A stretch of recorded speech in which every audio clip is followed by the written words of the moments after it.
ಚಿರಾಗ್ ನಗರದ ಅತ್ಯಂತ ಅಪಾಯಕಾರಿ ಗ್ಯಾಂಗ್ಸ್ಟರ್ ಅಕ್ರಮ್ಗೆ ಸಾಮ್ರಾಟನ ಕೊಲೆ ಮಾಡಲು ಸುಪಾರಿ ಕೊಟ್ಟಿದ್ದ. ಇವನೇ ಅಕ್ರಮ್ ಭಾಯ್. ನೀನು ನನ್ನ ತಮ್ಮನಿಗೆ ಈ ಪರಿಸ್ಥಿತಿ ಬರೋ ಹಾಗೆ ಮಾಡಿದ್ದು. ಯಾವಾಗ್ಲೂ ಬೊಗಳೋ ನಾಯಿಗೆ ಬುದ್ಧಿ ಕಲಿಸ್ಲೇಬೇಕು. ನಾನು ಯಾರು ಅಂತ ನಿನಗೆ ಗೊತ್ತಾಗ್ಲಿಲ್ವಾ ಇರ್ಫಾನ್? ಸಾಮ್ರಾಟ್ನ ಬೆರಳಿನಿಂದ ಒಂದು ಉಂಗುರ ಬೀಳಿತು ಮತ್ತು ಎಣೆಯುತ್ತಾ ಅಕ್ರಮ್ ಬಾಯ್ನ ಕಾಲರಕ್ಕೆ ನಿಲ್ಲಿತು. ಟೈಗರ್, ದಯವಿಟ್ಟು ಕ್ಷಮಿಸಿ ಟೈಗರ್, ನನ್ನಿಂದ ದೊಡ್ಡ ತಪ್ಪಾಗಿದೆ.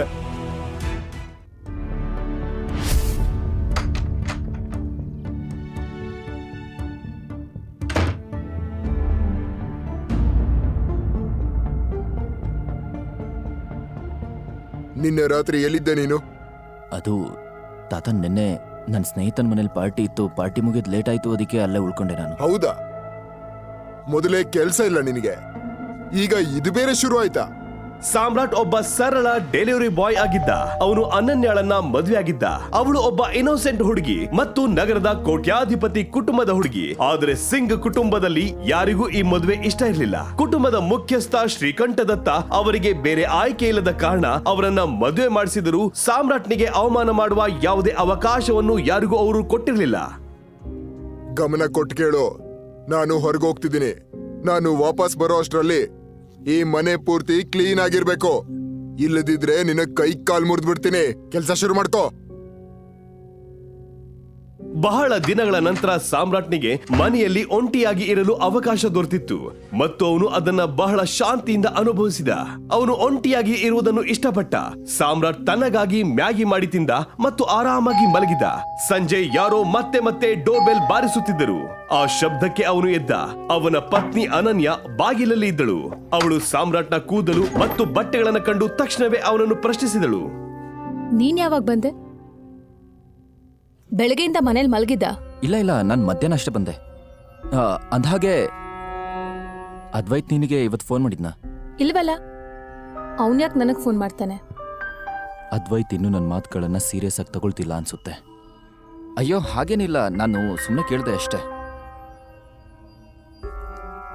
ಅವಳ ಕಸಿನ್ ಹೆಸರು ಕೇಳಿ ಅನನ್ಯಾಗೆ ತಕ್ಷಣ ನೆನಪಾಯ್ತು ತನ್ನ ಸಹೋದರರು ವಿಆರ್ ಗ್ರೂಪ್ ನ ಜೊತೆ ಕೆಲಸ ಮಾಡುತ್ತಿದ್ದ ಅಂತ. ಸಿಂಗ್ ಇಂಡಸ್ಟ್ರೀಸ್ ಎಲ್ಲಾ ವಿಷಯಗಳು ಚಿರಾಗ್ನಿಗೆ ಹಸ್ತಾಂತರವಾಗಿದೆ. ಇದು ನೆನಪಾಗ್ತಿದ್ದ ಹಾಗೆ ಅನನ್ಯಾಗೆ ಕೋಪ ಬಂತು. ಆದ್ರೆ ಅವಳು ಇದನ್ನ ಇನ್ನಷ್ಟು ಯೋಚಿಸಲು ಇಷ್ಟಪಡ್ಲಿಲ್ಲ. ತಕ್ಷಣವೇ ಅನನ್ಯಾಗೆ ನೆನಪಾಯ್ತು ಸಾಮ್ರಾಟ್ ರಾತ್ರಿ ಎಲ್ಲೋ ಹೋಗಿದ್ದ ಅಂತ. ಅವನ ಮೇಲೆ ಅವಳಿಗೆ ಅನುಮಾನ ಬಂತು. ನೆನ್ನೆ ರಾತ್ರಿ ಎಲ್ಲಿದ್ದೆ ನೀನು? ನೆನ್ನೆ ನಾನು ನನ್ನ ಹಳೆ ಫ್ರೆಂಡ್ ಮನೆಗೆ ಹೋಗಿದ್ದೆ. ಮಾತಾಡ್ತಾ ಟೈಮ್ ಹೋಗಿದ್ದ ಗೊತ್ತಾಗ್ಲಿಲ್ಲ, ಅದಕ್ಕೆ ಅಲ್ಲೇ ಉಳ್ಕೊಂಡೆ. ನಿನ್ ಹಳೆ ಫ್ರೆಂಡ್ ಮಿಸ್ಟರ್ ಅಕ್ರಮ್ ಅವರೇನಾ ನಿನ್ ಮೀಟ್ ಆಗಿದ್ ಫ್ರೆಂಡು? ಅನನ್ಯ ಸಾಮ್ರಾಟ್ನತ್ತ ನೋಡ್ತಾ ಇದ್ದಳು. ಅವಳ ಡೌಟ್ ಸರಿಯಾಗಿತ್ತು. ಆದರೆ ಅವಳ ಬಡಪಾಯಿ ಗಂಡ ನಗರದ ದೊಡ್ಡ ವ್ಯಾಪಾರಿ ಮತ್ತು ಮಾಫಿಯಾ ಕಿಂಗ್ ಮಿಸ್ಟರ್ ಅಕ್ರಮ್ನ ಫ್ರೆಂಡ್ ಆಗಲು ಸಾಧ್ಯವಿಲ್ಲ ಅನ್ನೋದು ಅವಳಿಗೆ ಚೆನ್ನಾಗಿ ಗೊತ್ತಿತ್ತು. ನೀನ್ ಸರಿಯಾಗಿ ಹೇಳಿದೆ.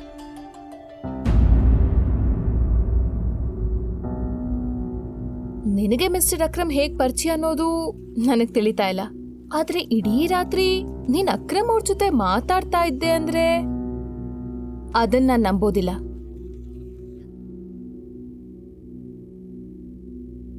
ಈ ಮಾತು ಕೇಳಿ ಅನನ್ಯ ಟಿವಿ ರಿಮೋಟ್ ಅನ್ನ ಎತ್ಕೊಂಡಳು ಮತ್ತು ಟಿವಿ ಆನ್ ಮಾಡುವಾಗ ಹೇಳಿದಳು, ಹೋಗ್ಲಿ ಹೇಳು, ಮಿಸ್ಟರ್ ಅಕ್ರಮ್ ಹೇಗಿದ್ದಾರೆ? ಅಂದ್ರೆ ಅವ್ರಿಗೆ ರಾತ್ರಿ ಇಡೀ ನಿನ್ ಜೊತೆ ಮಾತಾಡೋಷ್ಟು ಟೈಮ್ ಇದೆಯಾ? ನಿನ್ಗೇನ್ ಅನ್ಸುತ್ತೋ ಅದನ್ನ ಹೇಳು, ನಾನ್ ನಿನ್ ಮಾತು ನಂಬ್ತೀನಿ. ಹೋಗ್ಲಿ ಬಿಡು, ನನ್ಗನ್ಸ್ತಾ ಇದೆ ಏನಾದ್ರೂ ಅಡ್ಗೆ ಮಾಡು.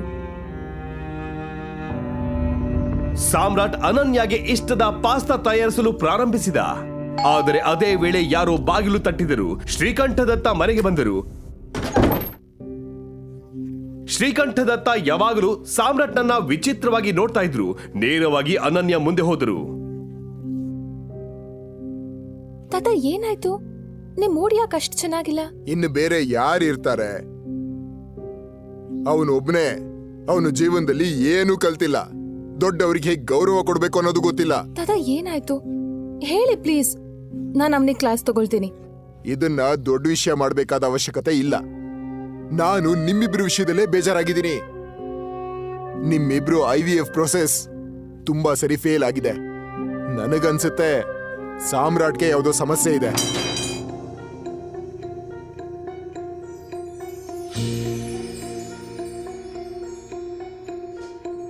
ಅವನೊಬ್ಬ ಅನಾಥ. ಅವನ ಕುಟುಂಬದ ಬಗ್ಗೆ ಏನೂ ಗೊತ್ತಿಲ್ಲ. ಅವನ ಜೀನ್ಸ್ ನಲ್ಲಿ ಖಂಡಿತ ಏನೋ ದೋಷ ಇದೆ. ಹೀಗೆ ಹೇಳುತ್ತಿರುವಾಗ ಶ್ರೀಕಂಠದತ್ತನ ಗಮನ ಅಡುಗೆ ಮನೆಯತ್ತ ಹೋಯ್ತು. ನಂತರ ಅವನು ಸಾಮ್ರಾಟ್ ಕೇಳುವಷ್ಟು ಜೋರಾಗಿ ಹೇಳಿದ, ನಾನಂತೂ ಹೇಳ್ತಾ ಇದ್ದೀನಿ, ಸಾಮ್ರಾಟ್ ಒಮ್ಮೆ ಪರೀಕ್ಷೆ ಮಾಡಿಸ್ಕೊಳ್ಬೇಕು. ನಿಮ್ಮಿಬ್ರಿಗೂ ಒಳ್ಳೇದಾಗ್ಲಿ ಅಂತ ತಾನೇ ನಾನು ಬಯಸೋದು, ಇನ್ನೇನು. ತಾತ, ನೀವು ತುಂಬಾ ಸ್ವೀಟ್. ಆದ್ರೆ ಈ ವಿಷಯನ ಈಗ ಬಿಟ್ಬಿಡಿ. ನನ್ಗೀಗ್ಲೇ ತಲೆ ಮೇಲೆ ತುಂಬಾ ಕೆಲ್ಸದ ಭಾರ ಇದೆ. ಈಗ ನನ್ನ ಕಂಪನಿ ಕೇವಲ ಆರ್ಥಿಕ ಸಂಕಷ್ಟದಿಂದ ಹೊರ ಬಂದಿದೆ. ನಾನೀಗ ಮಗು ಬಗ್ಗೆ ಅಲ್ಲ, ಕಂಪನಿ ಬಗ್ಗೆ ಗಮನ ಕೊಡ್ಬೇಕಾಗಿದೆ. ಮಗಳೇ, ಈ ವಿಷಯ ಬದಿಗಿಡು ಅಂತೀಯಲ್ಲ. ನೀನು ಮದುವೆಯಾಗಿ 2 ವರ್ಷದ ಮೇಲಾಯ್ತು. ಸುಮಾರು ಸರಿ IVF ಮಾಡಿಸಿದ್ಯಾ, ಅದು ಕೂಡ ಫೇಲ್ ಆಗಿದೆ. ಇಷ್ಟೆಲ್ಲ ಆದ್ರೂ ನಿಂಗೆ ಕಾಳಜಿ ಇಲ್ಲ. ಜನಗಳಿಗೆ ಉತ್ತರ ನಾನ್ ಕೊಡ್ಬೇಕು, ಅವ್ರ ಮಾತನ್ನ ನಾನ್ ಕೇಳ್ಬೇಕು. ಹೀಗೆ ಇದ್ರೆ ಇನ್ ಮುಂದೆ ಜನರಿಗೆ ನೀನೇ ಉತ್ತರ ಕೊಡು. ತಾತ ಪ್ಲೀಸ್, ದಯವಿಟ್ಟು ಈ ವಿಷಯವನ್ನ ಇನ್ ಮುಂದೆ ನನ್ನ ಜೊತೆ ಮಾತಾಡ್ಬೇಡಿ. ಅನನ್ಯ ತನ್ನ ಇಷ್ಟದ ಪಾಸ್ತಾವನ್ನು ನೋಡಿ ನಕ್ಕಳು. ಮೊದಲ ಬಾರಿ ಅನನ್ಯಗೆ ಸಾಮ್ರಾಟ್ನ ಕಾಳಜಿ ಕಾಣಿಸಿತು. ಸಾಮ್ರಾಟ್ 2 ವರ್ಷಗಳಿಂದಲೇ ಇದನ್ನು ಮಾಡುತ್ತಿದ್ದ. ಆದರೆ ಇಂದು ಅನನ್ಯಗೆ ಅದರ ಬಗ್ಗೆ ಅರ್ಥವಾಯಿತು. ಪಾಸ್ತಾ ಎಂಬ ಸಣ್ಣ ವಿಷಯವೇ ಅವಳ ಹೃದಯವನ್ನು ಮುಟ್ಟಿತು. ಸಾಮ್ರಾಟ್ ತನ್ನ ಸಂತೋಷವನ್ನು ಸಂಪೂರ್ಣವಾಗಿ ವ್ಯಕ್ತಪಡಿಸಲಿಲ್ಲ. ಇದು ತುಂಬಾ ಸಂತೋಷದ ದಿನವಾಗಿತ್ತು. ಅನನ್ಯ ತನ್ನ ತಾತನ ಮುಂದೆ ಸಾಮ್ರಾಟ್ ಪರವಾಗಿ ನಿಂತಳು. ಅದು ಇಂತಹ ದೊಡ್ಡ ವಿಷಯದಲ್ಲಿ ಅವನು ಇದನ್ನು ಗಂಭೀರವಾಗಿ ತೆಗೆದುಕೊಳ್ಳಬೇಕೆಂದು ಅಂದುಕೊಂಡ. ವಿಷಯಗಳು ತನ್ನ ಪರವಾಗಿ ಹೋಗುತ್ತಿವೆ ಎಂಬುದು ಅವನಿಗೂ ಗೊತ್ತಿತ್ತು. ಬಯಸದೇ ಇದ್ದರೂ ಅನನ್ಯ ನಿಧಾನವಾಗಿ ಸಾಮ್ರಾಟ್ನತ್ತ ಆಕರ್ಷಿತಳಾಗತೊಡಗಿದಳು. ನಮ್ಗೀಗ ಪರೀಕ್ಷೆ ಅಗತ್ಯ ಇಲ್ಲ. ನಾವು ಬೇರೆ ಸಮಯದಲ್ಲಿ ಆಲೋಚಿಸೋಣ. ನಾನು ಕೂಡ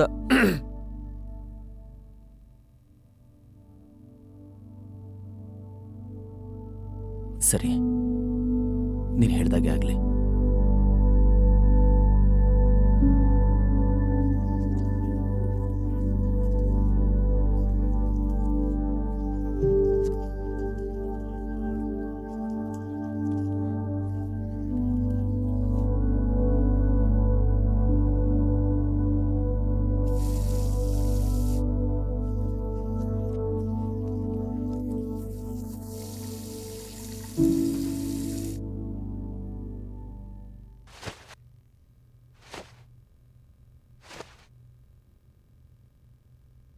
ಅನನ್ಯ, ನಾಳೆ ಏನಾದರೂ ನಿಂಗೆ ನಿನ್ನ ಬ್ರದರ್ ಕಾಲ್ ಮಾಡಿ ನಿಂಗೆ Singh industries and SK private limited corporation ಬಗ್ಗೆ ಮಾತಾಡಿದರೆ ತಕ್ಷಣ ಒಪ್ಕೋಬೇಡ. ಅಂದರೆ ಸ್ವಲ್ಪ ಟೈಮ್ ತಗೋ.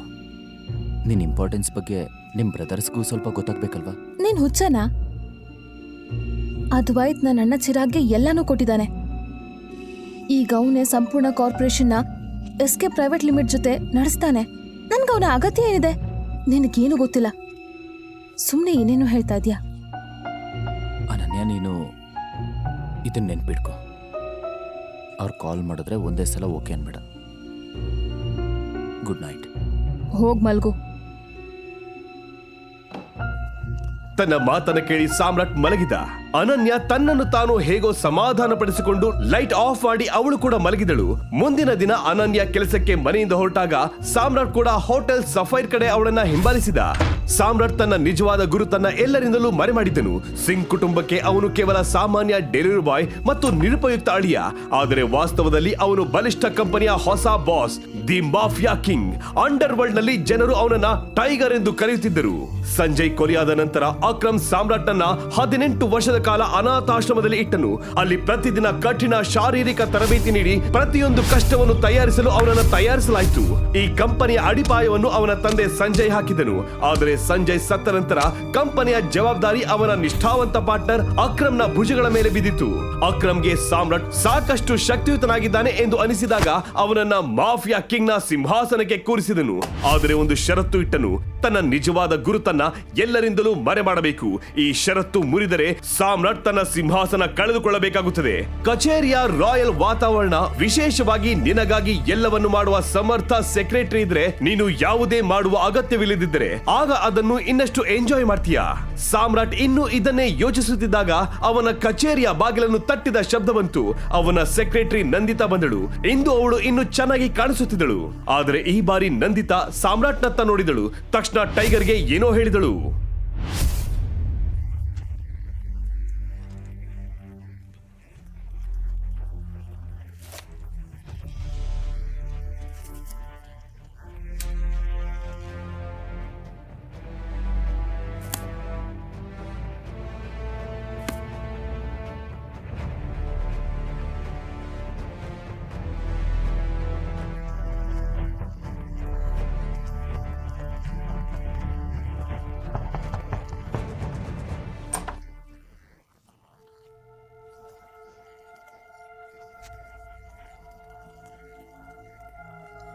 ಟೈಗರ್, ಸಿಂಗ್ ಕುಟುಂಬವು ಬಿಟಿ ಗ್ರೂಪ್ ಜೊತೆ ಪಾಲುದಾರಿಕೆ ವಿಷಯಕ್ಕೆ ಒಬ್ಬರನ್ನ ಕಳಿಸಿದೆ. ಅವನ ಹೆಸರು ಚಿರಾಗ್. ಅವನ ಹೊರಗೆ ಕಳಿಸು. ಸರಿ. ಅದ್ವೈತ್ ಅವನು ಏನ್ ಅನ್ಕೊಂಡಿದ್ದಾನೆ? ಕೊಲಾಬ್ರೇಷನ್ನ ಅನನ್ಯ ಹ್ಯಾಂಡಲ್ ಮಾಡ್ತಾಳೆ ಅಂತ ನಾನು ಹೇಳಿದ್ದೀನಿ. ಆದ್ರೆ ಇವನು ಬೇರೆ ಬೇರೆಯವ್ರನ್ನ ಯಾಕೆ ಕಳಿಸ್ತಿದ್ದಾನೆ? ಬಹುಶಃ ನಾನು ನನ್ನ ರೀತಿಯಲ್ಲಿ ಅವನಿಗೆ ಹೇಳಬೇಕು ಅನ್ಸುತ್ತೆ. ಚಿರಾಗ್ ಕೂಡ SK ಪ್ರೈವೇಟ್ ಲಿಮಿಟೆಡ್ ನ ಐಷಾರಾಮಿ ಕಚೇರಿಯಲ್ಲಿ ಇದ್ದನು. ಅವನು ಮೊದಲ ಮಹಡಿಯಲ್ಲಿ ಕಾಯುತ್ತಿದ್ದನು. ಆದರೆ ನಂದಿತಾ ಅವನನ್ನ ಅಲ್ಲಿಂದ ಹೊರಗೆ ಹೋಗು ಎಂದಾಗ ಅದು ಚಿರಾಗ್ಗೆ ಅತಿಯಾದ ಅವಮಾನವಾಯಿತು.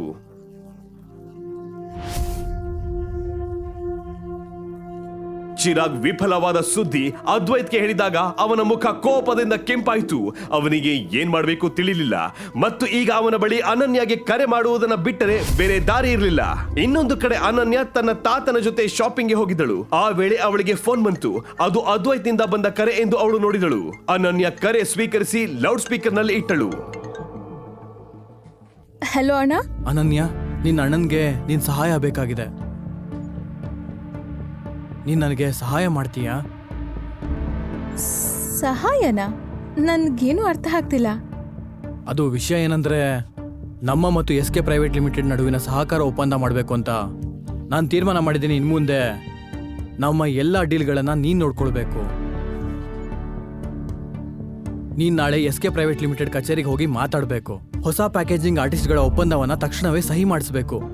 ಇದನ್ನು ಕೇಳುತ್ತಿದ್ದಂತೆ ನಿನ್ನೆ ರಾತ್ರಿ ಸಾಮ್ರಾಟ್ ಹೇಳಿದ್ದೆಲ್ಲ ಅನನ್ಯಗೆ ನೆನ್ಪಾಯ್ತು. ನೀನು ತಕ್ಷಣ ಓಕೆ ಅನ್ಬೇಡ. ಕ್ಷಮಿಸಿ ಅಣ್ಣ, ಈ ವಿಷಯನ ನೀವೇ ಚಿರಾಗ್ಗೆ ಹಸ್ತಾಂತರಿಸಿದ್ದೀರಲ್ವಾ? ಆದ್ರಿಂದ ನನ್ಗನ್ಸ್ತಾ ಇದೆ ಅದು ಅರ್ಧಕ್ಕೆ ಬಂದಿದ್ರೆ ಅವನೇ ನೋಡ್ಕೊಳ್ಳಿ. ನಾಲ್ವರು ಸೇರಿ ಒಂದು ಮಿಠಾಯಿ ಮಾಡಿದ್ರೆ ಅದು ಬೇರೆನೇ ಆಗತ್ತೆ. ಸರಿ ಅಣ್ಣ, ನನಗ್ ತುಂಬಾ ಕೆಲ್ಸ ಇದೆ. ನಾನು ನಂತರ ಮಾತಾಡ್ತೀನಿ. ನೀನ್ ಏನ್ ಮಾಡ್ದೆ ಮಗಳೇ? ನಿಂಗ್ ಗೊತ್ತಾಯಿದ್ರು ಕಾನ್ಸಿಕ್ವೆನ್ಸಸ್ ಏನಾಗುತ್ತೆ ಅಂತ? ಶ್ರೀಕಂಠ ದತ್ತ ಪ್ರಕಾರ ಅನನ್ಯ ತನ್ನ ಕೈಗೆ ಬಂದ ಒಳ್ಳೆಯ ಅವಕಾಶವನ್ನ ತಳ್ಳಿ ಹಾಕಿದಳು. ಅದ್ವೈತ್ ಅವಳಿಗೆ ಕರೆ ಮಾಡಿ ಮುಂಚಿತವಾಗಿ ವಿನಂತಿಸಿದ್ದ. ಆದರೆ ಅನನ್ಯ ಒಪ್ಪಿಕೊಳ್ಳಲಿಲ್ಲ. ಅವಳು ನಿರಾಕರಿಸಿದಳು. ಅನನ್ಯ ಡಿಸೈನರ್ ಬೊಟಿಕ್ ನಿಂದ ಹೊರಬಂದು ಒಂದು ಬೆಂಚ್ ಮೇಲೆ ಕೂತಳು. ತಕ್ಷಣವೇ ಸಾಮ್ರಾಟ್ಗೆ ಮೆಸೇಜ್ ಕಳುಹಿಸಿದಳು.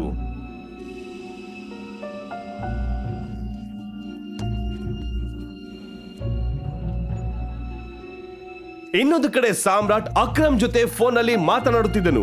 ಇಬ್ಬರು ಇಂದು ಲಂಚ್ಗಾಗಿ ಪ್ಲಾನ್ ಮಾಡಿಕೊಂಡಿದ್ದರು. ಸಾಮ್ರಾಟ್ ಫೋನ್ ಇಟ್ಟ ಕೂಡಲೇ ಅನನ್ಯ ಅವರಿಗೆ ಮೆಸೇಜ್ ಮಾಡಿರುವುದನ್ನು ನೋಡಿದ್ದ. ಈಗಷ್ಟೇ ನನಗೆ ಅಣ್ಣನಿಂದ ಕರೆ ಬಂದಿತ್ತು. ಇನ್ಮುಂದೆ SK ಪ್ರೈವೇಟ್ ಲಿಮಿಟೆಡ್ ಜೊತೆ ನಾನು ಕೋಆಪರೇಷನ್ ನೋಡ್ಕೊಳ್ಬೇಕಂತೆ. ನಾನು ನಿರಾಕರಿಸಿದ್ದೀನಿ. ಈಗ ಏನ್ ಮಾಡ್ಲಿ? ಸಾಮ್ರಾಟ್ ಈ ಸಂದೇಶ ಓದಿದಾಗ ಅವನ ಹೃದಯ ಸಂತೋಷದಿಂದ ತುಂಬಿತ್ತು. ತನ್ನ ಹೆಂಡತಿ ತನ್ನ ಮಾತು ಕೇಳಲು ಆರಂಭಿಸಿದ್ದಾಳೆ ಎಂಬ ವಿಚಾರ ಸಾಮ್ರಾಟ್ಗೆ ಸಂತೋಷ ನೀಡಿತು. ಈಗ ನೀನ್ ಸ್ವಲ್ಪ ಕಾದ್ ನೋಡು, ಮತ್ತೆ ಚಿಂತೆ ಮಾಡಬೇಡ. ಇವತ್ತಲ್ಲ ನಾಳೆ ನಿನ್ನ ಅಣ್ಣ ಮತ್ತೆ ನಿನ್ನನ್ನು ಕಾಂಟ್ಯಾಕ್ಟ್ ಮಾಡೋದಕ್ಕೆ ಟ್ರೈ ಮಾಡೇ ಮಾಡ್ತಾರೆ. ಆದ್ರೆ ಅವನು ನಿನ್ನ ಲಾಭದ ಬಗ್ಗೆ ಮಾತಾಡೋವರೆಗೂ ನೀನ್ ಯಾವುದೇ ಕಾರಣಕ್ಕೂ ಯಾವುದಕ್ಕೂ ಒಪ್ಕೋಬಾರದು. ಅವರಿಂದ ನಿನಗೆ ಲಾಭ ಆಗೋದಾದ್ರೆ ಮಾತ್ರ ನೀನ್ ಅವ್ರ ಷರತ್ತಿಗೆ ಒಪ್ಕೋಬೇಕು.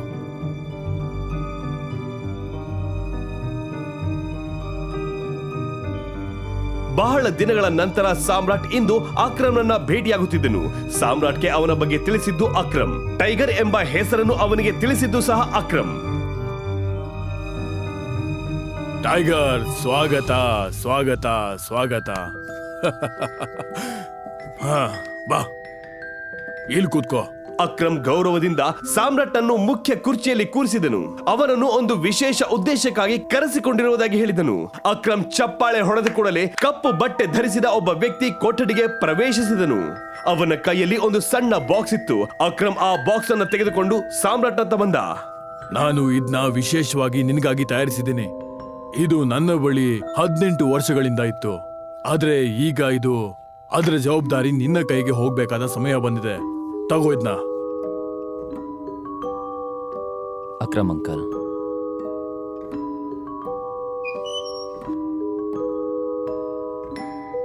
ಇದನ್ನ ನಾನು ಹೇಗೆ ಸ್ವೀಕರಿಸ್ಲಿ? ನಿನಗಾಗಿಯೇ ಇದನ್ನ ನಾನು ಇಟ್ಟಿದ್ದೀನಿ. ಮತ್ತೆ ಸಮಯ ಬಂದಾಗ ಇದು ನಿನಗೆ ಬಹಳ ಉಪಯೋಗವಾಗುತ್ತೆ. ಅಕ್ರಮ್ ಈ ಮಾತು ಹೇಳುತ್ತಿದ್ದಂತೆಯೇ ಅವನ ಫೋನ್ ರಿಂಗ್ ಆಯ್ತು. ಹಲೋ. ಫೋನ್ ರಿಸೀವ್ ಮಾಡಿದ ಬಳಿಕ ಅಕ್ರಮ್ನ ಮುಖ ಗಂಭೀರವಾಯಿತು. ಸರಿ, ನಾನ್ ನೋಡ್ತೀನಿ. ಟೈಗರ್ ಕ್ಷಮಿಸು, ಆದ್ರೆ ನನಗೆ ಅನಿಸ್ತಿದೆ ನೀನು ಲಂಚ್ನ ಒಬ್ನೇ ಮಾಡ್ಬೇಕು ಅಂತ. ನನಗೆ ಸ್ವಲ್ಪ ಅರ್ಜೆಂಟ್ ಕೆಲಸ ಬಂದಿದೆ, ಅದನ್ನ ಸೆಟಲ್ ಮಾಡಕ್ ಹೋಗ್ಬೇಕು. ಆದ್ರೆ ದಯವಿಟ್ಟು ಈ ಉಡುಗೊರೆಯನ್ನ ಸ್ವೀಕರಿಸು. ಇದನ್ನ ನಿನ್ನ ಹುಟ್ಟುಹಬ್ಬಕ್ಕೆ ನನ್ನ ಕಡೆಯಿಂದ ಅಡ್ವಾನ್ಸ್ ಗಿಫ್ಟ್ ಅನ್ಕೋ. ನನಗೆ ಅರ್ಥ ಆಯ್ತು. ನೀವು ಹೋಗಿ ನಿಮ್ಮ ಕೆಲಸ ಮಾಡಿ, ಮತ್ತಿದ್ನ ನಾನು ಸ್ವೀಕರಿಸ್ತೀನಿ. Thank you in advance. ಸರಿ ಟೈಗರ್, ನಾವು ಆದಷ್ಟು ಬೇಗ ಒಟ್ಟಿಗೆ ಲಂಚ್ ಮಾಡೋಣ. ಹೀಗೆಂದು ಅಕ್ರಮ್ ಕೊಠಡಿಯಿಂದ ಹೊರಟನು. ಸಾಮ್ರಾಟ್ನ ಕಣ್ಣು ಆ ಸಣ್ಣ ಬಾಕ್ಸ್ ಮೇಲೆ ಬಿತ್ತು. ಸಣ್ಣ ನಗೆಯೊಂದಿಗೆ ಅದನ್ನು ಜೇಬಿಗೆ ಇಟ್ಟುಕೊಂಡನು. ಲಂಚ್ನಲ್ಲಿ ಎಲ್ಲಾ ತರಹದ ತಿಂಡಿಗಳಿದ್ದವು. ಆದ್ರೆ ಅಕ್ರಮ್ನ ಅಚಾನಕ್ ನಿರ್ಗಮನ ಸಾಮ್ರಾಟ್ಗೆ ಚಿಂತೆ ತಂದಿತು. ಅಕ್ರಮ್ ಅಂಕಲ್ಗೆ ಏನ್ ಕೆಲಸ ಅಚಾನಕ್ ಆಗಿ ಬಂತೋ ಗೊತ್ತಿಲ್ಲ. ಇದು ಚಿಕ್ಕ ವಿಷಯ ಆಗಿರ್ಲಿ, ಮತ್ತೆ ಅವರು ಅದನ್ನ ಈಸಿಯಾಗಿ ಸಾಲ್ವ್ ಮಾಡ್ಲಿ. ಲಂಚ್ ಮುಗಿಸಿದ ನಂತರ ಸಾಮ್ರಾಟ್ ತನ್ನ ಎಲೆಕ್ಟ್ರಿಕ್ ಸ್ಕೂಟರ್ ನಲ್ಲಿ ಮನೆಗೆ ಹೊರಟನು. ಮನೆಗೆ ತಲುಪಿದ ಕೂಡಲೇ ಬಾಕ್ಸ್ ಅನ್ನ ತೆರೆದಾಗ ಅದರೊಳಗೆ ಒಂದು ವಿಭಿನ್ನ ವಸ್ತು ಕಂಡಿತು. ಒಂದು ವಿಧದ ಸುಗಂಧ ಇತ್ತು. ಆ ವಾಸನೆ ಸಾಮ್ರಾಟ್ನ ಮನಸ್ಸನ್ನು ಕದಡಿತು. ಅದರ ಸುಗಂಧ ಬಹಳ ಆಕರ್ಷಕವಾಗಿತ್ತು. ಆ ಬಾಕ್ಸ್ ನಲ್ಲಿ ಒಂದು ಕ್ಯಾಪ್ಸೂಲ್ ಇತ್ತು. ಅದನ್ನು ನೋಡಿ ಸಾಮ್ರಾಟ್ಗೆ ಕುತೂಹಲ ಹೆಚ್ಚಾಯಿತು. ಅವನ ಮನಸ್ಸಿನಲ್ಲಿ ಅನೇಕ ಪ್ರಶ್ನೆಗಳು ಬಂದವು. ಇದು ಏನು? ಇದು ನಿಜವಾಗಿಯೂ ಒಂದು ಔಷಧವೇ? ಇದನ್ನು ತಿಂದರೆ ದೇಹಕ್ಕೆ ಶಕ್ತಿ ಬರಬಹುದೇ? ಆದರೆ ಇದು ಔಷಧಿ, ಇದು ಮಾತ್ರ ಟ್ಯಾಬ್ಲೆಟ್ ನಂತೆ ಇದೆ. ಯಾರಾದ್ರೂ ಅಂಕಲ್ ಅನ್ನು ಮೋಸಗೊಳಿಸಿರುವವರೇನು? ಇದನ್ನ ನಿಜವಾಗ್ಲೂ ತಿಂದ್ರೆ ಬಾಡಿಗೆ ಪವರ್ ಏನಾದ್ರೂ ಬರುತ್ತಾ? ಆದ್ರೆ ಇದ್ಯಾವುದೋ ಗಿಡಮೂಲಿಕೆಗಳ ತರ ಕಾಣಿಸ್ತಾ ಇದೆಯಲ್ಲ. ಒಂದ್ ವೇಳೆ ಅಕ್ರಮ್ ಅಂಕಲ್ನ ಯಾರಾದ್ರೂ ಮೋಸ ಮಾಡಿಲ್ಲ ತಾನೆ? ಸಾಮ್ರಾಟ್ ತಾನು ಆ ಔಷಧಿಯನ್ನು ತಿನ್ನಬೇಕೆಂದು ತೀರ್ಮಾನಿಸಿದನು. ಅವನು ಕ್ಯಾಪ್ಸೂಲ್ ಬಾಯಿಗೆ ಹಾಕಿದ ಕೂಡಲೇ ನೀರಿನ ಅಗತ್ಯವಿರಲಿಲ್ಲ. ಅದು ತಕ್ಷಣವೇ ಕರಗಿತ್ತು. ಸಾಮ್ರಾಟ್ ತಕ್ಷಣ ಬೆಚ್ಚಿ ಬಿದ್ದನು. ಅಕ್ರಮ್ ಅವನಿಗೆ ಯಾವಾಗಲೂ ಹಾನಿ ಮಾಡುವುದಿಲ್ಲವೆಂದು ಅವನಿಗೆ ಗೊತ್ತಿತ್ತು. ಆದರೆ ಇನ್ನು ಆ ಕ್ಯಾಪ್ಸೂಲ್ ನಲ್ಲಿ ಏನೋ ತಪ್ಪಿದೆ ಎಂಬ ಭಾವನೆ ಸಾಮ್ರಾಟ್ಗೆ ಬಂತು. ಯೋಚನೆ ಮಾಡದೆ ಸಾಮ್ರಾಟ್ ಅದನ್ನು ತೆಗೆದುಕೊಂಡಿದ್ದ.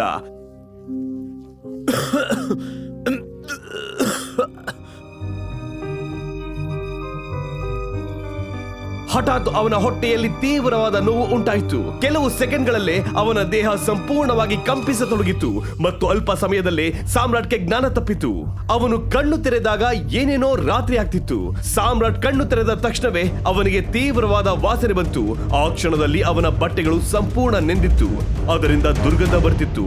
ಆ ದೃಶ್ಯವೇ ಅಸಹ್ಯವಾಗಿತ್ತು. ಯೋಚಿಸಲು ಅವನಿಗೆ ಸಮಯವಿರಲಿಲ್ಲ. ಅವನು ನೇರವಾಗಿ ಬಾತ್ರೂಮ್ಗೆ ಓಡಿ ಹೋಗಿ ಸ್ನಾನಕ್ಕೆ ಹೋದ. ಅವನ ದೇಹವನ್ನು ಸಂಪೂರ್ಣವಾಗಿ ತೊಳೆಯಲು 1 ಗಂಟೆ ಬೇಕಾಯಿತು. ಹೊಸ ಬಟ್ಟೆ ತೊಟ್ಟು ಬಾತ್ರೂಮ್ನಿಂದ ಹೊರಬಂದಾಗ ಅವನು ಜ್ಞಾನ ತಪ್ಪಿ ಬಿದ್ದಿದ್ದ ಜಾಗದಲ್ಲಿ ಹಳದಿ ಬಣ್ಣದ ದ್ರವ ಒಣಗಿ ಗಟ್ಟಿಯಾಗಿತ್ತು.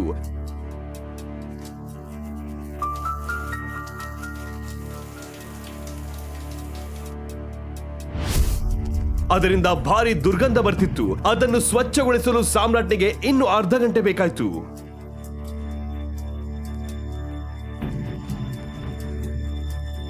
ಅಕ್ರಮ್ ಅಂಕಲ್ಗೆ ಯಾರೋ ಮೋಸ ಮಾಡಿದ್ದಾರೆ. ಇದರಿಂದ ಪವರ್ ಸಿಗೋದಿರಲಿ, ಇದರಿಂದ ಇನ್ನೂ ಜಾಸ್ತಿ ನೋವಾಗ್ತಿದೆ. ಅದ್ ಸಾಲ್ದು ಅಂತ ಈ ಸ್ಮೆಲ್ ಬೇರೆ. ಇನ್ನು ಈ ಔಷಧಿಯಿಂದ ಎಷ್ಟೊಂದು ಸೈಡ್ ಎಫೆಕ್ಟ್ ಆಗುತ್ತೋ ಯಾರಿಗೂ ಗೊತ್ತಿಲ್ಲ. ಕೊಠಡಿ ಸ್ವಚ್ಛವಾದ ತಕ್ಷಣ ಅನನ್ಯ ಮತ್ತು ಶ್ರೀಕಂಠದತ್ತ ಮನೆಗೆ ಬಂದರು. ಇವತ್ ಶಾಪಿಂಗ್ ಚೆನ್ನಾಗೈತಲ್ವಾ? ಹೌದು. ಮತ್ತೆ ನಾವು ಸಮಯಕ್ಕೆ ಸರಿಯಾಗಿ ಮುಗಿಸಿದ್ವಿ ಕೂಡ. ಅಡ್ಗೆ ಮಾಡಿದ್ಯಲ್ಲ? ನನಗೆ ಅರ್ಜೆಂಟ್ ಕೆಲಸ ಇತ್ತು, ಅದಕ್ಕೆ ಅಡುಗೆ ಮಾಡಿಲ್ಲ. ನಾನು ಅಂದ್ಕೊಂಡೆ ನಾವ್ಯಾಕೆ ಹೊರಗೆ ಹೋಗಿ ಊಟ ಮಾಡ್ಕೊಂಡ್ ಬರ್ಬಾರ್ದು? ಹೌದಾ? ಇಂಥ ಕಾರಣಗಳನ್ನ ಇದಕ್ಕಿಂತ ಮುಂಚೆ ಕೇಳಿಲ್ಲ. ಇಡೀ ದಿನ ಮನೇಲೇ ಇರ್ತೀಯ ಅಲ್ವಾ? ಮಾಡಕ್ ಬೇರೆ ಕೆಲ್ಸ ಇಲ್ವಾ? ಈಗೀಗ ಇವನು ತುಂಬಾನೇ ಬ್ಯುಸಿಯಾಗಿದ್ದಾನೆ ಅನ್ಸುತ್ತೆ. ಅನನ್ಯಾಗೆ ಕೂಡ ಸಾಮ್ರಾಟ್ನ ಮಾತುಗಳನ್ನ ಸಹಿಸಿಕೊಳ್ಳಲು ಆಗಲಿಲ್ಲ. ಆದರೆ ಕಳೆದ ಕೆಲವು ದಿನಗಳಿಂದ ಸಾಮ್ರಾಟ್ನ ಬದಲಾದ ಸ್ವಭಾವವನ್ನು ನೋಡಿ ಅವನ ಮೇಲೆ ಕೋಪ ತೋರಿಸಲು ಮನಸ್ಸಾಗಲಿಲ್ಲ. ಅದಕ್ಕಾಗಿ ಅವಳು ಹೇಳಿದಳು, ಆಕ್ಚುಲಿ ತಾತ, ನಾನು ಹೀಗೆ ಯೋಚಿಸ್ತಾ ಇದ್ದೆ. ಇನ್ ಸ್ವಲ್ಪ ಹೊತ್ತು ಹೊರಗೆ ಹೋಗಿ ಊಟ ಮಾಡೋಣವಾ?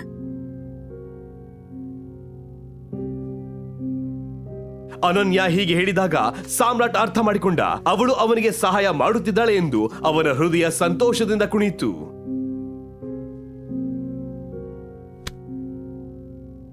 ಸಾಮ್ರಾಟ್ ಏನ್ ನಡೀತಾ ಇದೆ? ಜವಾಬ್ದಾರಿ ಅನ್ನೋದು ಒಂದ್ ವಿಷಯ. ಯಾವಾಗ್ಲೂ ನೀನೇ ಅಡ್ಗೆ ಮಾಡ್ತಿದ್ದಿದ್ದು, ಇವತ್ತು ಮಾಡು ಅಂತ ಹೇಳಿರ್ಲಿಲ್ವಾ? ಏನಾಯ್ತು? ಏನೇನೋ ಕಾರಣ ಹೇಳೋದ್ ನಿಲ್ಸು. ಸರಿ, ನಾಡಿದ್ದು ಸನ್ನೆ ಹುಡ್ದಬ್ಬ 2 ದಿನ ಒಳಗಡೆ ಅವನಿಗೆ ಒಳ್ಳೆ ಉಡುಗೊರೆ ತಂದ್ಕೊಡು. ಅದು ಚೀಪ್ ವಸ್ತು ಆಗ್ಬಾರ್ದು. 1000 ಸರಿ ಯೋಚಿಸಿ ತಗೊಂಡ್ ಬಾ, ಇಲ್ದಿದ್ರೆ ನನ್ಗೆ ಅವಮಾನ ಆಗುತ್ತೆ. ರಂಗ್ರೇಜ್ ರೆಸ್ಟೋರೆಂಟ್ ನಲ್ಲಿ ಸನ್ನಿ ಸಿಂಗ್ ಹುಟ್ಟುಹಬ್ಬದ ಸಂಭ್ರಮ. ಆ ದಿನ ಸಾಮ್ರಾಟ್, ಅನನ್ಯ, ಶ್ರೀಕಂಠದತ್ತ ಎಲ್ಲರೂ ಪ್ರತ್ಯೇಕವಾಗಿ ಸ್ಥಳಕ್ಕೆ ತಲುಪಬೇಕಾಗಿತ್ತು, ಏಕೆಂದ್ರೆ ಎಲ್ಲರೂ ಸನ್ನಿಗಾಗಿ ಉಡುಗೊರೆಗಳನ್ನು ತರಬೇಕಾಗಿತ್ತು. ಟೈಮ್ ಆಗ್ತಾ ಇದೆ. ಸಾಮ್ರಾಟ್ ಇನ್ನೂ ಬಂದಿಲ್ಲ. ಅನನ್ಯ ಅವನಿಗೆ ಕಾಯುತ್ತಿದ್ದಳು. ಸಾಮ್ರಾಟ್ ಅವಳಿಗೆ ಮಾತು ಕೊಟ್ಟಿದ್ದ, ಈ ಬಾರಿ ತಾನು ಉಡುಗೊರೆ ಕೊಡುತ್ತೇನೆ, ಬೇರೆಯವರಿಗಿಂತ ವಿಭಿನ್ನವಾಗಿರುತ್ತದೆ ಎಂದು. ಆದರೂ ಅನನ್ಯಾಳ ಮನದಲ್ಲಿ ಚಿಂತೆ ಶುರುವಾಯಿತು. ಸಾಮ್ರಾಟ್ ಸಾಮಾನ್ಯ ಮರದ ಪೆಟ್ಟಿಗೆಯನ್ನು ಹಿಡಿದು ಬಂದಾಗ ಅವಳ ಹೃದಯ ಬಾಡಿತು. ಇದೇನು ಸಾಮ್ರಾಟ್, ಈ ಪೆಟ್ಟಿಗೆನಾದ್ರೂ ಗಿಫ್ಟ್ ರ್ಯಾಪ್ ಮಾಡಿಸ್ಬೋದಿತ್ತಲ್ವಾ? ಅಯ್ಯೋ, ನನಗೆ ರ್ಯಾಪ್ ಮಾಡಿಸೋದಕ್ಕೆ ಇಷ್ಟನೂ ಇರಲಿಲ್ಲ, ಮತ್ತೆ ರ್ಯಾಪ್ ಮಾಡಿಸೋದಕ್ಕೆ ನನ್ನ ಹತ್ರ ಟೈಮ್ ಕೂಡ ಇರಲಿಲ್ಲ. ಹೋಗ್ಲಿ ಬಿಡು, ಇದರಿಂದ ಏನು ವ್ಯತ್ಯಾಸ ಆಗುತ್ತೆ? ಬಾಕ್ಸ್ಗಿಂತ ಬಾಕ್ಸ್ ಒಳಗೆ ಇರೋದೇ ಮ್ಯಾಟರ್ ಆಗುತ್ತಲ್ವಾ? ಈಗ ಎಲ್ರು ಉಡುಗೊರೆ ಕೊಡೋದಕ್ಕೆ ಪ್ರಾರಂಭಿಸಿದಾಗ ಈ ಪೆಟ್ಟಿಗೆಯನ್ನು ಕೂಡ ಅವುಗಳೊಂದಿಗೆ ಇಟ್ಬಿಡು. ಈ ಬಾರಿ ನನಗ್ ಯಾವ ಡ್ರಾಮಾ ಬೇಡ, ನನಗ್ ಸಾಕಾಗಿದೆ. ಸರಿ, ನೀನು ಹೇಗೆ ಹೇಳ್ತೀಯೋ ಹಾಗೆ. ಸನ್ನಿ ಸಿಂಗ್ ನ ನಿಷ್ಠಾವಂತ ಸ್ನೇಹಿತ ಚಿರಾಗ್ ಈ ಎಲ್ಲವನ್ನು ಗಮನಿಸುತ್ತಿದ್ದ. ಸಾಮ್ರಾಟ್ ನನ್ನ ಅವಮಾನಿಸಲು ಬಂದ ಈ ಸುವರ್ಣಾವಕಾಶವನ್ನು ಬಿಡಲು ಅವನು ಬಯಸಲಿಲ್ಲ. ಈ ತರದ ಗಿಫ್ಟ್ ಗಳನ್ನ ತಗೊಂಡು ಪಾರ್ಟಿಗೆ ಬರ್ತಾರ? ಚಿರಾಗ್, ಸಾಮ್ರಾಟ್ ನನ್ ಗಂಡ, ಅವನನ್ನ ಅವಮಾನ ಮಾಡೋ ಯತ್ನ ಮಾಡ್ಬೇಡ. ನೋಡು ಅನನ್ಯ, ನಿನ್ ಮನ್ಸಿಗೆ ನೋವು ಕೊಡ್ಬೇಕು ಅಂತ ನಾನು ಬಯಸಲ್ಲ. ಆದ್ರೆ ಈ ಬಡವಂಗೆ ಗೊತ್ತಿರ್ಬೇಕು ತಾನೆ, ಅವನ್ ಮದ್ವೆ ಆಗಿರೋದು ಕೋಟ್ಯಧಿಪತಿ ಹುಡುಗಿನ ಅಂತ. ಎಲ್ಲಿವರೆಗೂ ಹೀಗೆ ವೀಕ್ಷಕರ ತರ ಇರ್ತಾನೆ? ನೀನು ನಿನ್ನ ಕೆಲಸ ನೋಡ್ಕೊ, ನಂಗೆ ಇಲ್ಲಿ ಗಲಾಟೆ ಮಾಡೋದಕ್ಕೆ ಇಷ್ಟ ಇಲ್ಲ. ನೀನ್ ಬಾಯಿ ಮುಚ್ಚು, ನಿನ್ ಸ್ಟೇಟಸ್ ನೋಡ್ಕೊಂಡ್ ಮಾತಾಡು. ಮತ್ತೆ ಮರಿಬೇಡ, ನೀನೊಬ್ಬ ಸಾಮಾನ್ಯ ಡೆಲಿವರಿ ಹುಡುಗ ಆಗಿದ್ದವನು. ಅನನ್ಯ ನಿನ್ನ ಮದುವೆ ಆಗಿದ್ರಿಂದ ಬಾರಿ ಹಾರಾಡ್ತಿದ್ಯಾ? ನಾನು ಎಷ್ಟೇ ಯೂಸ್ಲೆಸ್ ಆಗಿದ್ರು ಏನು ಪರವಾಗಿಲ್ಲ, ನಿನ್ಗಿಂತ ನಾನು ಬೆಟರ್ ಆಗಿದ್ದೀನಿ. ನಿನ್ ತರ ನನ್ನನ್ನ SK ಕಂಪನಿಯಿಂದ ಕಸದ ತರ ಆಚೆ ಹಾಕಿಲ್ಲ. ಈ ವಿಷಯ ಚಿರಾಗ್ಗೆ ಹೆಚ್ಚು ಉರಿಯಿತು. ಅವನಿಗೆ ನಗರದ ದೊಡ್ಡ ಗೂಂಡಗಳ ಜೊತೆ ಒಡನಾಟ ಇತ್ತು. ಅವನು ಸಾಮ್ರಾಟ್ ಜೊತೆಗೆ ಗಲಾಟೆ ಮಾಡಿಕೊಂಡ. ಎಲ್ಲ ಮುಗಿದೋಯ್ತು. ಇವತ್ತು ರಾತ್ರಿ ಸಾಮ್ರಾಟ್ಗೆ ಹಬ್ಬ ಗ್ಯಾರಂಟಿ. ಇವನ್ ಜೊತೆ ಇದೇ ಆಗ್ಬೇಕಾಗಿತ್ತು. ಸಿಂಗ್ ಕುಟುಂಬ ಸಾಮ್ರಾಟ್ ಜಗಳ ಮಾಡೋದನ್ನ ನೋಡಲು ಬಯಸುತ್ತಿತ್ತು. ಚಿರಾಗ್ ಕೈ ಎತ್ತಿದ ಕೂಡಲೇ ಸಾಮ್ರಾಟ್ ಅವನ ಕೈ ಹಿಡಿದುಕೊಂಡ. ಈಗ್ಲೂ ನನಗೆ ಹೊಡೆಯೋದಕ್ಕೆ ನೋಡ್ತೀಯ ನೀನು? ಅಯ್ಯೋ, ನಿನಗ್ ಸರಿಯಾಗಿ ಮಾಡ್ತೀನಿ ಇರು. ಹೀಗೆ ಅವನು ಹೇಳುತ್ತಿದ್ದಂತೆ ಸಾಮ್ರಾಟ್ ಅವನ ಕೈಯನ್ನು ಇನ್ನಷ್ಟು ಜೋರಾಗಿ ತಿರುಚಿದ. ಚಿರಾಗ್ ನೋವಿನಿಂದ ಕಿರುಚಲಾರಂಭಿಸಿದ. ನನ್ ಮೇಲೆ ನಿನಗೆ ಇಷ್ಟೊಂದು ಅಸಹ್ಯ ದ್ವೇಷಿಸ್ತೀಯ ತಾನೆ? ನನ್ನ ಕೈಯಿಂದ ನಿನ್ನ ಮುಟ್ಟಿದ್ರೆ ನಿನ್ ಮೇಲೆ ನಿನಗೆ ಅಸಹ್ಯ ಆಗುತ್ತೆ. ತನ್ನ ಬಲವಾದ ಫಲಿತಾಂಶ ನೋಡಿ ಸಾಮ್ರಾಟ್ಗೆ ಆಘಾತವಾಯಿತು. ಹಠಾತ್ತನೆ ಅವನಿಗೆ ಇಷ್ಟು ಶಕ್ತಿ ಹೇಗೆ ಬಂತು? ಅದು ಅಕ್ರಮ್ ಕೊಟ್ಟ ಕ್ಯಾಪ್ಸುಲ್ನ ಪರಿಣಾಮವೇ? ಇದೇ ವೇಳೆ ಚಿರಾಗ್ ನೆಲದಲ್ಲಿ ಒದ್ದಾಡುತ್ತಿದ್ದ. ಇದೇನು?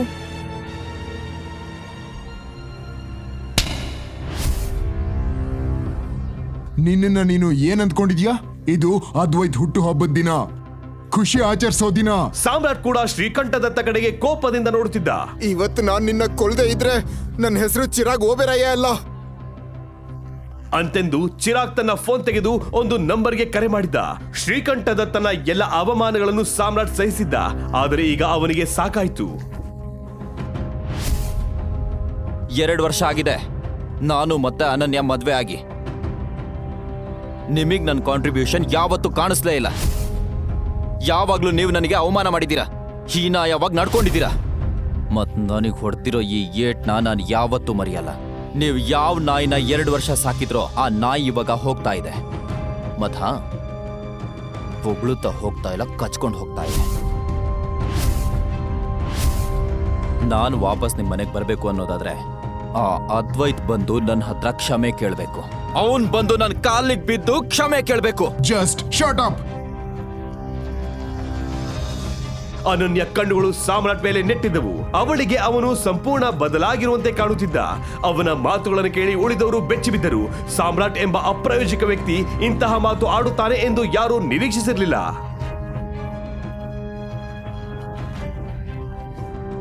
ಎಲ್ಲಿಗೆ ಹೋಗ್ತಿದ್ದಾನೆ? ನಿಲ್ಸಿ ಅವನ್ನ. ನಿನ್ಗಿಲ್ಲಿಂದ ಹೋಗು ಅಂತ ಯಾರು ಹೇಳಿದ್ದು? ನೀನ್ ಇಲ್ಲೇ ಇರು, ಆಮೇಲೆ ನೋಡು ಏನಾಗುತ್ತೆ ಅಂತ. ಚಿರಾಗ್ ಮಾತು ಮುಗಿಸಿದ ತಕ್ಷಣ ಹಲವಾರು ಕಾರುಗಳು ರಂಗ್ರೇಜ್ ರೆಸ್ಟೋರೆಂಟ್ ಹೊರಗೆ ನಿಂತವು. ಸಾಮ್ರಾಟ್ನನ್ನ ಕೊಲ್ಲಲು ಚಿರಾಗ್ ನಗರದ ಅತಿ ಅಪಾಯಕಾರಿ ಗೂಂಡ ಅಕ್ರಮ್ನನ್ನು ಕರೆಸಿಕೊಂಡಿದ್ದ.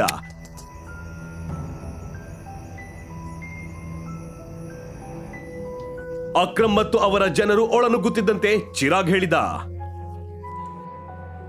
ಅಕ್ರಮ್ ಭಾಯ್, ಕೊನೆಗೂ ನೀವು ಬಂದ್ಬಿಟ್ರಿ. ಹೇಳು ಚಿರಾಗ್, ಏನು ವಿಷಯ? ಇಲ್ಲಿ ಯಾರನ್ನ ಮುಗಿಸ್ಬೇಕು ಹೇಳು. ಅವನೇ ಅಕ್ರಮ್ ಭಾಯ್.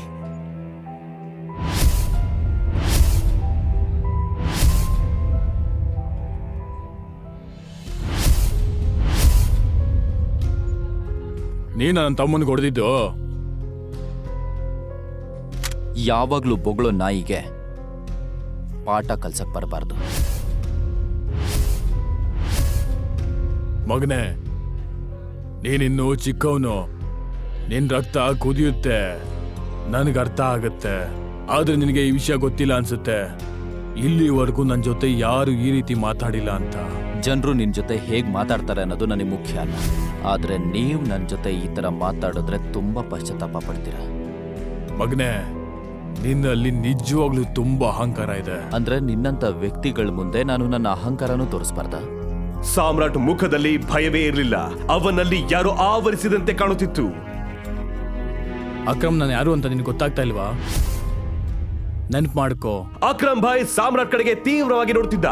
ಯಾವುದೋ ಕಾರಣಕ್ಕೆ ಸಾಮ್ರಾಟ್ ಅವನಿಗೆ ಪರಿಚಯದವನಂತೆ ಕಾಣುತ್ತಿದ್ದ. ಈ ತರ ಮಾತಾಡಕ್ಕೆ ಎಷ್ಟೋ ಧೈರ್ಯ ನಿಂಗೆ? ನಾನು ಅವನಿಗೆ ಪಾಠ ಕಲಿಸ್ತೀನಿ. ಅಕ್ರಮ್ ಭಾಯ್ ಸಾಮ್ರಾಟ್ ಕಡೆಗೆ ತೀವ್ರವಾಗಿ ನೋಡುತ್ತಿದ್ದ. ಯಾವುದೋ ಕಾರಣಕ್ಕೆ ಸಾಮ್ರಾಟ್ ಅವನಿಗೆ ಪರಿಚಯದವನಂತೆ ಕಾಣುತ್ತಿದ್ದ. ಅಕ್ರಮ್ನ ಜನರು ಒಮ್ಮೆಗೆ ಸಾಮ್ರಾಟ್ ಮೇಲೆ ದಾಳಿ ಮಾಡಿದರು. ಆ ಗಲಾಟೆಯಲ್ಲಿ ಸಾಮ್ರಾಟ್ ಬೆರಳಿನ ಉಂಗುರ ಬಿದ್ದಿತ್ತು. ಅದು ಉರುಳಿ ಅಕ್ರಮ್ ಭಾಯ್ ಕಾಲಿನ ಬಳಿ ಬಂತು.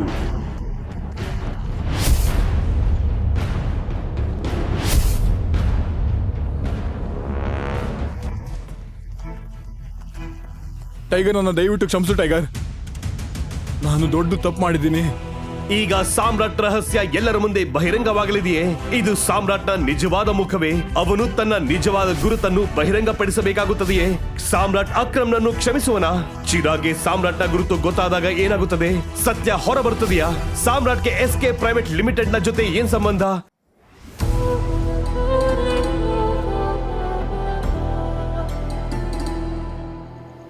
ಟೈಗರ್, ಓಡು, ಫಾಸ್ಟ್ ಆಗಿ ಓಡು, ಎಲ್ಲೋ ನಿಲ್ಬೇಡ. ಇವ್ರು ನಿನ್ನನ್ನು ಸಾಯಿಸ್ಬಿಡ್ತಾರೆ. ಮಗನೇ, ಡೋಂಟ್ ಸ್ಟಾಪ್. ಸಂಜಯ್ ಕೈಗೆ ಆಲ್ರೆಡಿ ಬುಲೆಟ್ ಬಿದ್ದಿದ್ರಿಂದ ನರಳ್ತಾ ಇದ್ದ. ತನ್ನ 5 ವರ್ಷದ ಮಗನ್ನ ಕತ್ಲಲ್ಲಿ ಅಡಗಿಸ್ಕೊಂಡು ಬೆಂಗಳೂರಿನ ಕಲಾಸಿಪಾಳ್ಯದ ಒಂದು ಚಿಕ್ಕ ಗಲ್ಲಿಲಿ ಬಚ್ಚಿಟ್ಕೊಂಡಿದ್ದ. ಅವನ ಕಾರು ಬುಲೆಟ್ ಗಾಯಕ್ಕೆ ಗಾಜು ಹೊಡ್ಕೊಂಡು ರಸ್ತೆ ಮಧ್ಯೆನೇ ನಿಂತಿತ್ತು. ಸಂಜಯ್ಗೆ ಶೂಟ್ ಮಾಡಿದವರು ಅಲ್ಲೇ ನಿಂತು ಅವರನ್ನ ಹುಡುಕ್ತಿದ್ರು. ನಿನ್ನ ಬಿಟ್ಟು ಎಲ್ಲೂ ಹೋಗಲ್ಲ ಡ್ಯಾಡ್, ನಾನು ನಿನ್ ಜೊತೆನೇ ಇರ್ತೀನಿ. ಹೇಯ್, ಲಿಸನ್ ಟು ಮೀ. ಲೈಫಲ್ಲಿ ನಾನು ತುಂಬಾ ನೋಡ್ಬಿಟ್ಟಿದ್ದೀನಿ, ಆದ್ರೆ ನಿನ್ ಲೈಫ್ ಈಗ ಶುರುವಾಗ್ತಿದೆ ಟೈಗರ್. ಬಿ ಬ್ರೇವ್ ಮೈ ಬಾಯ್ ಅಂತ ಹೇಳ್ತಾ ತನ್ನ ಕೈಲಿರೋ ಹಸಿರು ಹರಳಿನ ಚಿನ್ನದ ಉಂಗ್ರನ ಸಾಮ್ರಾಟ್ ಕೈ ಕೊಟ್ಟು ಹಣೆಗೊಂದು ಮುತ್ತಿಟ್ಟು ಗಟ್ಟಿಯಾಗಿ ಹಗ್ ಮಾಡ್ದ. ನೆಕ್ಸ್ಟ್ ಮೂಮೆಂಟೇ ಗನ್ ಹಿಡ್ಕೊಂಡು ಗೂಂಡಾಗಳನ್ನ ಫೇಸ್ ಮಾಡೋದಕ್ಕೆ ಮುನ್ನುಗ್ದ. ಪುಟ್ಟ ಸಾಮ್ರಾಟ್ ಕತ್ಲಲ್ಲೇ ಬಚ್ಚಿಟ್ಕೊಂಡು ಭಯದಿಂದ ಅಪ್ಪನ್ನೇ ನೋಡ್ತಾ ಇದ್ದ. ಸಂಜಯ್ ಕಾರ್ ಹತ್ರ ಹೋಗ್ತಿದ್ದ ಹಾಗೆ ಒಬ್ಬ ಗೂಂಡ ಅವನ್ ಕಡೆ ಗನ್ ಪಾಯಿಂಟ್ ಮಾಡ್ದ. ಅಷ್ಟೇ, ಒಂದೇ ಸಮ ಸಂಜಯ್ ಮೇಲೆ 3 ಬುಲೆಟ್ ಫೈರ್ ಆದ್ವು. ಟೈಗರ್, ಈ ಬದ್ಮಾಶ್ ಮುಖ ನನ್ನ ನೆನ್ಪಿಟ್ಕೋ. ನೀನೇ ಇವನನ್ನು ಹೊಡಿಬೇಕು. ಸಂಜಯ್ ಜೋರಾಗಿ ಕಿರ್ಚ್ಕೊಂಡು ಹಾಗೆ ನೆಲಕ್ಕುಸ್ದ. Dad, dad, dad. ಸಾಮ್ರಾಟ್ ಜೋರಾಗಿ ಕಿರ್ಸ್ತಾ ನಿದ್ದೆಯಿಂದ ಮೇಲೆದ್ದ. ಪೂರ್ತಿ ಬೆವ್ತೋಗಿ ಜೋರಾಗಿ ಉಸಿರಾಡ್ತಿದ್ದ. ಕಳೆದ 18 ವರ್ಷಗಳಿಂದ ಇದೇ ಕನಸು ಅವನನ್ನ ಬಿಟ್ಟು ಬಿಡದೆ ಕಾಡ್ತಿತ್ತು. ಅಪ್ಪ ಕೊಟ್ಟಿರೋ ಉಂಗ್ರ ನೋಡ್ತಾ ಅವನು ಹೇಳಿದ ಮಾತನ್ನೇ ನೆನಪು ಮಾಡ್ಕೊಂಡ. ಸಾಮ್ರಾಟ್ ತಂದೆನ ಕಳ್ಕೊಂಡ್ಮೇಲೆ ಸುಮ್ನಹಳ್ಳಿಲಿರೋ ಒಂದು ಅನಾಥಾಶ್ರಮದಲ್ಲಿ ಬೆಳೆದ. 18 ವರ್ಷ ಆದ್ಮೇಲೆ ಅಲ್ಲಿಂದ ಹೊರಗಡೆ ಬಂದು ಡೆಲಿವರಿ ಬಾಯ್ ಆಗಿ ಕೆಲ್ಸಕ್ಕೆ ಸೇರ್ಕೋಬೇಕಾಯ್ತು. ಇಷ್ಟ ಇಲ್ಲದೆ ಇದ್ರೂ ಬೆಂಗಳೂರಲ್ಲಿ ಜೀವನ ಮಾಡಬೇಕು ಅಂದ್ರೆ ಇದು ಅನಿವಾರ್ಯ ಆಗಿತ್ತು. ಈ ಎಲ್ಲಾ ಬೇಜಾರ್ ನಡುವೆ ಅವನಿಗಿದ್ದ ಒಂದೇ ಒಂದು ಖುಷಿ ಅಂದ್ರೆ ಅವನ ಗರ್ಲ್ ಫ್ರೆಂಡ್ ವೈಭವಿ. ಇವತ್ತು ಅವಳು ಬರ್ತಾಳೆ. ಬೇಗ ಕೆಲಸ ಮುಗಿಸಿ ಅವಳನ್ನ ಮೀಟ್ ಮಾಡೋದಕ್ಕೆ ಹೊರಟ. ಆನ್ ದ ವೇ ಯಾವಾಗಲೂ ಹೋಗೋ ಬೇಕ್ರಿಗೆ ಹೋಗಿ, ಅಣ್ಣ ಇದೆಷ್ಟು? ದೊಡ್ಡ ಕೇಕ್ ಕಡೆ ಕೈ ತೋರಿಸಿ ಕೇಳ್ದ. ಅಪ್ಪ ಕಂಜೂಸು, ಸುಮ್ಮನೆ ಬಿಲ್ಡಪ್ ಕೊಡ್ಬೇಡ. ನೀನು ತಗೊಳ್ಳೋದು ಈ ಸಿಂಗಲ್ ಪೀಸ್ ಕೇಕ್ನ ಅಂತ ಗೊತ್ತು ನನಗೆ. 60 ರೂಪಾಯಿ ಏನು ಪಾರ್ಸಲ್ಲ? ಸದ್ಯಕ್ಕೆ 60 ಸಾಕಣ. 10-100 ರೂಪಾಯಿ ಉಳಿಸಿದ್ರೆ ನನ್ನ ಹುಡುಗಿ ಆಸೆ ಪಟ್ಟಂಗೆ ಬೆಂಗಳೂರಲ್ಲಿ ಒಂದು ಮನೆ ತಗೋಬಹುದು. ಸಿಂಗಲ್ ರೂಪಾಯಿ ಮ್ಯಾಟರ್ಸ್ ರಾಜಣ್ಣ ಅಂತ ನಕ್ಕು ಖುಷಿಯಿಂದಲೇ ಪಾರ್ಸಲ್ ತಗೊಂಡ. ಈ ಕಡೆ ವೈಭವಿ ರೂಮ್ ಕಲರ್ಫುಲ್ ಲೈಟ್ಸ್ ಅಲ್ಲಿ ಜಗಮಗಿಸ್ತಾ ಲೌಡ್ ಮ್ಯೂಸಿಕ್ ಕಿವಿ ಕಿತ್ತೋಗೋ ತರ ಕೇಳಿಸ್ತಾ ಇತ್ತು. ಸಾಮ್ರಾಟ್ ಕುತೂಹಲದಲ್ಲಿ ಡೋರ್ ಬೆಲ್ ಒತ್ತದಾಗ ವೈಭವಿನೇ ಡೋರ್ ಓಪನ್ ಮಾಡಿದ್ಲು. ಅವಳನ್ನ ನೋಡಿ ಸಾಮ್ರಾಟ್ ಫುಲ್ಲು ಶಾಕ್ ಆದ. Vaibhavi, what is this? ಏನಿದೆಲ್ಲ? ಯಾವಾಗ್ಲೂ ಟ್ರೆಡಿಷನಲ್ ಆಗಿರ್ತಿದ್ದ ವೈಭವಿ ಇವತ್ತು ಚಿಕ್ಕ ಸ್ಕರ್ಟ್ ಹಾಕೊಂಡು ತಲೆ ಮೇಲೆ ಕ್ರೌನ್ ಇಟ್ಕೊಂಡು ಫುಲ್ ಮಾಡರ್ನ್ ಆಗಿ ಬಳುಕ್ತಾ ಇದ್ಲು. ಟೇಬಲ್ ಮೇಲೆ ದೊಡ್ಡ ಕೇಕು, ಶಾಂಪೇನು, ವಿಸ್ಕಿ ಬಾಟಲ್ಸ್ ರಾಶಿ ಬಿದ್ದಿದ್ವು. ಸುತ್ತ ಅವಳ ಫ್ರೆಂಡ್ಸು ಡ್ಯಾನ್ಸ್ ಮಾಡ್ತಿದ್ರು. ಹೇ ವೈಭವಿ, ಆ ಡೆಲಿವರಿ ಬಾಯ್ ಹತ್ರ ಏನ್ ಟೈಮ್ ವೇಸ್ಟ್ ಮಾಡ್ತಾ ಇದ್ಯಾ? ಬೇಗ ಬಾ ಅಂತ ಒಬ್ಳು ಕರೆದ್ರೆ ಇನ್ನೊಬ್ಳು, ಏಯ್ ನೀನ್ ಮಿಸ್ಟೇಕ್ ಮಾಡ್ಕೊಂಡೆ, ಅವನು ಜಸ್ಟ್ ಡೆಲಿವರಿ ಬಾಯ್ ಅಲ್ಲ ಕಣೆ, ವೈಭವಿ ಡೇಟ್ ಮಾಡ್ತಿರೋ ಸ್ಪೆಷಲ್ ಬಾಯ್. OMG, ನೀನ್ ಯಾವಾಗ ಇಷ್ಟೊಂದು ಚೀಪ್ ಆದೆ ವೈಭವಿ? ಸಾಮ್ರಾಟ್ಗೆ ಸಿಕ್ಕಾಪಟ್ಟೆ ಅವಮಾನ ಆಗೋಯ್ತು. ವೈಭವಿ ಒಂದ್ ಮಾತು ಆಡದೆ ಸುಮ್ಮನೆ ನಿಂತಿದ್ಲು. ಅಷ್ಟರಲ್ಲಿ ಹಿಂದೆಯಿಂದ ಹ್ಯಾಪಿ ಬರ್ಡೇ ಡಾರ್ಲಿಂಗ್. ಸಾಮ್ರಾಟ್ ಹಿಂದೆ ತಿರುಗಿ ನೋಡಿದಾಗ ಸೂಟು ಬೂಟು ಹಾಕೊಂಡು ಜಗನ್ ನಿಂತಿದ್ದ. ಅವನು ದೊಡ್ಡ ಬಿಸ್ನೆಸ್ ಮ್ಯಾನ್ ಮಗ ಆಗಿದ್ರಿಂದ ಎಲ್ರಿಗೂ ಪರಿಚಯ ಆಯ್ತು. ಯಾವಾಗ್ಲೂ ವೈಭವಿ ಹಿಂದೆನೆ ಸುತ್ತುತ್ತಿದ್ರಿಂದ ಸಾಮ್ರಾಟ್ಗೆ ಅವನನ್ನ ನೋಡಿದ್ರೇನೆ ಇರಿಟೇಟ್ ಆಗ್ತಿತ್ತು. ಕಾಸ್ಟ್ಲಿ ಗಿಫ್ಟ್ ಬಾಕ್ಸ್ ಹಿಡ್ಕೊಂಡಿರೋ ಜಗನ್ ಮುಂದೆ ಒಂದೇ ಒಂದು ಕೇಕ್ ಪೀಸ್ ತಂದಿರೋ ಸಾಮ್ರಾಟ್ ಕಾಮಿಡಿ ಪೀಸ್ ತರ ಕಾಣ್ತಿದ್ದ. ಜಗನ್ ನಗ್ತಾ ಸಾಮ್ರಾಟ್ನ ಸೈಡ್ಗೆ ತಳ್ಳಿ ವೈಭವಿಗೆ ಗಿಫ್ಟ್ ಕೊಟ್ಟು ಟೈಟಾಗಿ ಹಗ್ ಮಾಡ್ದ. ಸಾಮ್ರಾಟ್ಗೆ ಕೋಪ ಸರ್ರಂತ ನೆತ್ತಿಗೇರ್ತು. ವೈಭವಿ ಫ್ರೆಂಡ್ಸ್ ಕಡೆ ತಿರ್ಗಿ, ಗರ್ಲ್ಸ್, ನಾನೇನು, ನನ್ನ ಸ್ಟ್ಯಾಂಡರ್ಡ್ಸ್ ಏನು ಅಂತ ಇವಾಗ್ಲಾದ್ರೂ ಗೊತ್ತಾಯ್ತಾ ಅಂತ ಹೇಳಿ ಅಹಂಕಾರದಿಂದ, ಸಾಮ್ರಾಟ್ ಗೆಟ್ ಔಟ್ ಅಂತ ಹೇಳೋವರೆಗೂ ಇಲ್ಲೇ ಇರ್ತೀಯಾ ಅಂದ್ಬಿಟ್ಲು. How can you do this to me? Samrat ಇದನ್ನ ಎಕ್ಸ್ಪೆಕ್ಟ್ ಮಾಡಿರ್ಲಿಲ್ಲ.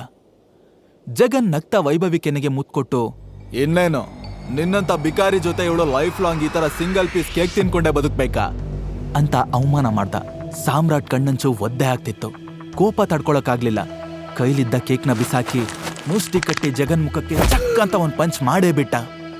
ಮೂಗಿಂದ ಬರ್ತಿರೋ ರಕ್ತನ ಜಗನ್ ಒರೆಸ್ಕೋತಾ, hey bastard, I will finish you ಅಂತ ಅಟ್ಯಾಕ್ ಮಾಡೋಕ್ ಹೋದ. ಬಟ್ ಸಾಮ್ರಾಟ್ ಕೊಟ್ಟ ಇನ್ನೊಂದು ಪಂಚ್ಗೆ ಅವನೇ ಪಂಚರ್ ಆಗೋದ.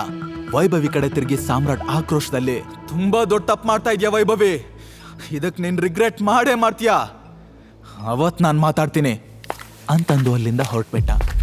ಇವಾಗ ಅವನ್ಗೆ ನಿಜವಾಗ್ಲೂ ತಾನು ಅನಾಥ ಅನ್ನೋ ಫೀಲ್ ಕಾಡೋದಕ್ ಶುರುವಾಯ್ತು. ಆ ಸಿಟ್ಟು ಹತಾಶೆಲಿ ಬಾರಿಗೆ ಹೋದ. ನೋವು ತಣಿಯೋವರೆಗೂ ಕುಡ್ದು ಕೈಲಿದ್ದ ಬಾಟಲ್ನ ಕೋಪದಲ್ಲಿ ಒಡೆದು ಹಾಕ್ತಾ ಫುಲ್ಲು ಟೈಟಾಗಿ ಓಲಾಡ್ಕೊಂಡು ಫುಟ್ಬಾತಲ್ಲಿ ಬ್ಯಾಲೆನ್ಸ್ ತಪ್ಪಿ ದಡಾರ್ ಅಂತ ಬಿದ್ದೋದ. ಆದ್ರೆ ಇಲ್ಲಿಗೆ ಎಲ್ಲ ಮುಗಿಲಿಲ್ಲ. At the same time young businessman Suraj car ಅದೇ ರೋಡಲ್ಲಿ ಬರ್ತಿತ್ತು. ಸಿಕ್ಕಾಪಟ್ಟೆ ಟೆನ್ಷನ್ ನಲ್ಲಿ ಡ್ರೈವ್ ಮಾಡ್ತಾ ಫಾಸ್ಟ್ ಆಗಿ ಬರ್ತಿದ್ದ. ತಾತ ಶ್ರೀಕಂಠ ದತ್ ಕಟ್ಟಿದ ಕೊಂಡದ ಮನೆ ಸಾಮ್ರಾಜ್ಯಕ್ಕೆ ತಾನೇ ವಾರಸ್ದಾರ ಆಗ್ಬೇಕು ಅನ್ನೋ ಆಸೆ ಇರೋ ಸೂರಜ್ಗೆ ಅವನ ತಂಗಿ ಸಾನ್ಯಾ ಬಿಸಿ ತುಪ್ಪ ಆಗಿದ್ಲು. ತಾತನ್ ಪ್ರಕಾರ ಬಿಸ್ನೆಸ್ ನಡ್ಸೋಕೆ ಸೂರಜ್ಗಿಂತ ಸಾನ್ಯಾನೇ ಕೇಪಬಲ್ ಆಗಿದ್ಲು. ಸೂರಜ್ ಯಾವಾಗ್ಲೂ ತಾನೇ ಗ್ರೇಟ್ ಅಂತ ಪ್ರೂವ್ ಮಾಡ್ಕೊಳ್ಳೋದಕ್ಕೆ ಸರ್ಕಸ್ ಮಾಡ್ತಾನೆ ಇರ್ತಿದ್ದ. ಈಗ್ಲೂ ಕೂಡ ಸಾನ್ಯಾನ ಮಟ್ಟ ಹಾಕೋದಕ್ಕೆ ಅಂತ ಒಂದು ಕೆಟ್ಟ ಪ್ಲಾನ್ ಮಾಡ್ಕೊಂಡು ಹೊರಟಿದ್ದ.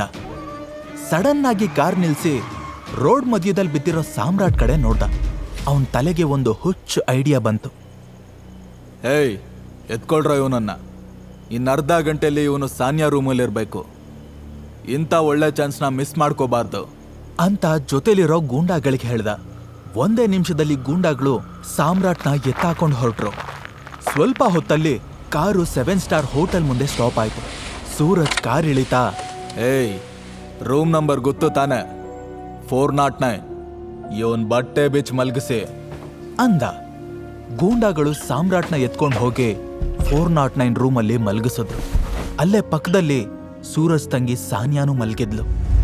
ಬೆಳಿಗ್ಗೆ ಸಾಮ್ರಾಟ್ ನಿದ್ದೆಗಣ್ಣಲ್ಲಿ ಸೈಡಿಗೆ ಟರ್ನ್ ಆದಾಗ ಸಾಫ್ಟ್ ಕೈ ಟಚ್ ಆಗ್ತಿರೋ ಹಾಗೆ ಫೀಲ್ ಆಯ್ತು. ಕರೆಂಟ್ ಶಾಕ್ ಹೊಡೆದಾಗೆ ಕಣ್ಬಿಟ್ಟ. ಅವನ್ ಪಕ್ಕ ಒಬ್ಳು ಬ್ಯೂಟಿಫುಲ್ ಹುಡುಗಿ ಮಲ್ಗಿದ್ಲು. ಗಾಬರಿಯಾಗಿ ಎದ್ದು ಕೂತ್ಕೊಂಡ್ರೆ ಅವನ್ ಮೈ ಮೇಲೆ ಶರ್ಟು ಪ್ಯಾಂಟೇ ಇರ್ಲಿಲ್ಲ. ಅವನ್ಗೆ ಏನ್ ಮಾಡ್ಬೇಕು ಅಂತ ಗೊತ್ತಾಗ್ದೆ ಕನ್ಫ್ಯೂಷನ್ ಅಲ್ಲಿ ಒದ್ದಾಡ್ತಿದ್ದಾಗ ಸಾನ್ಯಾ ಕೂಡ ಎಚ್ಚರ ಆದ್ಲು. ಅವಳಿಗೆ ಏನೇನು ಅರ್ಥ ಆಗ್ಲಿಲ್ಲ. ಒಂದೇ ಸಲ ಚಂಡಮಾರುತ ಬಂದು ಮುಖ ಕಪ್ಪಳಿಸ್ದಂಗಾಯ್ತು. ಸರ್ರಂತ ಸಿಟ್ಟು ನೆತ್ತಿಗೇರಿ ಸಾಮ್ರಾಟ್ ಕಪಾಳಕ್ಕೆ ಎತ್ತಿ ಬಾರ್ಸೇ ಬಿಟ್ಲು. ಹೂದ ಹೆಲ್ಲಾರಿಯೋ, ನೀನ್ ಹೇಗ್ ಒಳಗಡೆ ಬಂದೆ? ನಿನ್ ಬಟ್ಟೆಯಲ್ಲಿ ನನ್ಗೇನ್ ಮಾಡ್ದೆ? ರಾಸ್ಕಲ್ ಬಾಯ್ ಬಿಡೋ. ಪಾಪ ಸಾಮ್ರಾಟ್ಗೆ ರೋಡ್ ಮಧ್ಯದಲ್ಲಿ ನಿಂತಿದ್ದಷ್ಟೇ ನೆನಪು. ಸೊ ಅವನ್ ತಾನೇ ಏನ್ ಹೇಳ್ತಾನೆ? ಅದು ನಾನು ಅಂತ ತಡವರ್ಸ್ತಿದ್ದಾಗ್ಲೇ ಆ ರೂಮ್ ಡೋರ್ ದಡ್ ಅಂತ ಓಪನ್ ಆಯ್ತು. ನೋಡಿದ್ರೆ ಅಲ್ಲಿ ಸೂರಜ್ ಮತ್ತೆ ಅವನ ಗ್ಯಾಂಗ್ ನಿಂತಿತ್ತು. ಸಾನ್ಯಾಗೆ ಮಾತಾಡೋದಕ್ಕೆ ಬಿಡ್ದೆ, ಶೇಮ್ ಆನ್ ಯು ಸಾನ್ಯಾ, ನನಗೆ ಮೊದ್ಲಿಂದಾನು ಡೌಟ್ ಇತ್ತು. ಆದ್ರೆ ತಾತನ್ಗೆ ಹೇಳಿದ್ರೆ ಸಾನ್ಯಾ ಬಂಗಾರದಂತ ಹುಡುಗಿ ಅಂತಿದ್ರು. ಅವ್ರ ಮುದ್ದಿನ ಮೊಮ್ಮಗಳು ಕಾಗೆ ಬಂಗಾರ ಅಂತ ತೋರ್ಸೋದಕ್ಕೆ ತಾತನ್ನ ಇಲ್ಲಿ ಕರ್ಕೊಂಡು ಬಂದಿದ್ದೀನಿ. ನಿನ್ ಕರ್ಮಕಾಂಡನ ಅವರು ಲೈವ್ ಆಗಿ ನೋಡ್ಲಿ ಅಂತ. ತಾತ ಅಂದ್ಕೂಡ್ಲೆ ಸಾನ್ಯಾಗೆ ಇಡೀ ಮೈ ನಡುಗೋಯ್ತು. ಅವಳು ಕೈ ಜೋಡಿಸಿ, ಅಣ್ಣ ಬಿಲೀವ್ ಮಿ, ಇಲ್ಲೇನ್ ನಡೀತಿದೆ ಅಂತಾನೆ ನನ್ಗೆ ಅರ್ಥ ಆಗ್ತಿಲ್ಲ. ಈ ಹುಡುಗನ್ನ ನಾನು ನೋಡ್ತಾ ಇರೋದು ಇದೇ ಫಸ್ಟ್ ಟೈಮ್ ಅಂತ ಬೇಡ್ಕೊಂಡ್ಲು. ಸಾಮ್ರಾಟ್ ಟೆನ್ಷನ್ ನಲ್ಲಿ, ಶೀ ಇಸ್ ರೈಟ್ ಬ್ರದರ್, ಇವಳು ಯಾರು, ನಾನು ಹೇಗೆ ಇಲ್ಲಿಗೆ ಬಂದೆ, ಏನ್ ನಡೀತಾ ಇದೆ ಒಂದು ಅರ್ಥನೇ ಆಗ್ತಿಲ್ಲ ಅಂತ ಮಾತ್ ಮುಗಿಸೋಷ್ರಲ್ಲಿ ಶ್ರೀಕಂಠದತ್ತ ಒಳಗ್ ಬಂದ್ರು. ಸಾನ್ಯಾ ಕಂಡೀಷನ್ ನೋಡಿ ಅವ್ರ ಕಣ್ಣು ಕೆಂಡ ಆಯ್ತು. ನಾನ್ ನಿನ್ನಿಂದ ಇದನ್ನೆಲ್ಲ ಎಕ್ಸ್ಪೆಕ್ಟ್ ಮಾಡಿರ್ಲಿಲ್ಲ ಸಾನ್ಯಾ. ತಾತ ಪ್ಲೀಸ್ ಟ್ರಸ್ಟ್ ಮೀ, ನೀವ್ ಅನ್ಕೊಂಡಿರೋ ಹಾಗೆ ಏನೂ ಇಲ್ಲ. ಇವನ್ ಯಾರು ಅಂತನೂ ನನಗೆ ಗೊತ್ತಿಲ್ಲ ಅಂತ ಗೋಗರದ್ಲು. ಶ್ರೀಕಂಠದತ್ತ ಸಿಟ್ಟಲ್ಲಿ, ಕೊಂಡೋದ್ ಮನೆ ಫ್ಯಾಮಿಲಿ ಪರಂಪರೆ ಏನು, ರೀತಿ ರಿವಾಜ್ ಏನು ಅಂತ ನಿನಗ್ ಗೊತ್ತಿದೆ ತಾನೆ. ಗೊತ್ತಿದ್ದು ತಪ್ಪು ಮಾಡಿದ್ಯಾ ಅಂದ್ಮೇಲೆ ಶಿಕ್ಷೆ ಆಗ್ಲೇಬೇಕಲ್ವಾ ಅಂತ ಹೇಳಿ ಸಾಮ್ರಾಟ್ ಕಡೆ ನೋಡ್ಕೊಂಡು ಹಲ್ ಕಚ್ತಾ, ನೀನು ನನ್ನ ಮೊಮ್ಮಗಳ ಜೊತೆ ಮಲಗಿದ್ದೆ ಅಲ್ವಾ? ನಮ್ ಕುಟುಂಬದ ರೂಲ್ಸ್ ಪ್ರಕಾರ ಇನ್ನು ಮುಂದೆ ನೀನೇ ನಮ್ಮ ವಂಶದ ಅಳಿಯ, ಇನ್ನು ಚರ್ಚೆ ಬೇಡ ಅಂತ ಅಬ್ಬರ್ಸಿದ್ರು. ವೇಟ್, ನಮ್ಮಿಬ್ರು ನಡುವೆ ಅಂತ ಏನೂ ನಡೆದಿಲ್ಲ. ಸಾಮ್ರಾಟ್ ಬೇಡ್ಕೊಂಡ. ಅವನ್ ಪ್ಯಾಂಟ್ ಹಾಕ್ತಾ ಇರೋದನ್ನ ಶ್ರೀಕಂಠದತ್ತ ಅವರು ಅಬ್ಸರ್ವ್ ಮಾಡಿ, ಓ ಹೌದಾ ಅಂತ ವ್ಯಂಗ್ಯ ಮಾಡ್ತಾ ಗಾರ್ಡ್ಸ್ ಕಡೆ ನೋಡಿದ್ರು. ಅಷ್ಟೇ, ಎಲ್ರೂ ಸಾಮ್ರಾಟ್ಗೆ ಹಿಗ್ಗಾಮುಗ್ಗ ಬಾರಿಸೋದಕ್ಕೆ ಶುರು ಮಾಡಿದ್ರು. ಅವನ್ಗೆ ರಿಟರ್ನ್ ಹೊಡೆಯೋಷ್ಟು ಶಕ್ತಿ ಇದ್ರೂ ಕೂಡ ಇಲ್ಲೇನಾಗ್ತಿದೆ, ಇವರೆಲ್ಲ ಯಾರು ಅಂತ ಯೋಚಿಸ್ತಾ ಸೈಲೆಂಟ್ ಆಗಿದ್ದ. ಶ್ರೀಕಂಠದತ್ತ ಸಾನ್ಯಾ ಕಡೆ ತಿರುಗಿ, ಸಾನ್ಯಾ, ನನ್ನ ಮಾತಿಗೆ ಬೆಲೆ ಕೊಡ್ತೀಯ ಅಲ್ವಾ? ಇವಾಗ ಇವನನ್ನ ಹಾಸ್ಪಿಟಲ್ ಕರ್ಕೊಂಡು ಹೋಗು. ಇವತ್ತು ಸಂಜೆ ಅಕ್ರಮ್ ಪಾರ್ಟಿಗೆ ಇನ್ವೈಟ್ ಮಾಡಿದಾನೆ, ಅಲ್ಲಿಗೆ ಹೋಗ್ಬೇಕು. ನೀನೊಬ್ಳೇ ಅಲ್ಲ, ಜೊತೆಲಿ ಅವನು ಬರಬೇಕು ಅಂತ ಆರ್ಡರ್ ಮಾಡೋ ಥರ ಹೇಳಿ ಅಲ್ಲಿಂದ ಹೊರಟ್ರು. ತನ್ನ ಪ್ಲಾನ್ ಸಕ್ಸಸ್ ಆಯ್ತು ಅನ್ನೋ ಖುಷಿನಲ್ಲಿ ಸೂರಜ್ ತಂಗಿ ಕಡೆ ನೋಡಿ ವ್ಯಂಗ್ಯವಾಗಿ ನಕ್ಕು ತಾತನ ಹಿಂದೆನೇ ಹೋದ. ಸಾಮ್ರಾಟ್ ನೋವಲ್ಲಿ ನರಳುತ್ತಿದ್ದ. ಸಾನ್ಯಾ ಸಿಟ್ಟಲ್ಲಿ, ಈಡಿಯಟ್, ನನ್ನ ಲೈಫ್ನೇ ಹಾಳು ಮಾಡ್ಬಿಟ್ಟಿಯಲ್ಲೋ, ಏನೋ ನಿನ್ನ ಇಂಟೆನ್ಷನ್? ಅವಳು ಎಷ್ಟೇ ಕಿರ್ಚಾಡಿದ್ರು ಅವನ ಹತ್ರ ಉತ್ತರ ಇರಲಿಲ್ಲ. ಅವಳ ಡ್ರೈವರ್ ಸಾಮ್ರಾಟ್ನ ಹಾಸ್ಪಿಟಲ್ ಕರ್ಕೊಂಡು ಹೋಗಿ ಟ್ರೀಟ್ಮೆಂಟ್ ಕೊಡಿಸಿ ಅವನ ರೂಮಿಗೆ ಬಿಟ್ಟ. ಸಾಮ್ರಾಟ್ ಸಂಜೆ ಪಾರ್ಟಿ ಬಗ್ಗೆನೇ ಯೋಚಿಸ್ತಾ ಇದ್ದ. ಶ್ರೀಕಂಠದತ್ತ ಆರ್ಡರ್ ಮಾಡಿದ್ದಕ್ಕೆ ಅವನ್ ಪಾರ್ಟಿಗೆ ಹೋಗೋ ನಿರ್ಧಾರ ಮಾಡಿರ್ಲಿಲ್ಲ. ಸಾನ್ಯಾ ಆಲ್ರೆಡಿ ಪ್ರಾಬ್ಲಮ್ ಅಲ್ಲಿದ್ದಾಳೆ. ಅವಳ ಸಮಸ್ಯೆನ ನಾನು ಇನ್ನಷ್ಟು ಕಾಂಪ್ಲಿಕೇಟ್ ಮಾಡಬಾರ್ದು, ಹುಡುಗಿ ಗೌರವದ ವಿಷಯ ಕಡೆಗಣಿಸಬಾರ್ದು ಅಂತ ಸಾಮ್ರಾಟ್ ಅನ್ಕೊಂಡ. ಕಬೋರ್ಡ್ನಲ್ಲಿದ್ದ ಒಂದೇ ಒಂದು ಬ್ಲೇಸರ್ನ ಎತ್ಕೊಂಡ. ಅದು ಅವನಪ್ಪ ಸಂಜಯ್ದಾಗಿತ್ತು. ಅದಾಗ್ಲೇ ಸೌದೋಗಿ ಅಲ್ಲಲ್ಲಿ ಸುಕ್ಕಾಗಿತ್ತು. ಆದ್ರೂ ಅದನ್ನ ಹಾಕೊಂಡ. ಸಾಮ್ರಾಟ್ ಮುಖದಲ್ಲಿ ಒಂದು ರೀತಿ ರಾಜಕಳೆ ಬಂತು. ಸಂಜಯ್ ಸಾನ್ಯಾ ಕೊಟ್ಟಿದ್ದ ಅಡ್ರೆಸ್ಗೆ ಹೋದಾಗ ಅವನ್ ಗೆಸ್ ಮಾಡ್ದಾಗೇನೆ ಅದು ದೊಡ್ಡ ಬಂಗ್ಲೆನೇ ಆಗಿತ್ತು. ಪಾರ್ಟಿ ವೇರ್ನಲ್ಲಿ ಸಾನ್ಯಾ ಸಖತ್ ಹಾಟಾಗಿ ಕಾಣಿಸ್ತಾ ಇದ್ಲು. ಅವಳು ಹಾಕಿರೋ ಚಪ್ಲಿ ಬೆಲೆ ಸಾಮ್ರಾಟ್ 1 ತಿಂಗಳ ಸಂಬಳಕ್ಕಿಂತ ಜಾಸ್ತಿ ಇತ್ತು. ಇಬ್ರು ಕಾರಲ್ಲಿ ಕೂತು ಪಾರ್ಟಿಗೆ ಹೊರಟ್ರು. ಸಾನ್ಯಾ ಒಂದು ಕ್ಷಣಕ್ಕೂ ಸಾಮ್ರಾಟ್ ಕಡೆ ನೋಡ್ಲಿಲ್ಲ. ಲೈಫಲ್ಲಿ ಸಡನ್ ಆಗಿ ಏನೇನೆಲ್ಲ ಆಗೋಯ್ತು, ಇನ್ನು ಆ ಪಾರ್ಟಿಲಿ ಏನೇನಾಗುತ್ತೋ ಅನ್ನೋ ಟೆನ್ಷನ್ ಅಲ್ಲಿ ಸಾಮ್ರಾಟ್ ಕೈ ಹಿಸುಕ್ತಾ ಕೂತಿದ್ದ. ಅದನ್ನ ಅಬ್ಸರ್ವ್ ಮಾಡಿದ ಸಾನ್ಯಾಗೆ ಇರಿಟೇಟ್ ಆಯ್ತು. ಅವನ್ ಬೆರಳಲ್ಲಿದ್ದ ರಿಂಗ್ನ ನೋಡಿ ಇನ್ನಷ್ಟು ಕೋಪ ಬಂತು. ಆ ರಿಂಗು ಅದೆಷ್ಟು ಹಳೇದೋ, ಡಿಸ್ಕಸ್ಟಿಂಗ್, ತೆಗೆದು ಬಿಸಾಕು. ನೋವೆ, ಜೀವ ಹೋದ್ರೂ ಇದನ್ನ ತೆಗ್ಯಲ್ಲ ಅಂತ ಅವ್ನು ಹೇಳೋ ಅಷ್ಟರಲ್ಲಿ ಕಾರ್ ಕೂಡ ಸ್ಟಾಪ್ ಆಯ್ತು. ಅವಳು ಸಿಟ್ಟಲ್ಲಿ ಕಾರ್ ಇಳಿದು ಪಟಪಟ ಅಂತ ಮುಂದೆ ಹೋದ್ಲು. ಸಾಮ್ರಾಟ್ ಏನು ಮಾತಾಡದೆ ಅವಳನ್ನ ಫಾಲೋ ಮಾಡ್ದ. ಆ ಪಾರ್ಟಿ ನಡೀತಿದ್ದ ಪ್ಲೇಸ್ ಕೋಟೆ ತರ ಇತ್ತು. ಬೌನ್ಸರ್, ಸೆಕ್ಯೂರಿಟಿಗಳು ಎಲ್ರೂ ಮೆಷಿನ್ ಗನ್ ಹಿಡ್ಕೊಂಡು ನಿಂತಿದ್ರು. ಒಳಗ್ ಹೋದಾಗ ಮೊದಲು ಸಾಮ್ರಾಟ್ ಕಣ್ಣಿಗೆ ಕಂಡಿದ್ದು ಅವನ್ ಶತ್ರು ಜಗನ್. ಅವನಿಂದಾನೇ ಸಾಮ್ರಾಟ್ಗೆ ಈ ಸ್ಥಿತಿ ಬಂದಿತ್ತು. ಸಾಮ್ರಾಟ್ ಕೊಟ್ಟಿದ್ದ ಪಂಚ್ಗೆ ಜಗನ್ ಮೂಗು ಪಂಚರ್ ಆಗಿ ಪ್ಲಾಸ್ಟರ್ ಹಾಕೊಂಡಿದ್ದ. ಜಗನ್ ವ್ಯಂಗ್ಯ ಮಾಡ್ತಾ, ಏಯ್ ಬಾಸ್ಟರ್ಡ್, ನೀನಿಲ್ಲೇನೋ ಮಾಡ್ತಿದ್ಯಾ? ಇಲ್ಲೂ ಸಿಂಗಲ್ ಪೀಸ್ ಕೇಕ್ ಡೆಲಿವರಿ ಮಾಡೋಕ್ ಬಂದ್ಯಾ? ಸಾಮ್ರಾಟ್ ಮುಷ್ಟಿ ಬಿಗಿ ಹಿಡಿದು ಕೋಪ ಕಂಟ್ರೋಲ್ ಮಾಡ್ಕೋತಿರುವಾಗ್ಲೇ ಸಾನ್ಯಾ ಅವ್ರ ಮಧ್ಯೆ ಬಂದು ಫರ್ಮ್ ಆಗಿ, ಈಸ್ ಮೈ ಹಸ್ಬೆಂಡ್ ಅಂದ್ಲು. ವಾಟ್? ನಿನ್ಗೇನ್ ಹುಚ್ಚ? ಈ ಯೂಸ್ಲೆಸ್ನ ಮದ್ವೆ ಆಗಿದ್ಯಾ? ಯಾವಾಗ? ಸಾಮ್ರಾಟ್ ಸಿಟ್ಟಲ್ಲಿ, ನಾಲ್ಗೆ ಬಿಗಿ ಹಿಡಿದು ಮಾತಾಡು, ಇಲ್ಲ ಅಂದ್ರೆ ಅಬ್ಬಾ, ಇಲ್ಲ ಅಂದ್ರೆ ಏನೋ ಮಾಡ್ತೀಯಾ? ಹೊಡಿತೀಯಾ? ಇಲ್ಲಿಗೆ ಬಂದು ಹೊಡೆಯೋಷ್ಟು ಧೈರ್ಯ ಇದ್ಯಾ ನಿನ್ಗೆ? ಗಂಡ್ಸಾಗಿದ್ರೆ ಹೊಡೆಯೋ ನೋಡೋಣ. ತಕ್ಷಣ ಸಾಮ್ರಾಟ್ ಟ್ರಿಗರ್ ಆದ. ಮುಷ್ಟಿ ಬಿಗಿ ಮಾಡ್ತಿದ್ದ ಹಾಗೆ, ಏನ್ ನಡೀತಿದೆ ಇಲ್ಲಿ ಅನ್ನೋ ಒಂದು ಸ್ಟ್ರಾಂಗ್ ವಾಯ್ಸ್ ಕೇಳಿಸ್ತು. ಅಲ್ಲಿ ಪಾರ್ಟಿನ ಆರ್ಗನೈಸ್ ಮಾಡಿರೋ ಅಕ್ರಮ್ ನಿಂತಿದ್ದ. ಜಗನ್ ಪಾಪ್ತವನ್ ತರ ಮುಖ ಮಾಡ್ಕೊಂಡು, ಅಕ್ರಮ್ ಸರ್, ಇವನೊಬ್ಬ ಕ್ರಿಮಿನಲ್, ಈ ಪಾರ್ಟಿ ಕದ್ದು ಬಂದಿದ್ದಾನೆ ಅಂತ ಕಂಪ್ಲೇಂಟ್ ಹೇಳ್ದ. ಅಕ್ರಮ್ ಗುರಾಯಿಸ್ತಾ ಸಾಮ್ರಾಟ್ ಹತ್ರ ಬಂದು, you are not invited here, scene create ಮಾಡ್ದೆ ಇಲ್ಲಿಂದ ಹೊರಡು, ಇಲ್ಲಾಂದ್ರೆ ಪೊಲೀಸ್ನ ಕರಿಬೇಕಾಗತ್ತೆ ಅಂತ ವಾರ್ನ್ ಮಾಡ್ದ. ಸಾಮ್ರಾಟ್ ಹ್ಯಾಂಡ್ ರೈಸ್ ಮಾಡ್ತಾ, ಅದ್ರ ಅವಶ್ಯಕತೆ ಇಲ್ಲ ಮಿಸ್ಟರ್ ಅಕ್ರಮ್, ನಾನೇ ಹೋಗ್ತೀನಿ ಅಂದ. ಆಗ ಅಚಾನಕ್ ಆಗಿ ಅವನ ಬೆರಳಲ್ಲಿದ್ದ ರಿಂಗ್ ಕಾಣಿಸಿ ಅಕ್ರಮ್ ಬೆಚ್ಚ ಬಿದ್ದ. ಅವನಿಡೀ ಬಾಡಿ ನಡುಗ್ತಾ ಇತ್ತು. ಟೈಗರ್ ಅಂತ ಮನಸ್ಸು ಕಿರಿಸ್ತು, ಆದ್ರೆ ಗಂಟ್ಲಿಂದ ಸ್ವರ ಹೊರಡ್ಲಿಲ್ಲ. ಅಲ್ಲಿಂದ ಹೊರಡೋದಕ್ಕೆ ತಿರುಗಿ ನಿಂತ ಸಾಮ್ರಾಟ್ ಕೈನ ರಫ್ ಅಂತ ಹಿಡ್ಕೊಂಡು ಅವನ್ಗೆ ಒಂದು ಮಾತಾಡೋದಕ್ಕೂ ಅವಕಾಶ ಕೊಡದೆ ಅಲ್ಲಿಂದ ಎಳ್ಕೊಂಡು ಹೋದ. ಅವನ್ ಹಾಗೆ ಎಳ್ಕೊಂಡು ಹೋದ ಸ್ಪೀಡ್ ನೋಡಿನೇ ಸಾನ್ಯಾ, ಸೂರಜ್, ಜಗನ್ ಅಲ್ಲಿದ್ದ ಎಲ್ರೂ ಇವತ್ತು ಸಾಮ್ರಾಟ್ ಕತೆ ಮುಗೀತು ಅನ್ಕೊಂಡ್ರು. ಅಕ್ರಮ್ ಸಾಮ್ರಾಟ್ನ ಸೀದಾ ಒಂದು ರೂಮ್ ಒಳಗಡೆ ಕರ್ಕೊಂಡು ಬಂದು ಡೋರ್ ಕ್ಲೋಸ್ ಮಾಡ್ದ. ಯಾಕೆ ನನ್ನನ್ನು ಇಲ್ಲಿಗೆ ಎಳ್ಕೊಂಡು ಬಂದಿದ್ದೀರಾ? ಏನ್ ನಿಮ್ ಪ್ರಾಬ್ಲಮ್ಮು? ಸಾಮ್ರಾಟ್ ಕೇಳೋ ಅಷ್ಟರಲ್ಲಿ, ನಾನ್ ನಿನ್ ಬೆರಳಲ್ಲಿರೋ ರಿಂಗ್ನ ನೋಡ್ಬಹುದಾ ಅಂತ ಅಕ್ರಮ್ ಕೇಳ್ದ. ಯಾಕೆ? ಡೋಂಟ್ ವರಿ, ಜಸ್ಟ್ ನೋಡ್ತೀನಿ ಅಷ್ಟೆ. ಇವಾಗ ಅಕ್ರಮ್ ಮಾತಿನ ವರ್ಷ ಕಂಪ್ಲೀಟ್ ಆಗಿ ಬದಲಾಗಿತ್ತು. ಮೊದ್ಲಿನ ದರ್ಪ ಇರಲಿಲ್ಲ. ಸಾಮ್ರಾಟ್ ರಿಂಗ್ ಬಿಚ್ಚಿ ಅವನ್ ಕೈ ಕೊಟ್ಟ. ಅದ್ರ ಒಳಗಿರೋ ಟೀ ಸಿಂಬಲ್ನ ನೋಡಿ ಅಕ್ರಮ್ ಕಣ್ಣಲ್ಲಿ ನೀರ್ ತುಂಬಿಕೊಳ್ತು. ಹಿಂದೆ ಮುಂದೆ ಯೋಚನೆ ಮಾಡ್ದೆ ರಪ್ ಅಂತ ಸಾಮ್ರಾಟ್ ಕಾಲಿಗೆ ಬಿದ್ಬಿಟ್ಟ. ಟೈಗರ್ ಅಂತ ಹೇಳ್ತಾ ಫುಲ್ ಎಮೋಷನಲ್ ಆದ. ಸಾಮ್ರಾಟ್ಗೆ ಟೈಗರ್ ಅಂದಿದ್ ಕೇಳಿ ಶಾಕ್ ಆಯ್ತು. ತನ್ನಪ್ಪ ಸಾಯೋ ಕ್ಷಣದಲ್ಲಿ ಹೇಳಿದ ಮಾತೆ ಅವನ್ ತಲೆಯಲ್ಲಿ ಎಕೋ ಆಯ್ತು. ಫೈನಲಿ ನಮ್ ಟೈಗರ್ ನಮಗ್ ಸಿಕ್ತಾ ಅಂತ ಅಕ್ರಮ್ ಎದ್ದು ಖುಷಿಲ್ ಕುಣ್ದಾಡ್ದ. ಸಾಮ್ರಾಟ್ ಕನ್ಫ್ಯೂಸ್ ಆಗ್ತಾ, ಹೇಯ್ ಏನ್ ಹೇಳ್ತಾ ಇದ್ದೀರಾ ನೀವು ಅಂತ ಕೇಳ್ದ. ಹೌದು, ನಾನು ನಿನ್ಗೋಸ್ಕರ 18 ವರ್ಷದಿಂದ ಕಾಯ್ತಾ ಇದ್ದೆ. ನೀನೇ ನಮ್ ಟೈಗರ್. ನಮ್ಮ 1000 ಕೋಟಿ ಸಾಮ್ರಾಜ್ಯಕ್ಕೆ ನೀನೇ ಹುಲಿ. ನಿಮ್ಮಪ್ಪ, ನಾನು ಮತ್ತೆ ರಾಣಾ, ನಾವು 3 ಜನ ಫ್ರೆಂಡ್ಸ್ ಸೇರ್ಕೊಂಡು ಕಟ್ಟಿದ್ದಿ ಸಾಮ್ರಾಜ್ಯ ಇವತ್ತಿಂದ ನಿಂದು ಅಂತ ಹೇಳಿ ಗೋಡೆ ಮೇಲೆ ನೇತಾಡ್ತಾ ಇರೋ ಫೋಟೋ ಕಡೆ ಕೈ ತೋರಿಸ್ತಾ. ಅದ್ರ ಮಧ್ಯದಲ್ಲಿ ಸಂಜಯ್ ಇದ್ರೆ ಬಲ್ಗಡೆ ಅಕ್ರಮ್ ಇದ್ದ. ಎಡಗಡೆ ಇರೋ ರಾಣಾ ಫೋಟೋ ನೋಡಿದ ಕೂಡ್ಲೆ ಸಾಮ್ರಾಟ್ ಸ್ಟನ್ ಆದ. ಟೈಗರ್, ಈ ಬದ್ಮಾಶ್ ಮುಖ ನಾನ್ ನೆನ್ಪಿಟ್ಕೋ, ನೀನೇ ಇವನನ್ನ ಹೊಡಿಬೇಕು ಅಂತ ಅಪ್ಪ ಹೇಳಿದ ಮಾತು ಪದೇ ಪದೇ ಅವನ್ ಕಣ್ಮುಂದೆ ಬಂತು. ಸ್ವಂತ ಫ್ರೆಂಡ್ಗೆ ದ್ರೋಹ ಮಾಡಿದ ಆ ಪಾಪಿ ಫೋಟೋ ನೋಡಿ ಸಾಮ್ರಾಟ್ ಕಣ್ಣು ಕೆಂಪಾದ್ವು. ರಕ್ತ ಕೊತ ಅಂತ ಕುದಿಯೋದಕ್ಕೆ ಶುರುವಾಯ್ತು. ಡ್ಯಾಡ್, 18 ವರ್ಷ ನಾನು ಯಾವುದಕ್ಕೋಸ್ಕರ ಕಾಯ್ತಾ ಇದ್ನೋ ಆ ಟೈಮ್ ಹತ್ರ ಬರ್ತಿದೆ. ನಿನ್ನನ್ನು ಸಾಯಿಸಿದ ಈ ರಾಣನ್ನ ಮಣ್ಣು ಮುಕ್ಕಿಸ್ತೇನೆ ಅಂತ ಮನ್ಸಲ್ಲೇ ಅಂದ್ಕೊಳ್ತಾ ಸಾಮ್ರಾಟ್ ಮುಷ್ಟಿ ಬಿಗಿ ಮಾಡ್ದ. ಏನಾಯ್ತು ಟೈಗರ್, ಯಾಕಿಷ್ಟೊಂದು ಕೋಪ? ತಕ್ಷಣ ಸಾಮ್ರಾಟ್ ತಲೆ ತಗ್ಗಿಸ್ಕೊಂಡು, ಇಲ್ಲ ಏನಿಲ್ಲ, ನೀವೇನೋ ಹೇಳ್ತಿದ್ರಿ, ಕಂಟಿನ್ಯೂ ಮಾಡಿ. ಹಾ ನಾವು ಕಟ್ಟಿದ್ದ ಅಂಡರ್ವರ್ಲ್ಡ್ ಸಾಮ್ರಾಜ್ಯದ ಬಗ್ಗೆ ಹೇಳ್ತಿದ್ದೆ.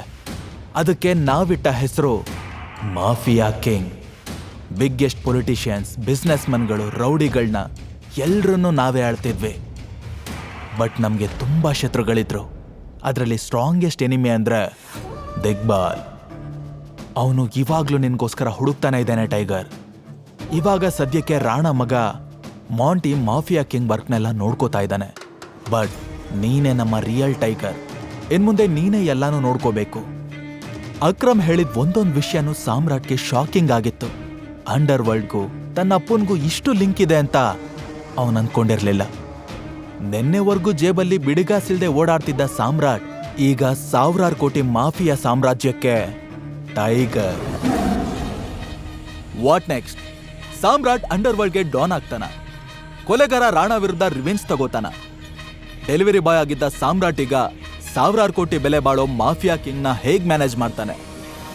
ಇದನ್ನೆಲ್ಲ ತಿಳ್ಕೋಬೇಕು ಅಂದ್ರೆ ಕೇಳ್ತಾ ಇರಿ Tiger returns, only on packet FM.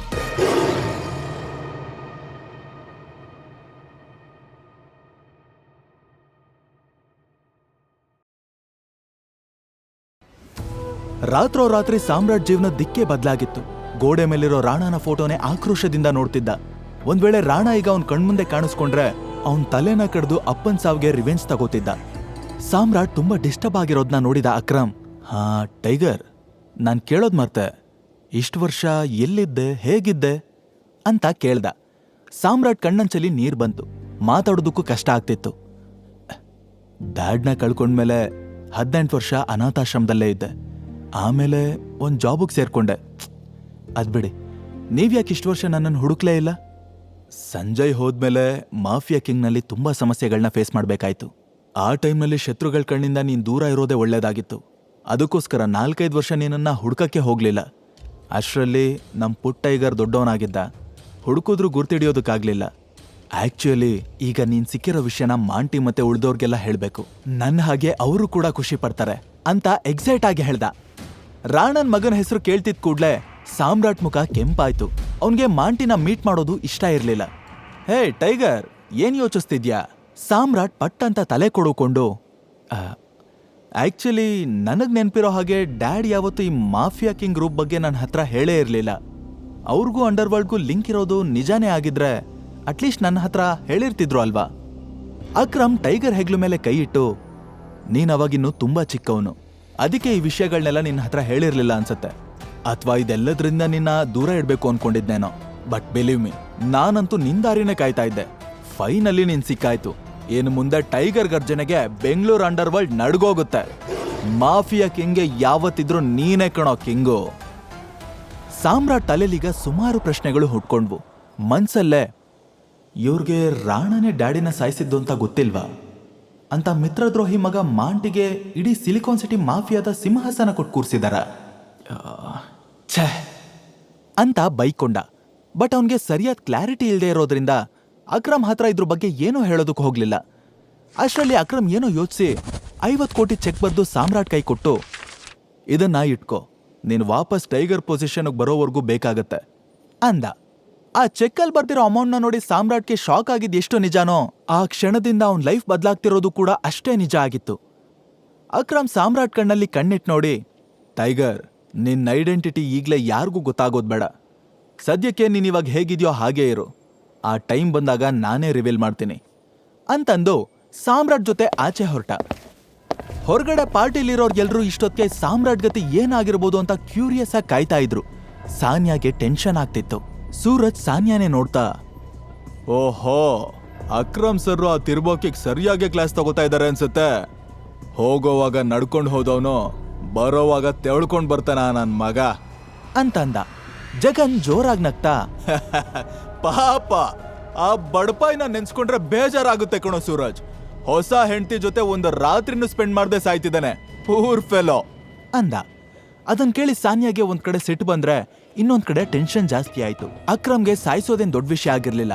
ಆದ್ರೆ ಒಬ್ಬ ವ್ಯಕ್ತಿ ಸಾಯೋದನ್ನ ಇನ್ನೊಬ್ಬ ಸೆಲೆಬ್ರೇಟ್ ಮಾಡ್ತಾನಲ್ಲ ಅಂತ ಅವಳಿಗೆ ಜಗನ್ ಬಗ್ಗೆ ಅಸಹ್ಯ ಅನ್ನಿಸ್ತು. ಸೂರಜ್ ಸರ್ಕ್ಯಾಸ್ಟಿಕ್ ಆಗಿ, ಸತ್ತಿರೋರ್ ಬಗ್ಗೆ ಹಿಂಗೆಲ್ಲ ಮಾತಾಡಬಾರ್ದು ಕಣೋ, ತಪ್ಪು ತಪ್ಪು ಅಂತ ಹೇಳ್ದ. ಜಗನ್ ಗಾಯ ಆಗಿರೋ ಮೂಗ್ನ ಮುಟ್ಕೊಳ್ತಾ ಮನ್ಸಲ್ಲೇ, ತಪ್ಪಂತೆ ತಪ್ಪು, ನಂತರ ಹೊಡೆಸ್ಕೊಂಡಿದ್ರೆ ಗೊತ್ತಾಗ್ತಿತ್ತೋ ಇವನ್ಗೆ. ನಾನೇ ಅವನೊಂದು ಸಾಯಿಸೋಣ ಅನ್ಕೊಂಡಿದ್ದೆ. ನನ್ನ ಮಗನ್ಗ ಅದೃಷ್ಟನೂ ಇಲ್ಲ ಬಿಡು ಅಂತ ಅನ್ಕೋತಿರುವಾಗ್ಲೇ ಆ ರೂಮ್ ಡೋರ್ ಓಪನ್ ಆಯ್ತು. ಸಾಮ್ರಾಟ್ ಅಕ್ರಮ್ ಜೊತೆ ಆರಾಮಾಗಿ ಆಚೆ ಬರ್ತಿರೋದ್ ಕಾಣಿಸ್ತು.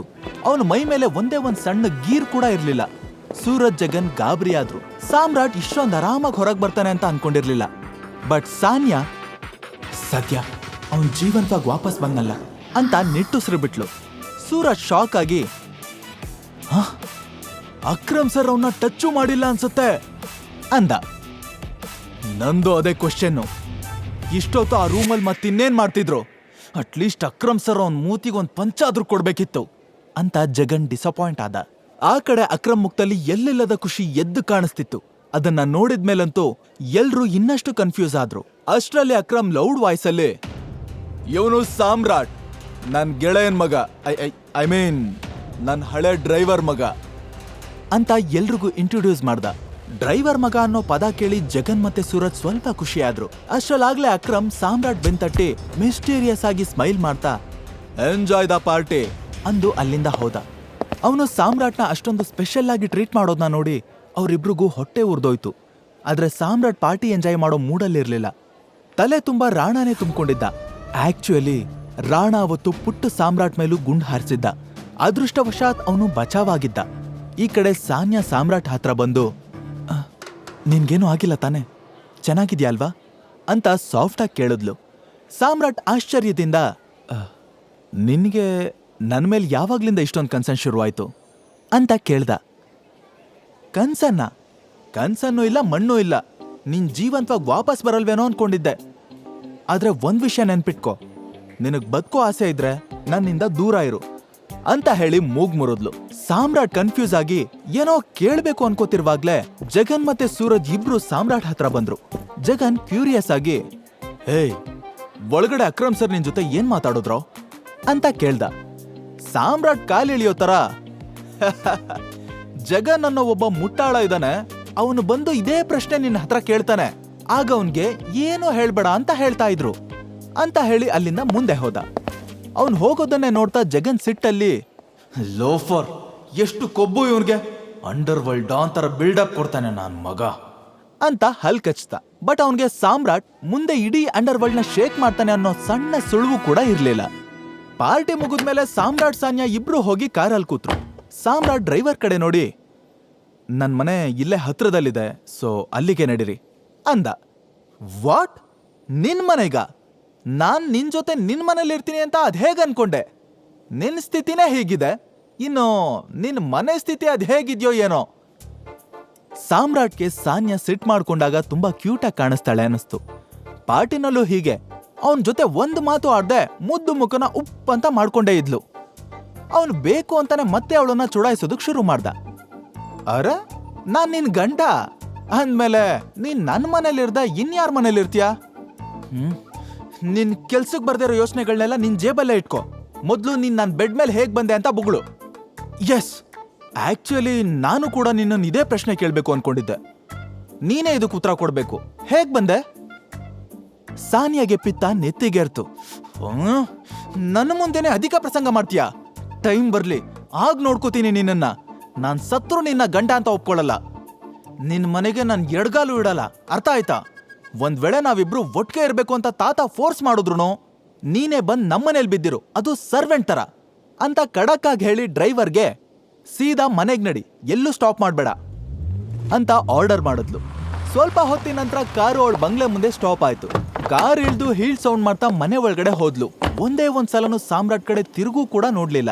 ಸಾಮ್ರಾಟ್ ಮಾತ್ರ ಅವಳನ್ನೇ ನೋಡ್ತಾ, ನೀನ್ ಹೇಳ್ದಾಗೆ ನಾನೇನಾದ್ರೂ ಇವತ್ತು ರಿಂಗ್ ನ ತೆಗೆದ್ಬಿಟ್ಟಿದ್ರೆ ನನ್ ರಿಯಲ್ ಐಡೆಂಟಿಟಿನೇ ನನಗೆ ಗೊತ್ತಾಗ್ತಿರ್ಲಿಲ್ಲ. ಪಾರ್ಟಿ ಕರ್ಕೊಂಡು ಹೋಗಿರೋ ನಿನಗ್ ಥ್ಯಾಂಕ್ಸ್ ಹೇಳೋ, ಈ ರಿಂಗ್ ಥ್ಯಾಂಕ್ಸ್ ಹೇಳೋ ಗೊತ್ತಾಗ್ತಿಲ್ಲ ಅಂತ ಯೋಚಿಸ್ತಾ ಮನೆ ಕಡೆ ಹೆಜ್ಜೆ ಹಾಕೋದಕ್ ಶುರು ಮಾಡ್ದ. ಅವ್ನು ಇಡ್ತಿದ್ದ ಹೆಜ್ಜೆ ಗುರ್ತು ಚಿಕ್ಕದಾಗಿರ್ಬಹುದು, ಆದ್ರೆ ಅವನು ಮುಂದಿನ ಗುರಿ ಕ್ಲಿಯರ್ ಆಗಿತ್ತು. ಮಿತ್ರದ್ರೋಹಿ ರಾಣನ ತಲೆ ಕತ್ತರಿಸಿ ಅಪ್ಪನ್ ಸಮಾಧಿ ಮೇಲಿಟ್ಟು ಅಲಂಕಾರ ಮಾಡ್ಬೇಕು ಅಂತ ನಿರ್ಧಾರ ಮಾಡಿದ್ದ. ಜೊತೆಗೆ ಅವತ್ತು ರಾಣ ಯಾಕೆ ತನ್ನ ಕ್ಲೋಸ್ ಫ್ರೆಂಡ್ ಸಂಜಯ್ಗೆ ಮೋಸ ಮಾಡ್ದ ಅನ್ನೋ ಪ್ರಶ್ನೆಗೂ ಉತ್ತರ ಬೇಕಿತ್ತು. ಡ್ಯಾಡ್, ಇನ್ಮೇಲೆ ನಿಮ್ ಈ ಟೈಗರ್ ಕೈ ಕಟ್ ಕೂತ್ಕೊಳ್ಳೋ ಮಾತೇ ಇಲ್ಲ.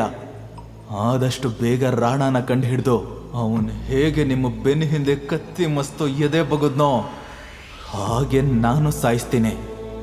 ಅವನು ನಾನೇ ಹೊಡೆದು ನಿಮ್ ಕೊನೆ ಆಸೆನ ಈಡೇರಿಸ್ತೀನಿ ಡ್ಯಾಡ್ ಅಂತ ಸಾಮ್ರಾಟ್ ಬೆರಳಲ್ಲಿರೋ ಉಂಗ್ರನ ಮುಟ್ಟಿ ಶಪಥ ಮಾಡ್ದ. ನೆಕ್ಸ್ಟ್ ಡೇ ಅಲಾರಾಮ್ ಸೌಂಡ್ಗೆ ಕಣ್ಬಿಟ್ಟ ಸಾಮ್ರಾಟ್ ನೆನ್ನೆ ಪಾರ್ಟಿಲಾಗಿದ್ನೆಲ್ಲ ನೆನಪು ಮಾಡ್ಕೊಂಡು ಅಕ್ರಮ್ಗೆ ಮನ್ಸಲ್ಲೇ ಥ್ಯಾಂಕ್ಸ್ ಹೇಳ್ದ. ಸಂಜಯ್ ಇಲ್ದೇ ಇದ್ರು ಅವ್ನು ಕಟ್ಟಿರೋ ಮಾಫಿಯಾ ಸಾಮ್ರಾಜ್ಯನ ಇನ್ನಷ್ಟು ಚೆನ್ನಾಗಿ ನಡೆಸ್ಕೊಂಡು ಬಂದಿರೋ ಅಕ್ರಮ್ ನಿಜವಾಗ್ಲೂ ಗ್ರೇಟ್ ಅನ್ನಿಸ್ತಾ. ಸ್ವಲ್ಪ ಹೊತ್ತಿನ ನಂತರ ಕೆಲ್ಸಕ್ಕೆ ಹೋಗೋದಕ್ಕೆ ರೆಡಿಯಾದ. ಅಕ್ರಮ್ ಹೇಳ್ದಾಗೆ ಅವನ ಐಡೆಂಟಿಟಿ ರಹಸ್ಯವಾಗಿಡೋದಕ್ಕೆ ಆ ಡೆಲಿವರಿ ಬಾಯ್ನ ಕೆಲಸ ಪರ್ಫೆಕ್ಟ್ ಆಗಿತ್ತು. ಅಕ್ರಮ್ ಕೊಟ್ಟಿದ್ದ ಚೆಕ್ನ ಜೇಬ್ಗೆ ಹಾಕೊಂಡು ಸೀದಾ ಆಫೀಸಿಗೆ ಬಂದ. ಕಾರಿಡಾರ್ ಅಲ್ಲಿ ಕಾಲಿಡ್ತಿದ್ದ ಹಾಗೆ ಒಂದು ವಾಯ್ಸ್ ಕೇಳಿಸ್ತು. ಏಯ್ ಡೆಲಿವರಿ ಬಾಯ್ ನಿಂತ್ಕೊಳ್ಳೋ. ಈ ವಾಯ್ಸ್ ಸಾಮ್ರಾಟ್ನ ಚುಡಾಯಿಸೋದನ್ನೇ ಕೆಲಸ ಮಾಡ್ಕೊಂಡಿರೋ ಅವನ ಕೋಲಿಗ್ ಹರೀಶ್ ತಾಗಿತ್ತು. ಅವನ್ಗೆ ಸಾಮ್ರಾಟ್ಗಿಂತ ಸಂಬಳ ಜಾಸ್ತಿ ಇತ್ತು, ಜೊತೆಗೆ ಇನ್ಸೆಂಟಿವ್ಸ್ ಬೇರೆ ಸಿಕ್ತಿರೋದ್ರಿಂದ ತಾನೇ ಗ್ರೇಟ್ ಅಂತ ಕೋಪ್ ತೋರಿಸ್ತಿದ್ದ. ಸಾಮ್ರಾಟ್ಗೆ ಅವನ ಜೊತೆ ಮಾತಾಡೋಕ್ ಕೂಡ ಇಷ್ಟ ಇರ್ಲಿಲ್ಲ. ಏನಾದ್ರೂ ಕೆಲ್ಸ ಇದೆಯಾ? ನನ್ಗೆ ಆಲ್ರೆಡಿ ಲೇಟ್ ಆಗಿದೆ ಅಂದ. ಹಾ, ಕೆಲ್ಸ ಇದ್ದಿದ್ದಕ್ಕೆ ನಿಲ್ಸಿದ್ದು. ಬಾಸ್ ನಿನ್ನ ಕರೀತಿದ್ದಾರೆ, ಮೊದ್ಲು ಅವ್ರ ಚೇಂಬರ್ಗ್ ಹೋಗು. ಅದ್ ಸರಿ, ನೆನೆ ಇನ್ಫಾರ್ಮ್ ಮಾಡ್ದೆ ಎಲ್ಲಿಗೆ ಹೋಗಿದ್ದೆ? ನಿಮ್ಮ ಅಪ್ಪನ್ ಮದ್ವೆ ಆಯ್ತಾ ಇಲ್ಲ ತಿಥಿ ಇತ್ತಾ? ಈ ಮಾತು ಸಾಮ್ರಾಟ್ನ ತುಂಬಾನೇ ಟ್ರಿಗರ್ ಮಾಡ್ತು. ಒಂದೇ ಪಂಚ್ಗೆ ಹರೀಶ್ ಹಲ್ಗಳನ್ನೆಲ್ಲ ನೆಲಕೂದ್ರೋ ಹಾಗೆ ಮಾಡ್ಬೇಕು ಅನ್ಸಿದ್ರು ಕೂಡ ಕಂಟ್ರೋಲ್ ಮಾಡ್ಕೊಂಡು ಬಾಸ್ ಕ್ಯಾಬಿನ್ ಒಳಗೆ ಹೋದ. ಗುಡ್ ಮಾರ್ನಿಂಗ್ ಸರ್, ಬರಕ್ ಹೇಳಿದ್ರಂತೆ. ಆ ಬಾಸ್ ನೆತ್ತಿ ಮೇಲೆ ಆಂಟನ ತರ ನಿಂತಿರೋ 3 ಕೂದ್ಲನ್ನ ಸವರ್ಕೊಳ್ತಾ, ಓಹೋ ಸಾಹೇಬ್ರು, ಬನ್ನಿ ಬನ್ನಿ, ನೀವು ಮಾಡಿರೋ ಘನ ಕಾರ್ಯಕ್ಕೆ ಮಂಗಳಾರತಿ ಮಾಡೋಣ ಅಂತ ಬರಕ್ ಹೇಳ್ದೆ ಅಂತ ವಿಚಿತ್ರವಾದ ಟೋನಲ್ಲಿ ಹೇಳ್ದ. ಸಾಮ್ರಾಟ್ಗೆ ವಿಷಯ ರಾಂಗ್ ರೂಟಲ್ಲಿ ಹೋಗ್ತಾ ಇದೆ ಅಂತ ಆಗ್ಲೇ ಅರ್ಥ ಆಯ್ತು. ಹೇಳ್ದೆ ಕೇಳ್ದೆ ನಿನ್ನೆ ಎಲ್ಲಿಗೆ ಹೋಗಿದ್ದೆ? ನಿನ್ಗಿಷ್ಟ ಬಂದಾಗ ಬರೋಕೆ ಹೋಗೋಕೆ ಇದೇ ನಿಮ್ಮ ಅಪ್ಪನ ಮನೆ ಅನ್ಕೊಂಡ್ಯಾ? ಸಾಮ್ರಾಟ್ಗೆ ಉತ್ತರ ಕೊಡೋದಕ್ಕೂ ಬಿಡ್ದೆ, ನಿನ್ನೆ ಎಷ್ಟು ಕಡಿಮೆ ಡೆಲಿವರಿ ಹೋಗಿದೆ ಗೊತ್ತಾ? ನಿನ್ನಿಂದ ಎಷ್ಟು ಲಾಸ್ ಆಗಿದೆ ಅನ್ನೋ ಅಂದಾಜಾದ್ರೂ ಇದೆಯಾ? ಆ ಲಾಸ್ನ ಯಾರು ನಿಮ್ಮ ಅಪ್ಪ ಕಟ್ಕೊಡ್ತಾನ? ಸರ್, ನನಗೆ ತಿಂಗಳಿಗೊಂದು ಕ್ಯಾಶುವಲ್ ರಜಾ ಇರುತ್ತಲ್ವಾ, ಸೊ ನಾನು... ಮುಚ್ಚೋ ಬಾಯಿ, ರಜಾ ಅಂತೆ ರಜಾ. ಈ ಕಂಪ್ನಿ ನಿಮ್ಮ ಅಪ್ಪಂದು ಅನ್ಕೊಂಡಿದ್ಯಾ? ಪದೇ ಪದೇ ಮಾತನ್ ಬುಡುಕು ತುದಿಗೂ ಅಪ್ಪನ ವಿಷಯ ತಗೊಳ್ತಿರೋದ್ನ ನೋಡಿ ಸಾಮ್ರಾಟ್ ಅವನನ್ನ ಕಣ್ಣಲ್ಲೇ ಸುಟ್ಟು ಭಸ್ಮ ಮಾಡೋ ತರ ಗುರಾಯಿಸ್ತ. ಏಯ್, ಏನೋ ಹಾಗೆ ಗುರಾಯಿಸ್ತಿದ್ಯಾ? ಕಣ್ಗುಡ್ಡೆ ಕಿತ್ ಗೋಲಿ ಆಡ್ಬಿಡ್ತೀನಿ. You are fired. ತಿರುಗ್ ನೋಡ್ದೆ ಹೊರಡ್ತಾ ಇರೋ. ಈ ತರ ಏನಾದ್ರೂ ಆಗುತ್ತೆ ಅಂತ ಸಾಮ್ರಾಟ್ ಮೊದ್ಲೇ ಎಕ್ಸ್ಪೆಕ್ಟ್ ಮಾಡಿದ್ದ. ಬಿಕಾಸ್ ಅವನ್ ಬಾಸ್ ಮತ್ತೆ ಜಗನ್ ಇಬ್ರು ಮುಂಚೆಯಿಂದಾನೆ ತುಂಬಾ ಕ್ಲೋಸ್. ಅಲ್ಲಿ ಹಚ್ಚಿದ ಬೆಂಕಿ ಎಲ್ಲಿ ಉರಿಯುತ್ತೆ ಅಂತ ಅವನ್ಗೆ ಚೆನ್ನಾಗ್ ಗೊತ್ತಿತ್ತು. ಸರಿ, ನಾನು ಹೊರಡ್ತೀನಿ, ಈ ತಿಂಗಳು ಸಂಬಳ ಕೊಟ್ಬಿಡಿ. ಏನೋ ಸಂಬಳನ? ಬಾರಿ ಇದ್ಯಾ ಕಣೋ ನೀನು. ಅಲ್ಲ, ನಿನ್ನಿಂದ ಆಗಿರೋ ಲಾಸ್ನ ಬ್ಯಾಲೆನ್ಸ್ ಮಾಡಬೇಕು ಅಂದ್ರೆ ನೀನೇ ಕೈಯಿಂದ ಕೊಡಬೇಕು. ನಿನ್ನ ಪುಣ್ಯ ನಾನು ಅದನ್ನ ಕೇಳ್ತಾ ಇಲ್ಲ. ಮರ್ಯಾದೆಯಾಗಿ ಆಚೆ ಹೋಗೋ. ನಾನಿಲ್ಲಿ 1 ತಿಂಗಳು ಕೆಲಸ ಮಾಡಿದ್ದೀನಿ. ನನ್ನ ಸ್ಯಾಲ್ರಿ ಕೊಡೋವರೆಗೂ 1 ಹೆಜ್ಜೆನೂ ಹಿಂದೆ ಇಡಲ್ಲ. ಓಹೋ ಹೌದಾ, ಸರಿ ಸರಿ, ನಿನ್ ಸಂಬಳ ಜೊತೆನೆ ಗಿಂಬಳನು ಸೇರಿಸ್ಕೊಡ್ತೀನಿ. 1 ನಿಮಿಷ ಅಂತ ಹೇಳಿ ಟೇಬಲ್ ಮೇಲಿದ್ದ ಬೆಲ್ನ ಒಂದೇ ಸಮ ಒತ್ತುದ. ನೆಕ್ಸ್ಟ್ ಮಿನಿಟೆ 4-5 ಜನ ಸೆಕ್ಯೂರಿಟಿಗಳು ಒಳಗಡೆ ಬಂದ್ರು. ಈ ದುರಾಂಕಾರಿನ ಇಲ್ಲಿಂದ ಒದ್ದು ಹೊರಗಡೆ ಹಾಕ್ರೋ. ಬಾಸ್ ಕಿರಿಚ್ಕೊಂಡ. ತಕ್ಷಣ ಎಲ್ರು ಸಾಮ್ರಾಟ್ ಮೇಲೆ ಅಟ್ಯಾಕ್ ಮಾಡೋದಕ್ ಮುಂದಾದ್ರು. ಆದ್ರೆ ಅವ್ರು ತನ್ನ ಮೈ ಮುಟ್ಟೋ ಮೊದ್ಲೇ ಸಾಮ್ರಾಟ್ ಎಲ್ರು ಮೂಳೆಗಳನ್ನ ಲಟ ಲಟ ಅಂತ ಮುದ್ದು ಅಕ್ಕಿ ಮೂಟೆ ತರ ಎಸ್ತ. ಅವರೆಲ್ಲ ಈಗ ಕೈ ಕಾಲಿಲ್ದೇ ಇರೋ ಹುಳುಗಳ ತರ ಬಿದ್ದು ಒದ್ದಾಡ್ತಾ ಇದ್ರು. ಇಷ್ಟೊತ್ತು ಹಾರಾಡ್ತಿದ್ದ ಬಾಸ್ ಈಗ ಬಾಲ ಮುದುರ್ಕೊಂಡ್ ಕೂತಿದ್ದ. ಜೊತೆಗೆ ಆಂಟೆನ ತರ ನಿಂತಿದ್ದ ಅವನ್ ಕೂದ್ಲು ಕೂಡ ಮುದುರ್ಕೊಂಡಿತ್ತು. ಸಾಮ್ರಾಟ್ ಅವನ್ ಕಾಲರ್ ಹಿಡ್ಕೊಂಡು ನನ್ ಸಂಬಳ ಕೊಡು ಅಂತ ಗುಡುಕ್ತಿದ್ದ ಹಾಗೆ ಅವನು ಗಡಗಡ ಅಂತ ನಡುಕ್ತಾ ಚೆಕ್ ತೆಗೆದು ಪಟಾಪಟ್ ಅಂತ ಸೈನ್ ಮಾಡಿ ಕೊಟ್ಬಿಟ್ಟ. ಸಾಮ್ರಾಟ್ ಅವನನ್ನ ಹಿಂದಕ್ ನೂಕಿ, ಒಂದ್ ವಿಷಯ ನೆನ್ಪಲ್ಲಿಟ್ಕೋ, ಇನ್ಮೇಲೆ ಯಾರ ಅಪ್ಪನ ಬಗ್ಗೆ ಏನಾದ್ರೂ ಮಾತಾಡಿದ್ ಗೊತ್ತಾದ್ರೆ ನಿನ್ ತಲೆ ನಿನ್ನ ಬಾಡಿಲಿರಲ್ಲ, ನನ್ನ ಕೈಲಿರುತ್ತೆ, ಹುಷಾರು ಅಂತ ವಾರ್ನಿಂಗ್ ಕೊಟ್ಟು ಅಲ್ಲಿಂದ ಹೋದ. ಸಾಮ್ರಾಟ್ ಆಫೀಸಿಂದ ಹೊರಗೆ ಬರ್ತಿದ್ದಂಗೆ ಅವನ್ ಫೋನ್ ರಿಂಗ್ ಆಯ್ತು. ಹಲೋ. ಆ ಕಡೆಯಿಂದ ಸ್ಟ್ರಾಂಗ್ ವಾಯ್ಸ್ ಕೇಳಿಸ್ತು. ಟೈಗರ್, ನಾನು ಅಕ್ರಮ್. ಹಾ ಹೇಳಿ ಅಂಕಲ್. ಟೈಗರ್, ನಾನ್ ನಿನ್ನ ಒಬ್ಬ ವ್ಯಕ್ತಿಗೆ ಪರಿಚಯ ಮಾಡಿಸ್ಬೇಕು. ಅವನ್ಗೆ ಅಂಡರ್ ವರ್ಲ್ಡ್ ಅಲ್ಲಿ ನಮ್ಮ ಮಾಫಿಯಾ ಕಿಂಗ್ ಗ್ರೂಪ್ ಅಲ್ಲಿ ತುಂಬಾ ದೊಡ್ಡ ಹೆಸರಿದೆ. ಜೊತೆಗೆ ನಿನ್ ತಂದೆಗೆ ನನಗೆ ಅವನು ಪ್ರಾಣ ಸ್ನೇಹಿತ. ಅವನ ಹೆಸರು ಬಾಲ್ರಾಜ್. ಟೈಗರ್ ರಿಟರ್ನ್ ಅಂತ ಅವನಿಗೆ ಗೊತ್ತಾಗ್ಬೇಕು. ಸೊ ಸಂಜೆ ಗೋಲ್ಡನ್ ಲೋಟಸ್ ಹೋಟೆಲ್ಗೆ ಹೋಗೋಣ, ಅಲ್ಲೇ ಅವನನ್ನ ಮೀಟ್ ಮಾಡೋಣ. ಬಾಲ್ರಾಜ್ ಅನ್ನೋ ಹೆಸರು ಕೇಳಿ ಸಾಮ್ರಾಟ್ ದೇಹದಲ್ಲಿ ಮಿಂಚು ಸಂಚಾರ ಆದಂಗಾಯ್ತು. ಜೇಡ್ರಳ್ಳಿ ಬಾಲ್ರಾಜ್ ಇಡೀ ಸಿಟಿಲೇ ನಟೋರಿಯಸ್ ಆಗಿದ್ದ. ಚಿಕ್ಕ ಮಕ್ಕಳು ಕೂಡ ಅವನ ಹೆಸರು ಕೇಳಿದ್ರೆ ಬೆಚ್ಚು ಬೀಳ್ತಾ ಇದ್ರು. ಅಂತ ಡಾನ್ಗೆ ನಾನ್ ಬಾಸ್ ಆಗ್ತೀನ ಅಂತ ಯೋಚನೆ ಮಾಡ್ತಿದ್ದ ಹಾಗೆ ಸಾಮ್ರಾಟ್ ಶೇಕ್ ಆದ. ಬಾಲ್ರಾಜ್ನ ಮೀಟ್ ಮಾಡೋಕೆ, ಮಾಫಿಯಾ ಕಿಂಗ್ ಗ್ರೂಪ್ ಬಗ್ಗೆ ತಿಳ್ಕೊಳ್ಳೋದಕ್ಕೆ ಟೈಗರ್ ರೆಡಿ ಆದ. ಹಾಗಿದ್ರೆ ಡಾನ್ ಬಾಲ್ರಾಜ್ ಸಾಮ್ರಾಟ್ನ ಟೈಗರ್ ಅಂತ ಒಪ್ಕೊಂಡ್ ಬಿಡ್ತಾನ. ಅಪ್ಪನ್ ಸಾವಿಗೆ ಸೇಡ್ ತೀರಿಸ್ಕೊಳ್ಳೋದಕ್ಕೆ ಹೊರಟಿರೋ ಸಾಮ್ರಾಟ್ ಮುಂದೆ ಏನೇನ್ ಚಾಲೆಂಜಸ್ ನ ಫೇಸ್ ಮಾಡ್ತಾನೆ ತಿಳ್ಕೊಳ್ಳೋದಕ್ಕೆ ಮಿಸ್ ಮಾಡದೆ ಕೇಳಿ tiger returns, only on packet FM.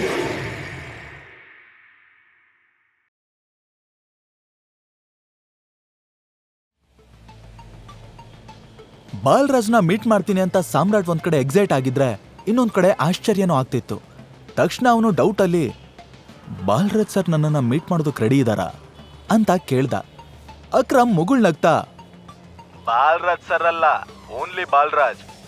ನೀನು ಟೈಗರ್ ಕಣೋ ಸಾಮ್ರಾಟ್. ನಿನ್ ಮುಂದೆ ಬಾಲ್ರಾಜ್ ಅಂತ ಆನೆನೋ ತಲೆ ಬಾಗ್ಲೇಬೇಕು. ಆ ಆನೆ ಮಾತ್ರ ಅಲ್ಲ, ಮಾಫಿಯಾ ಲೋಕದ ಎಲ್ಲ ಮೃಗಗಳು ತಲೆ ಬಗ್ಗಿಸ್ಲೇಬೇಕು. ಸರಿ ಸರಿ, ಸಂಜೆ ಮೀಟ್ ಮಾಡೋಣ, ಬಾಯ್ ಅಂತ ಹೇಳಿ ಫೋನ್ ಇಟ್ಟ. ಅಕ್ರಮೆ ಅಷ್ಟು ಧೈರ್ಯ ಕೊಟ್ಮೇಲೆ ಸಾಮ್ರಾಟ್ ಕಾನ್ಫಿಡೆನ್ಸ್ ಇನ್ನೂ ಜಾಸ್ತಿ ಆಯ್ತು. ಇಷ್ಟು ದಿನ ಬೋನಲ್ಲಿದ್ದ ಹುಲಿ ಇವಾಗ ಕಾಡಿಗೆ ಹೆಜ್ಜೆ ಇಡ್ತಿರೋ ತರ ಫೀಲ್ ಆಯ್ತು. ನಂತರ ಸಾಮ್ರಾಟ್ ಸೀದಾ ಮನೆಗೆ ಬಂದು ರೆಸ್ಟ್ ಮಾಡ್ದ. ಯಾವಾಗ್ಲೂ ವೈಭವಿ ಕೆಲಸ ಅಂತ ಸರಿಯಾಗಿ ನಿದ್ದೆನೂ ಮಾಡ್ತಿರ್ಲಿಲ್ಲ. ಸೊ ಈಗ ನೆಮ್ಮದಿಯಾಗಿ ಸಂಜೆವರೆಗೂ ನಿದ್ದೆ ಮಾಡೋಣ ಅನ್ಕೊಂಡ. ಆದ್ರೆ ಅವನಿಗೆ ಇದ್ದಕ್ಕಿದ್ದಂಗೆ ಸಾನ್ಯಾಳ ಯೋಚನೆ ಕಾಡೋದಕ್ಕೆ ಶುರುವಾಯ್ತು. ಅಲ್ಲ, ಅವತ್ತು ನಾನು ಹೇಗ ಆ ಹೋಟೆಲ್ಗೆ ಹೋದೆ? ಸಾನ್ಯಾನ್ ಕೇಳೋಣ ಅಂದ್ರೆ ಕಾಲ್ ಕೆರ್ಕೊಂಡು ಜಗಳಕ್ಕೆ ಬರ್ತಾಳೆ. ಇವಾಗ ನಾನು ಸಡನ್ ಆಗಿ ಅವಳನ್ನ ಹೆಂಡ್ತಿ ಅಂತ ಹೇಗೆ ಸ್ವೀಕರಿಸ್ಲಿ?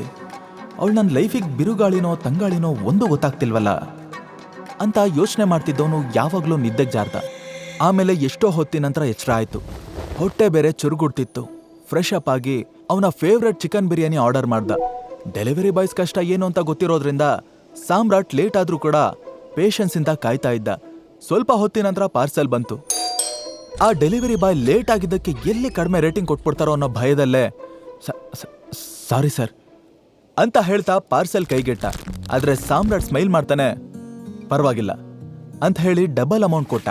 ಅವನು ಆಶ್ಚರ್ಯದಿಂದ, ಸರ್ 500 ಅಷ್ಟೇ, ನೀವು 1000 ಕೊಟ್ಟಿದ್ದೀರಾ. ಸಾಮ್ರಾಟ್ ಅವನ್ ಹೆಗ್ಲು ತಟ್ಟಿ, ನಿಮ್ ಕಷ್ಟ ನನ್ಗೂ ಗೊತ್ತಿದೆ ಬ್ರೋ, ಇನ್ನು 500 ರೂಪಾಯಿನ ಟಿಪ್ಸ್ ಅನ್ಕೊಳ್ಳಿ ಅಂತ ಸ್ಮೈಲ್ ಮಾಡ್ದ. ಸಾಮ್ರಾಟ್ ಜಸ್ಟ್ ದುಡ್ಡು ಕೊಟ್ಟ ಅನ್ನೋದಕ್ಕಿಂತ ಪ್ರೀತಿಯಿಂದ ಮಾತಾಡ್ಸೋದ್ ನೋಡಿ ಆ ಡೆಲಿವರಿ ಬಾಯ್ ಅದೆಷ್ಟು ಖುಷಿ ಪಟ್ಟ ಅಂತ ಅವನಿಗೆ ಮಾತ್ರ ಗೊತ್ತಿತ್ತು. ಸಾಮ್ರಾಟ್ 2 ನಿಮಿಷ ಆ ಬಿರಿಯಾನಿನೇ ನೋಡ್ತಾ ಕೂತಿದ್ದ. ಇಷ್ಟು ದಿನ ವೈಭವಿಗೋಸ್ಕರ 1 ರೂಪಾಯಿನೂ ಸೇವ್ ಮಾಡ್ತಿದ್ದ. ಒಂದು ಸಲನೂ ಹೀಗೆ ಹೊಟ್ಟೆ ತುಂಬ ತಿಂದೇ ಇರಲಿಲ್ಲ. ತುತ್ತನ್ನ ಕೈಲಿ ಹಿಡ್ಕೊಂಡು ಬೇರೆಯವ್ರ ಸಂತೋಷಕ್ಕೋಸ್ಕರ ನಮ್ಮ ಖುಷಿನ ತ್ಯಾಗ ಮಾಡಬಾರ್ದು ಅಂತ ಈಗಲಾದ್ರೂ ಅರ್ಥ ಆಯ್ತಲ್ಲ. ಥ್ಯಾಂಕ್ ಯು ವೈಭವಿ, ಇದನ್ನ ಅರ್ಥ ಮಾಡಿಸಿದ್ದಕ್ಕೆ. ಇನ್ಮೇಲಾದ್ರೂ ನನಗೋಸ್ಕರ ಬದುಕ್ತೀನಿ ಅನ್ಕೊಂಡು ತಿನ್ನೋದಕ್ಕೆ ಶುರು ಮಾಡ್ದ. ಆಮೇಲೆ ತನ್ನ ಹತ್ರ ಇರೋ 2 ಜೊತೆ ಬಟ್ಟೆಯಲ್ಲಿ ಒಂದನ್ನು ಹಾಕೊಂಡು ಗೋಲ್ಡನ್ ಲೋಟಸ್ಗೂ ಹೊರಟ. ಅಲ್ಲಿ ನಡೆಯೋ ಇವತ್ತಿನ ಮೀಟಿಂಗ್ನಲ್ಲಿ ಅವನ ಹಣೆ ಬರನೇ ಡಿಸೈಡ್ ಆಗೋದಿತ್ತು. ಆ ಅರಮನೆ ಆಗಿರೋ 7 ಸ್ಟಾರ್ ಹೋಟೆಲ್ನ ನೋಡಿ ಒಂದು ಸಲ ಸಾಮ್ರಾಟ್ ಎದೆ ದಸಕ್ಕಂದ್ರು. ಒಳ ಮನ್ಸು, ಏ ಟೈಗರ್, ಏನೋ ಒಳಗಡೆ ಹೋಗಕ್ ಮೀನಾಮೇಷ ಎಣಿಸ್ತಿದ್ಯಾ? ಇಂಥ 10 ಹೋಟೆಲ್ ಓನರ್ ಕಣೋ ನೀನು, ಗತ್ತಲ್ ಒಳಗಡೆ ನಡಿ ಅಂತು.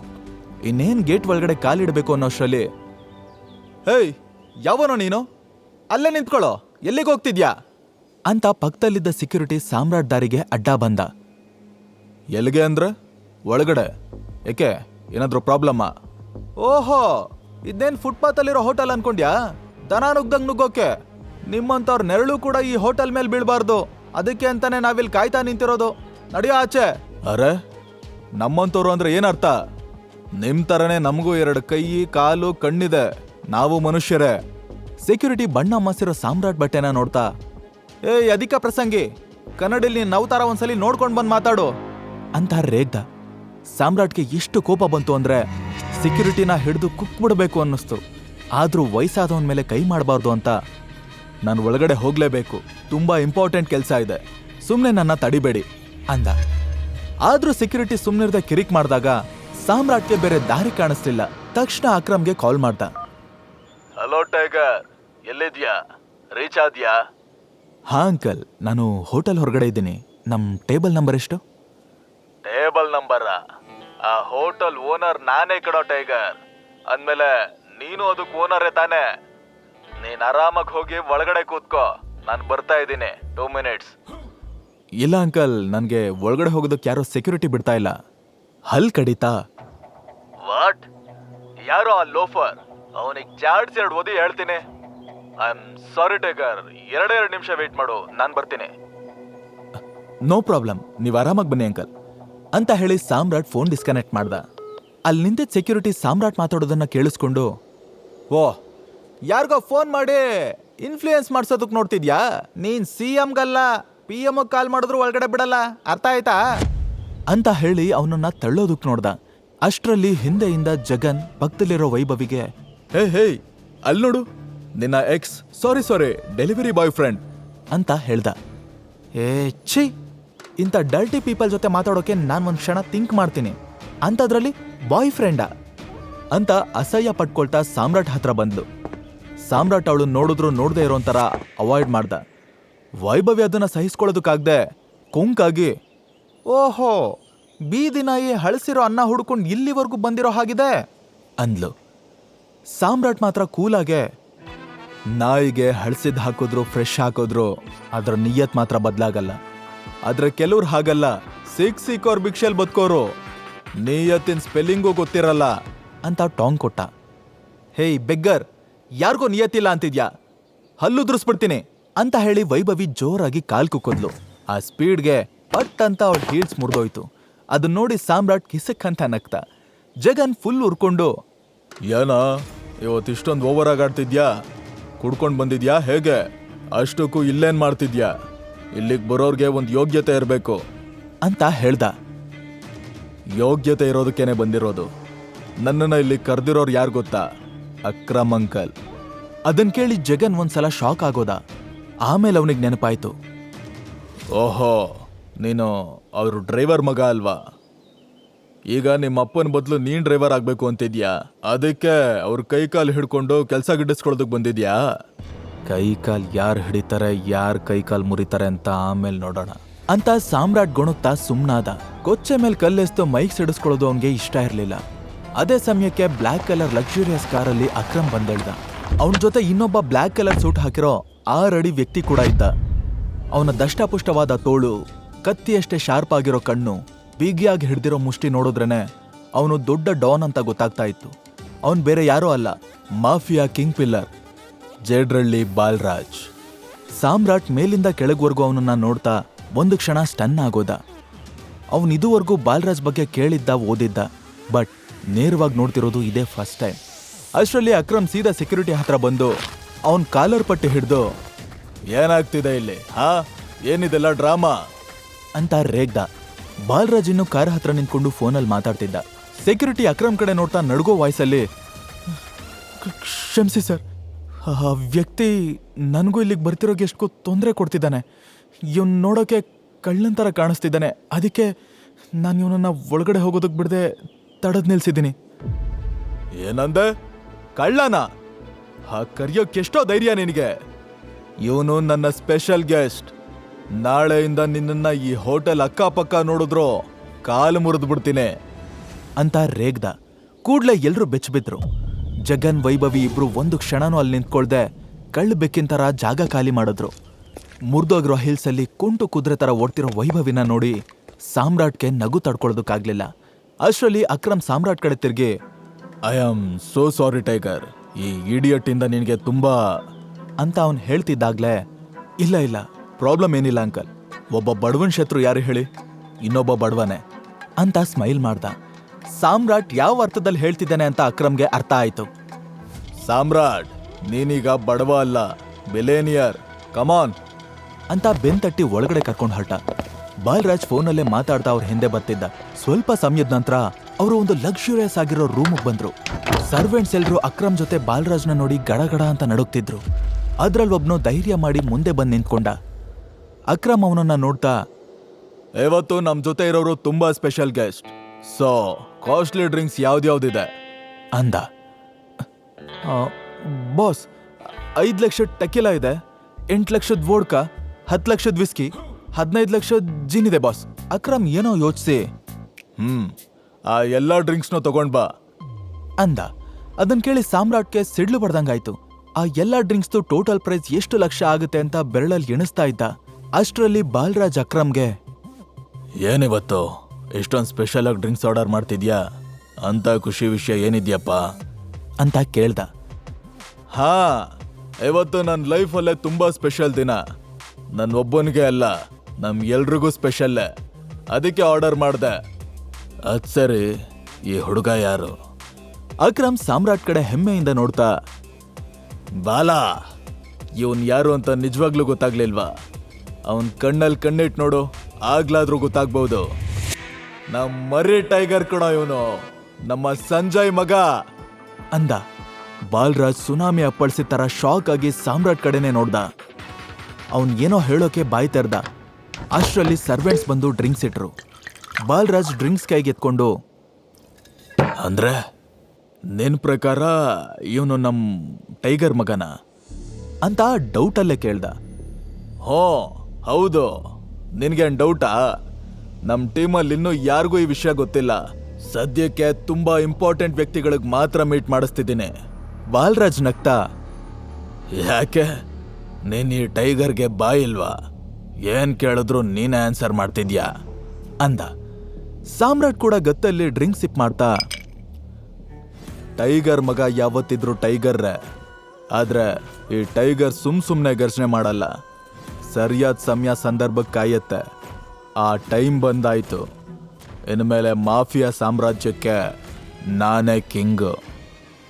ಆ ಖಡಕ್ ಮಾತು ಕೇಳಿನೇ ಬಾಲರಾಜ್ಗೆ ಲೈಟಾಗಿ ಮತ್ ಬಂದಂಗಾಯ್ತು. ಗ್ಲಾಸ್ ಕೆಳಗಿಟ್ಟು, ಸರಿ, ನೀನೇ ಸಂಜಯ್ ಮಗ ಅಂತಾನೆ ಅನ್ಕೊಳ್ಳೋಣ. ಹಾಗಾದ್ರೆ ಇಷ್ಟು ವರ್ಷ ಎಲ್ಲಿ ಹೋಗಿದ್ದೆ? ಈಗ ಸಡನ್ ಆಗಿ ಬಂದು ನಾನೇ ಟೈಗರ್, ನಾನೇ ಮಾಫಿಯಾ ಡಾನ್ ಅಂತ ನಮ್ಮೇಲೆ ಸವಾರಿ ಮಾಡೋದಕ್ಕೆ ನೋಡ್ತಿದ್ಯಾ? ಲೋಕ್, ನೀನು ಹೇಳಿದ್ನೆಲ್ಲ ಕಣ್ಮುಚ್ಕೊಂಡು ನಂಬ್ತೀವಿ ಅಂತ ಅನ್ಕೊಂಡ್ಯಾ? ಈ ಸಾಮ್ರಾಜ್ಯ ಕಟ್ಟೋಕೆ ಬೆವರಲ್ಲ, ರಕ್ತದ ಕೋಡಿ ಹರಿಸಿದ್ದೀವಿ. ಇದನ್ನ ಕಿತ್ಕೊಳ್ಳೋದಲ್ಲ, ಸಂಪಾದನೆ ಮಾಡಬೇಕು. ಬೇರೆಯವ್ರಿಗೆ ಸಂಬಂಧಪಟ್ಟಿದ್ದನ್ನ ಕಿತ್ಕೊಳ್ಳೋದು ನನ್ನ ರಕ್ತದಲ್ಲೇ ಇಲ್ಲ. ಆದರೆ ನಂದು ನನಗೆ ಸಂಬಂಧಪಟ್ಟಿದ್ದು ಅಂತಾದರೆ ಅದನ್ನು ಪಡ್ಕೊಳ್ದೆ ಬಿಡಲ್ಲ. 18 ವರ್ಷದಿಂದ ಈ ಅವಕಾಶಕ್ಕೋಸ್ಕರನೇ ಕಾಯ್ತಾ ಇದ್ದೀನಿ. ಹೊಟ್ಟೆಗೆ ಊಟ ಇಲ್ಲದೆ ನಾಯಿ ಥರ ಬೀದಿ ಅಲಿತಾ ಇದ್ದಾಗಲೂ ನಾನು ನಮ್ಮ ಡ್ಯಾಡ್ ಹೇಗೆ ಸತ್ರು ಅನ್ನೋದನ್ನು ಮರ್ತಿರ್ಲಿಲ್ಲ. ಎಲ್ಲ ನೋವು ಅವಮಾನ ಸಹಿಸ್ಕೊಂಡು ಇವತ್ತಿಗೂ ನಾನು ಉಸಿರಾಡ್ತಾ ಇದ್ದೀನಿ ಅಂದರೆ ಅದು ನಮ್ಮ ಡ್ಯಾಡ್ ಕೊನೆ ಆಸೆನ ತೀರ್ಸೋದಕ್ಕೆ. ಹೀಗೇನು ನಾನೇ ಟೈಗರ್ ಮಗ ಅಂತ ಡೌಟ್ ತಾನೆ? ನಿಮ್ಮ ಡೌಟ್ ಕ್ಲಿಯರ್ ಮಾಡೋಕ್ಕೆ ನಾನು ಏನು ಮಾಡಬೇಕು ಅಂತ ಕೇಳ್ದ. ಪಕ್ಕದಲ್ಲಿರೋ ಅಕ್ರಮ್ಗೆ ಸಾಮ್ರಾಟ್ ಮಾತಾಡೋದು ಕೇಳಿ ಒಳಗೆ ಖುಷಿ ಆಗ್ತಾ ಇತ್ತು. ತೇಟ್ ನಮ್ಮ ಸಂಜಯ್ ಥರನೇ ಅಂತ ಹಿರಿಯಾಗಿ ಹೆಕ್ತಾ ಇದ್ದ. ಬಾಲರಾಜ್ ಪಟ್ ಬಿಡದೆ ಗಟ್ಟಿ ಧ್ವನಿಲಿ, ಸರಿ, ಹಾಗಾದ್ರೆ ನೀನು ಹೇಗೂ ರೆಡಿ ಇದೆಯಾ ಅಂದ್ರೆ ನಾನು ನಿನಗೆ ಒಂದು ಸವಾಲ್ ಹಾಕ್ತೀನಿ ಅಂತ ಹೇಳಿ ಅಕ್ರಮ್ ಕಡೆ ನೋಡಿ ಹುಬ್ಬಾರಸ್ತ. ಬಾಲರಾಜ್ ಈಗ ಯಾವ ಸವಾಲ್ ಹಾಕ್ತಾನೆ ಅಂತ ಅಕ್ರಮ್ ಗೆಸ್ ಮಾಡ್ದ. ಅವನಿಗೆ ಕೂತಲ್ಲೇ ನಡುಕ ಸ್ಟಾರ್ಟ್ ಆಯ್ತು. ಅಷ್ಟರಲ್ಲಿ ಸಾಮ್ರಾಟ್, ಸವಾಲ್ ಏನು ಅಂತ ಬೇಗ ಹೇಳಿ, ಟೈಮ್ ವೇಸ್ಟ್ ಮಾಡೋದು ಬೇಡ ಅಂದ. ಬಾಲರಾಜ್ ದಪ್ಪ ಮಿಸೆನ ತಿರುಕೊಂಡು, ನಾವಿಬ್ರು ಅಖಾಡದಲ್ಲಿ ಕೈ ಮಿಲಾಯಿಸೋಣ. ನಮ್ಮಿಬ್ರು ನಡುವಿನ ಫೈಟ್ನಲ್ಲೇ ನೀನು ಹುಲಿನ ಇಲ್ಲ ಹಿಲಿನ ಅನ್ನೋದು ಗೊತ್ತಾಗತ್ತೆ. ನಿಜವಾಗ್ಲೂ ಸಂಜಯ್ ಮಗನೇ ಆಗಿದ್ರು ಕೂಡ ನೀನ್ ಸೋತೆ ಅಂತಾದ್ರೆ ಮಾಫಿಯಾ ಕಿಂಗ್ ಆಸೆ ಬಿಟ್ಟು ಹೊರಡ್ತಾ ಇರಬೇಕು.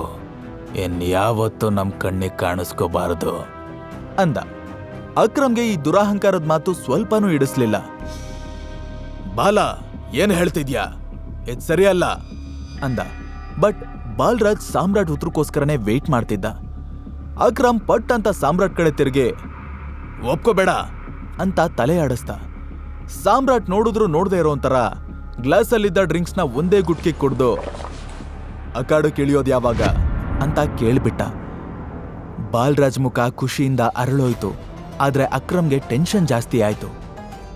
ಈಗ ಬಾಲರಾಜ್ನಂತ ಘಟಾನುಘಟಿನ ನಮ್ ಟೈಗರ್ ಸೋಲಿಸ್ತಾನ ಅಥವಾ ತನ್ನ ತಂದೆ ಕಟ್ಟಿರೋ ಮಾಫಿಯಾ ಸಾಮ್ರಾಜ್ಯನ ಶಾಶ್ವತವಾಗಿ ಬಿಟ್ಟು ಹೋಗ್ತಾನ? ಅಪ್ಪನ ಸಾವಿಗೆ ನ್ಯಾಯ ಕೊಡ್ಸೋಕ್ಕಾಗಲ್ವಾ? ಪ್ರತೀಕಾರನ ಮರೆತು ಬಿಡ್ಬೇಕಾ?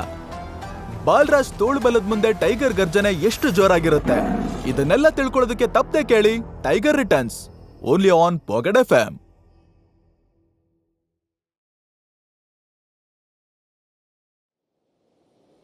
ಸಾನಿಯಾ ಬಾಗ್ಲು ತೆಗೆದು ಏನೋ ಕೇಳೋದಕ್ಕೆ ಹೊರಟೋಳು ಮನಸ್ ಬದಲಾಯಿಸಿ, ಲೆಟ್ಕೋ, ಇವನ್ ಜೊತೆ ಮಾತಾಡಿ ಯೂಸ್ ಇಲ್ಲ, ಇದನ್ನ ನಾನೇ ಸಾಲ್ವ್ ಮಾಡ್ಕೋತೀನಿ ಅನ್ಕೊಂಡು ಡೋರ್ ಲಾಕ್ ಮಾಡ್ಕೊಂಡು ಮಲ್ಗಿದ್ಲು. ಲಾಕ್ ಆಗಿದ್ ಸೌಂಡ್ ಕೇಳಿಸಿ ಸಾಮ್ರಾಟ್ ಅಲ್ಲೇ ನಿಂತು ಯೋಚಿಸೋದಕ್ಕೆ ಶುರು ಮಾಡ್ದ. ಅಲ್ಲ, ಅವತ್ತು ನಾನೇನೋ ಡ್ರಿಂಕ್ಸ್ ಮಾಡಿದ್ದೆ, ನನಗ್ ಪ್ರಜ್ಞೆ ಇರಲಿಲ್ಲ. ಅವಳು ರೂಮ್ಗೆ ಹೋಗಿದ್ ಕೂಡ ನೆನಪಿಲ್ಲ. ಬಟ್ ಇವಳಿಗೆ ಪ್ರಜ್ಞೆ ಇತ್ತಲ್ವಾ? ನನ್ನನ್ನು ಹೇಗೆ ಅವಳು ರೂಮಲ್ಲಿ ಬಿಟ್ಕೊಂಡ್ಲು? ಅವನು ಅಷ್ಟು ಯೋಚನೆ ಮಾಡಿದ್ರು ಆ ಪ್ರಶ್ನೆಗೆ ಉತ್ತರ ಸಿಕ್ಕಿರ್ಲಿಲ್ಲ. ಹಾಗೆ ಇಲ್ಲಿ ಎಷ್ಟೊತ್ತು ನಿಂತರೂ ಇವಳು ಡೋರ್ ಏನ್ ತೆಗಿಯಲ್ಲ ಅನ್ಕೊಂಡು ಸ್ಟೋರ್ ರೂಮ್ ಹುಡ್ಕೊಂಡು ಹೋದ. ಅಲ್ಲಿ ಹೇಗೋ ಅಡ್ಜಸ್ಟ್ ಮಾಡ್ಕೊಂಡು ಮಲಗ್ದ. ಮಾರನೇ ದಿನ ಬೇಗ ಎದ್ದು ಕೆಲ್ಸದ ಸಲುವಾಗಿ ಅಕ್ರಮ್ ಹೇಳಿದ್ದ AK ಪ್ರೈವೇಟ್ ಲಿಮಿಟೆಡ್ ಕಡೆ ಹೊರಟ. ಕ್ಯಾಬ್ ಇಳಿದ ಕೂಡಲೇ ಅವನ ಕಣ್ಣಿಗೆ ಬಿದ್ದಿದ್ದು ಸಾನಿಯಾ ಅಣ್ಣ ಸೂರಜ್. ಅವನು ಸಾಮ್ರಾಟ್ ಕಡೆ ನೋಡಿ ಕುತಂತ್ರಿ ತರ ಸ್ಮೈಲ್ ಮಾಡ್ತಾ ಅಲ್ಲೇ ಇದ್ದ ಸೆಕ್ಯೂರಿಟಿನ ಕರ್ದ. ನೋಡು, ಈ ಈಡಿಯಟ್ನ ಯಾವುದೇ ಕಾರಣಕ್ಕೂ ಒಳಗ್ ಬಿಡ್ಬೇಡ. ತಕ್ಷಣ ಸೆಕ್ಯೂರಿಟಿ ಸಾಮ್ರಾಟ್ ದಾರಿಗೆ ಅಡ್ಡ ನಿಂತ್ಕೊಂಡ. ಸಾಮ್ರಾಟ್ಗೆ ಅವಮಾನ ಮಾಡೋದ್ರಲ್ಲಿ ಸೂರಜ್ಗೆ ಏನೋ ಒಂಥರ ಖುಷಿ ಸಿಕ್ತಿತ್ತು. ಸಾಮ್ರಾಟ್, ನಿಮ್ಮಪ್ಪ ಅಕ್ರಮ್ ಸರ್ ಕಾರ್ ಡ್ರೈವರ್ ಆಗಿದ್ದ ಅಂದ ಮಾತ್ರಕ್ಕೆ ನೀನ್ ಯಾವಾಗ್ಲೂ ಅಕ್ರಮ್ ಸರ್ ಹಿಂದೆನೆ ಸುತ್ತೋದು ಚೆನ್ನಾಗಿರಲ್ಲ. ನೀನ್ ಎಲ್ಲಿರ್ಬೇಕು ಅಲ್ಲಿದ್ರೆ ನಿನಗೆ ಒಳ್ಳೇದು. ಸಾಮ್ರಾಟ್ ತೆಗೆದ ಅವನ ಮುಖಕ್ಕೆ ಪಂಚ್ ಮಾಡೋಣ ಅಂತ ಮುಷ್ಟಿ ಬಿಗಿ ಮಾಡ್ದೋನು ಸುಮ್ನೆ ಯಾಕೆ ಜಗಳ ಮಾಡೋದು ಅಂತ ಕೈ ಇಳಿಸಿ ಅಕ್ರಮ್ಗೆ ಕಾಲ್ ಮಾಡೋದಕ್ ಮುಂದಾದ. ಅಷ್ಟ್ರಲ್ಲಿ ಅಲ್ಲಿಗೆ ಬ್ಲ್ಯಾಕ್ ಸ್ಕರ್ಟ್ ಮತ್ತೆ ವೈಟ್ ಶರ್ಟ್ ಹಾಕಿರೋ ಒಬ್ಬ ಬ್ಯೂಟಿಫುಲ್ ಹುಡುಗಿ ಕ್ಯಾಟ್ ವಾಕ್ ಮಾಡ್ಕೊಂಡು ಬಂದ್ಲು. ಅವಳೇ ಅಕ್ರಮ್ ಸೆಕ್ರೆಟರಿ ಜೆನ್ನಿ. ಅವಳನ್ನ ನೋಡಿದ ತಕ್ಷಣ ಸೆಕ್ಯೂರಿಟಿ ಹಿಂದೆ ಸರ್ಕೊಂಡ. 2 ಸೆಕೆಂಡ್ ಸಾಮ್ರಾಟ್ನೇ ನೋಡಿ ನಂತರ ಸೆಕ್ಯೂರಿಟಿಗೆ ನೀವ್ ಹೋಗಿ ಅಂದ್ಲು. ಸಾಮ್ರಾಟ್ಗೆ ತನ್ನ ಜೊತೆ ಬಾ ಅಂತ ಸನ್ನೆ ಮಾಡೋದ್ಲು. ಸೂರಜ್ಗೆ ಇದೆಲ್ಲ ಯಾಕೋ ವಿಚಿತ್ರ ಅನ್ನಿಸ್ತು. ಅಲ್ಲ, ಜೆನ್ನಿ ಯಾಕೆ ಇವನನ್ನ ಕರ್ಕೊಂಡು ಹೋಗ್ತಿದ್ದಾಳೆ? ಮೊನ್ನೆ ಪಾರ್ಟಿಲೂ ನನ್ಗೆ ಹಿಂಗೆ ಉಲ್ಟಾ ಪಲ್ಟಾ ಆಯ್ತು. ಯಾವುದಕ್ಕೂ ಇವನ್ ವಿಷಯದಲ್ಲಿ ಸ್ವಲ್ಪ ಕೇರ್ಫುಲ್ ಆಗಿರೋದು ಒಳ್ಳೇದು ಅಂತ ಯೋಚಿಸಿ ಜೆನ್ನಿಗೆ ಏನೋ ಹೇಳೋದಕ್ಕೆ ಟ್ರೈ ಮಾಡ್ದ. ಬಟ್ ಅವ್ನ್ ಮಾತಾಡೋದಕ್ಕೂ ಮುಂಚೆನೆ ಜೆನ್ನಿ ಸುಮ್ನಿರು ಅಂತ ಸನ್ನೆ ಮಾಡಿ ಹೊರಟ್ಲು. ಸಾಮ್ರಾಟ್ ಅವನನ್ನ ಅಣಗ್ಸೋ ತರ ತುಟಿ ಅಂಚಲೆ ಸ್ಮೈಲ್ ಮಾಡಿ ಜೆನ್ನಿ ಜೊತೆ ಕ್ಯಾಬಿನ್ ಕಡೆ ಹೋದ. ಸೂರಜ್ ಫುಲ್ಲು ಕನ್ಫ್ಯೂಸ್ ಆಗಿ ಅವ್ರು ಹೋಗೋದನ್ನೇ ನೋಡ್ತಾ ಇದ್ದ. ಅಕ್ರಮ್ ಅಂಕಲ್ ನಿಮ್ಗೆ ನನ್ ವಿಷಯ ಹೇಳಿದಾರಲ್ವಾ ಅಂತ ಸಾಮ್ರಾಟ್ ಕೇಳಿದಾಗ ಜೆನ್ನಿ ಆಶ್ಚರ್ಯದಿಂದ ಅವನ ಕಡೆ ನೋಡಿದ್ಲು. ಮನ್ಸಲ್ಲೇ ಎಲ್ರು ಅಕ್ರಮ್ ಸರ್ನ ಸರ್ ಬಾಸ್ ಅಂತ ಕರೀತಾರೆ, ಇವನೇನು ಅಂಕಲ್ ಅಂತಿದ್ದಾನೆ, ಅಷ್ಟು ಸಲ್ಗೆ ಇಟ್ಕೊಂಡಿದ್ದಾನ ಅಂತ ಶಾಕ್ ಆದ್ಲು. ಬಟ್ ಏನೂ ವಿಚಾರಿಸೋಕ್ ಹೋಗದೆ ಸುಮ್ಮನೆ ಕ್ಯಾಬಿನ್ ಒಳಗೆ ಹೋದ್ಲು. ಸಾಮ್ರಾಟ್ ಅವಳನ್ನೇ ಫಾಲೋ ಮಾಡ್ತಾ ನೀವು ನನ್ನ ಪ್ರಶ್ನೆಗಿನ್ನೂ ಉತ್ತರ ಕೊಟ್ಟಿಲ್ಲ ಅಂತ ಅಂದ. ಜೆನ್ನಿ ಆಟಿಟ್ಯೂಡಲ್ಲೇ ಒಂದು ಲುಕ್ ಕೊಟ್ಲು. ಆ ಲುಕ್ಕಲ್ಲೇ ತಾನು ಅವಳಿಗೆ ಇಷ್ಟ ಆಗಿಲ್ಲ ಅನ್ನೋದು ಸಾಮ್ರಾಟ್ಗೆ ಅರ್ಥ ಆಗಿತ್ತು. ಜೆನ್ನಿ ಟೇಬಲ್ ಮೇಲಿದ್ದ ಒಂದು ಡಾಕ್ಯುಮೆಂಟ್ನ ತೆಗೆದು ಸಾಮ್ರಾಟ್ ಕೊಟ್ಲು. ಅದರಲ್ಲಿ ಅವ್ನು ಮಾಡಬಹುದಾದ ಜಾಬ್ ಲಿಸ್ಟ್ ಇತ್ತು. ಕೆಲವು ವರ್ಕ್ ಪೊಸಿಷನ್ ಪಕ್ಕದಲ್ಲಿ ಸ್ಟಾರ್ ಮಾರ್ಕ್ ಹಾಕಿದ್ರು. ಅದೇನು ಅಂತ ಅರ್ಥ ಆಗದೆ ಇದೇನಿದು ಸ್ಟಾರ್ಸ್ ಅಂತ ಸಾಮ್ರಾಟ್ ಕೇಳ್ದ. ಈ ಸ್ಟಾರ್ ಇರೋ ಪೊಸಿಷನ್ ನಲ್ಲಿ ಆಲ್ರೆಡಿ ವರ್ಕ್ ಮಾಡ್ತಾ ಇದ್ದಾರೆ ಅಂತ ಅರ್ಥ. ಈ ಪೊಸಿಷನ್ಗೆ ನಿಮ್ಮನ್ನ ತಗೊಳ್ಳೋದಕ್ಕಾಗಲ್ಲ. ನನಗೆ ಈ ಮ್ಯಾನೇಜರ್ ಪೊಸಿಷನ್ ಬೇಕು. ಆದ್ರೆ ಇವಾಗ ಇಲ್ಲಿ ಒಂದು ಸ್ಟಾರ್ ಇದೆ ಅಲ್ವಾ, ಅಂದ್ರೆ ಆ ಪೊಸಿಷನ್ ನಲ್ಲಿ ಒಬ್ರು ಇದ್ದಾರೆ ಅಂತ ಅರ್ಥ. ನಮಗೆ ಇಬ್ರು ಮ್ಯಾನೇಜರ್ ಅಗತ್ಯ ಇಲ್ಲ. ಬಟ್ ನಾನು ಇದನ್ನೇ ಚೂಸ್ ಮಾಡಿದ್ದೀನಿ. ನನಗೆ ಈ ಪೊಸಿಷನ್ನೇ ಬೇಕು. ರೇ ಮಿಸ್ಟರ್, ಆಲ್ರೆಡಿ ಇರೋರ್ ಜಾಗದಲ್ಲಿ ನೀವು ಹೇಗೆ ಕುತ್ಕೊಳ್ಳೋದಕ್ಕಾಗುತ್ತೆ? ನಿಮಗ್ ಕೆಲಸ ಸಿಗ್ಬೇಕು ಅನ್ನೋ ಕಾರಣಕ್ಕೆ ಆಗ್ಲೇ ಕೆಲಸದಲ್ಲಿರೋರ್ನ ಕಂಪ್ನಿಯಿಂದ ಹೊರಗಡೆ ಹಾಕ್ಬೇಕಾ? ನೋಡಿ, ನಾನು ಹಾಗೆ ಹೇಳಲಿಲ್ಲ. ನೀವು ಕೊಟ್ಟಿರೋ ಲಿಸ್ಟ್ನಲ್ಲಿ ನನಗೆ ಅಗತ್ಯ ಇರೋ ಪೊಸಿಷನ್ ಚೂಸ್ ಮಾಡಬೇಕಿತ್ತು, ಮಾಡಿದ್ದೀನಿ. ಇನ್ನಷ್ಟು ಇರಿಟೇಟ್ ಆಗಿ ಅವಳು, ನಿಮ್ಗೆ ಒಂದ್ಸರಿ ಹೇಳಿದ್ರೆ ಅರ್ಥ ಆಗಲ್ವಾ, ಅದರಲ್ಲಿ ಸ್ಟಾರ್ ಅಂತ ಏನೋ ಹೇಳೋ ಅಷ್ಟರಲ್ಲಿ ಸಾಮ್ರಾಟ್ ಗಂಭೀರವಾಗಿ ನಿಮ್ಮ ಹೆಸರೇನು ಅಂತ ಕೇಳ್ದ. Jenny. My name is Jenny. ನೋಡಿ ಮಿಸ್ ಜೆನ್ನಿ, ಇದು ನನ್ನ ತಪ್ಪಲ್ಲ. ನನಗೆ ಬೇಕಾಗಿರೋ ಪೋಸ್ಟ್ ಸೆಲೆಕ್ಟ್ ಮಾಡಿದ್ದೀನಿ. ಮುಂದೆ ಏನು ಮಾಡಬೇಕು ಅಂತ ನೀವೇ ಯೋಚನೆ ಮಾಡಿ. ಈ ಕಂಪ್ನಿಗೆ ಸಾಮ್ರಾಟೇ ಬಾಸ್ ಆಗಿದ್ರು ಸದ್ಯಕ್ಕೆ ಅಧಿಕಾರ ಅಕ್ರಮ್ ಕೈಯಲ್ಲಿತ್ತು. ಅವನ ಐಡೆಂಟಿಟಿ ರಿವೀಲ್ ಆಗಿ ಮಾಂಟಿನ ಕೆಳಗಿಳಿಸೋವರೆಗೂ ಮ್ಯಾನೇಜರ್ ಪೋಸ್ಟಲ್ಲಿರೋದೇ ಬೆಟರ್. ಅದು ಸಾನಿಯಾ ಮನೆಯವ್ರ ಲೆವೆಲ್ಗೂ ಮ್ಯಾಚ್ ಆಗ್ತಿತ್ತು. ಜೆನ್ನಿ ಇಷ್ಟ ಇಲ್ಲದೆ ಇದ್ರು ವಿಧಿ ಇಲ್ಲದೆ, ಆಲ್ ರೈಟ್ ಮಿಸ್ಟರ್ ಸಾಮ್ರಾಟ್, ನನಗೆ ನಿಮ್ಮ ಬಗ್ಗೆ ಎಲ್ಲ ಇನ್ಫಾರ್ಮೇಶನ್ ಬೇಕು ಆ್ಯಂಡ್ ನಾಳೆಯಿಂದನೇ ವರ್ಕಿಗೆ ಜಾಯ್ನ್ ಆಗಬೇಕು. ಡೀಟೇಲ್ಸ್ ಜೊತೆ ಬನ್ನಿ ಅಂದ್ಲು. ಅವನು ತಂದೆ ಯೋಚನೆಯಲ್ಲಿ ಸರಿ ಅಂತ ತಲೆ ಆಡಿಸಿ ಅಲ್ಲಿಂದ ಹೊರಟ. ದಾರಿ ಮಧ್ಯೆ ಅಕ್ರಮ್ ಕೊಟ್ಟಿದ್ದ ಚೆಕ್ ಇನ್ನು ಜೇಬಲ್ಲೇ ಇದ್ದಿದ್ದು ನೆನಪಾಯಿತು. ನಾಳೆಯಿಂದ ಆಫೀಸಿಗೆ ಬೇರೆ ಹೋಗ್ಬೇಕು, ಚೆನ್ನಾಗಿರೋ ಬಟ್ಟೆ ತಗೊಳ್ಳೋಣ ಅನ್ಕೊಂಡ. ಎಲ್ಲಿ ಹೋದ್ರೂ ಬಟ್ಟೆಯಿಂದನೇ ಸ್ಟೇಟಸ್ ಎಳಿತಾರೆ ಅನ್ನೋ ಕಟು ಸತ್ಯನ ಅವನು ತುಂಬಾ ಕ್ಲಿಯರ್ ಆಗಿ ಅರ್ಥ ಮಾಡ್ಕೊಂಡಿದ್ದ. ಅದು ಅಲ್ಲದೆ ಸಾನಿಯಾ ಪೇರೆಂಟ್ಸ್ ಮತ್ತೆ ಅವಳ ತಾತನ್ಗೆ ತನ್ನ ಸ್ಟ್ರೆಂತ್ ಏನು ಅಂತ ತೋರಿಸೋದಕ್ಕೆ ಅವನು ಅವ್ರ ಮನೇಲೇ ಇರಬೇಕಾಗಿತ್ತು. ಸರ್ವೆಂಟ್ ರೂಮಲ್ಲಿ ಇರೋದಾದ್ರೂ ಅಷ್ಟು ಈಸಿಯಾಗಿ ಸೋಲು ಒಪ್ಕೋಬಾರ್ದು ಅಂತ ಶಪಥ ಮಾಡಿದ್ದ. ಇಡೀ ಪ್ರಪಂಚದಲ್ಲೇ ಬೆಸ್ಟ್ ಅಳಿ ಅಂತ ಪ್ರೂವ್ ಮಾಡಬೇಕು ಅನ್ನೋ ನಿರ್ಧಾರಕ್ಕೆ ಬಂದಿದ್ದ. ಇಷ್ಟೆಲ್ಲ ಯೋಚನೆ ಮಾಡಿ ಸಾಮ್ರಾಟ್ ಆ ಚೆಕ್ಕಿಂದ ಹಣ ಡ್ರಾ ಮಾಡೋದಕ್ಕೆ ಅಂತ ಬ್ಯಾಂಕಿಗೆ ಹೋದ. ಬಡವರೆದ್ರು ತಮ್ಮ ದರ್ಪ ತೋರಿಸಿ ಕಾಟ ಕೊಟ್ಟು ಮಜಾ ತಗೊಳ್ಳೋರು ಎಲ್ಲಾ ಕಡೆ ಇರ್ತಾರೆ. ಈ ಬ್ಯಾಂಕಲ್ಲಿ ವರ್ಕ್ ಮಾಡೋ ಪ್ರಣವ್ ಕೂಡ ಅದೇ ಕ್ಯಾಟಗರಿಗೆ ಸೇರಿದವನು.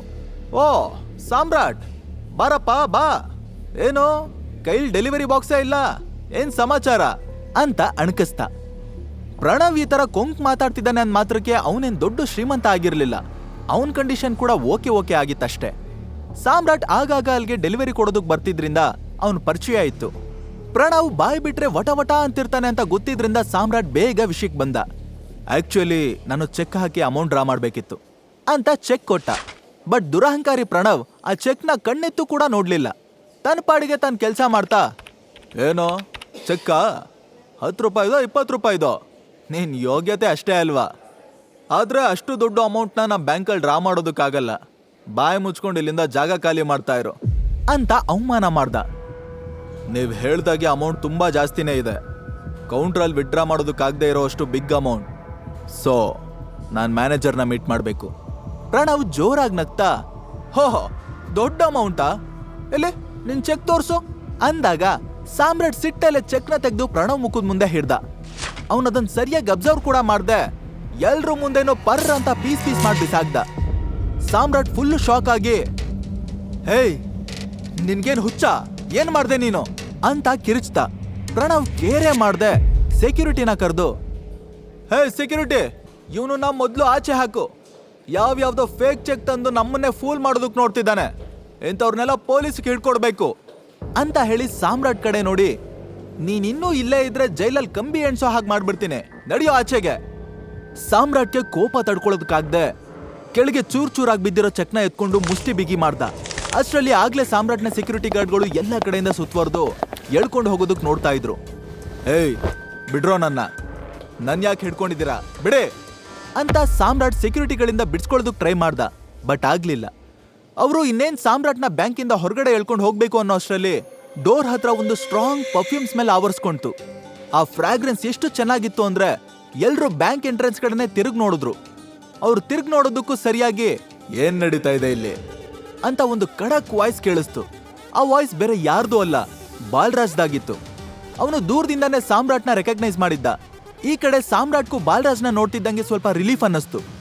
ತಕ್ಷಣ ಪ್ರಣವ್ ಫುಲ್ ರಿಕ್ವೆಸ್ಟ್ ನಿಂದ ಬಾಲ್ರಾಜ್ ಹತ್ರಕ್ಕೆ ಓಡೋಡ್ ಬರ್ತಾ, ಸಾರಿ ಸರ್, ನೀವಿಲ್ಲಿಗೆ ಬರ್ತೀರಾ ಅಂತ ಗೊತ್ತಿರ್ಲಿಲ್ಲ. ಆಕ್ಚುಲಿ ಇವ್ನು ಯಾರೋ ನಮ್ಗೆಲ್ಲ ಫ್ರಾಡ್ ಮಾಡೋದಕ್ಕೆ ಅಂತ ಫೇಕ್ ಚೆಕ್ ತಗೊಂಡ್ ಬಂದಿದ್ದ, ಅದಕ್ಕೆ ಇವನನ್ನ ಆಚೆ ಹಾಕಿಸ್ತಿದ್ದೆ, ನೀವು ಫಸ್ಟ್ ಕೂತ್ಕೊಳ್ಳಿ ಸರ್ ಅಂತ ಹೇಳ್ತಿದ್ದಂಗೆ ಬಾಲ್ರಾಜ್ ಸೆಕ್ಯೂರಿಟಿಗಳ ಕಡೆ ನೋಡಿ ಗಟ್ಟಿಯಾಗಿ, ಬಿಡ್ರ ಅವನನ್ನ ಅಂತ ಅಬ್ಬರಿಸ್ತ.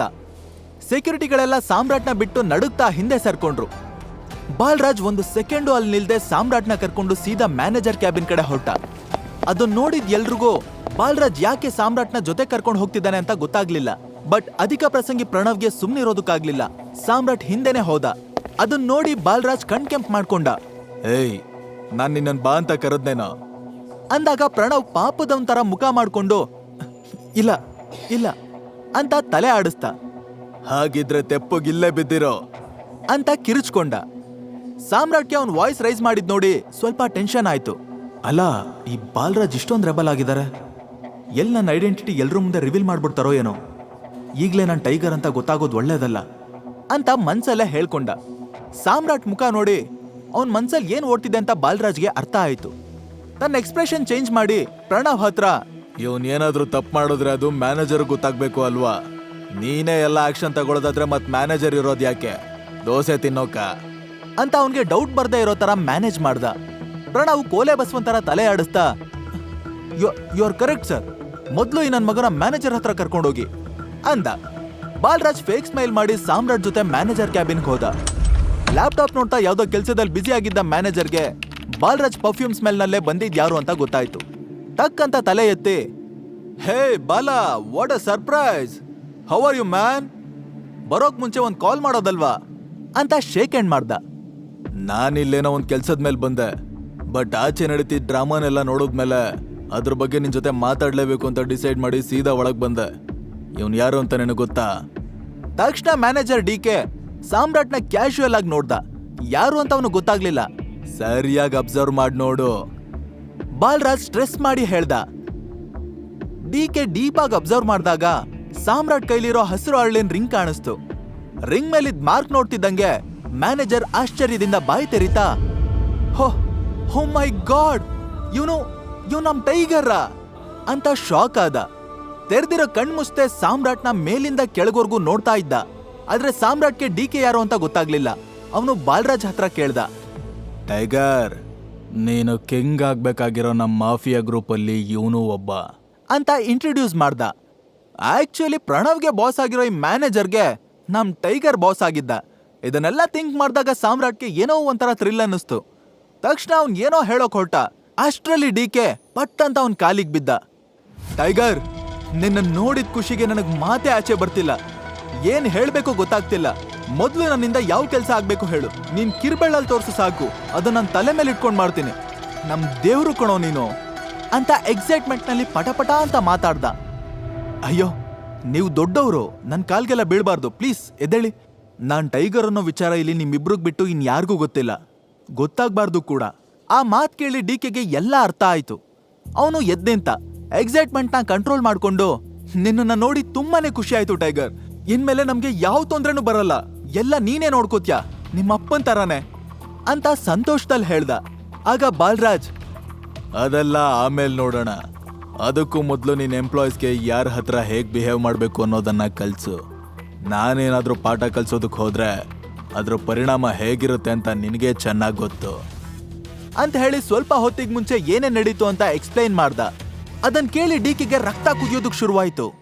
ಇನ್ನೊಂದ್ ಕಡೆ ಬ್ಲ್ಯಾಕ್ ಸನ್ಗ್ಲಾಸಸ್ ಹಾಕೊಂಡಿದ್ದ ದಷ್ಟಪುಷ್ಟವಾದ ಮಸಲ್ಸ್ ಇರೋ ವ್ಯಕ್ತಿ ಒಬ್ಬ ಸ್ವಿಮ್ಮಿಂಗ್ ಪೂಲ್ ಅಲ್ಲಿ ನಿಂತಿದ್ದ. ಅವನ್ ಕುತ್ಕೆಲಿದ್ದ ದಪ್ಪ ಗೋಲ್ಡ್ ಚೈನ್, ಕೈಯಲ್ಲಿದ್ದ ಬ್ರೇಸ್ಲೆಟ್ ಸೂರ್ಯನ್ ಬೆಳಕಿಗೆ ಪಳಪಳ ಅಂತ ಹೊಳಿತಿದ್ವು. ಒಂದ್ ಕೈಲಿ ಸ್ಕಾರ್ಚ್, ಇನ್ನೊಂದ್ ಕೈಲಿ ಸಿಗರೆಟ್ ಇತ್ತು. ಅವನ್ ತೋಳಲ್ಲಿ ಬಿಕಿನಿ ಹಾಕೊಂಡಿರೋ ಹಾಟ್ ಹುಡುಗಿ ಇದ್ಲು. ಅಷ್ಟರಲ್ಲಿ ಅವನ್ ಸೆಕ್ರೆಟರಿ ಏದುಸ್ರು ಬಿಡ್ತಾ ಟೆನ್ಷನ್ ಅಲ್ಲಿ ಓಡೋಡ್ ಬಂದ. ಸರ್, ಟೈಗರ್ ವಾಪಸ್ ಬಂದಿದ್ದಾನಂತೆ ಅಂದ. ಸ್ವಿಮ್ಮಿಂಗ್ ಪೂಲ್ ಅಲ್ಲಿದ್ದ ವ್ಯಕ್ತಿ ದಡ್ ಅಂತ ಹುಡುಗಿನ ಸೈಡ್ ತಳ್ಳಿ ಸ್ಮೋಕ್ ಮಾಡ್ತಾ ಸೆಕ್ರೆಟರಿ ಕಡೆ ಕಡಕ್ಕಾಗಿ ನೋಡ್ದ. ಅವನ ಆ ನೋಟದ ಹಿಂದೆ ಟೆನ್ಷನ್ ಜೊತೆ ಇನ್ನೇನೋ ಒಂದ್ ಭಾವ ಇತ್ತು.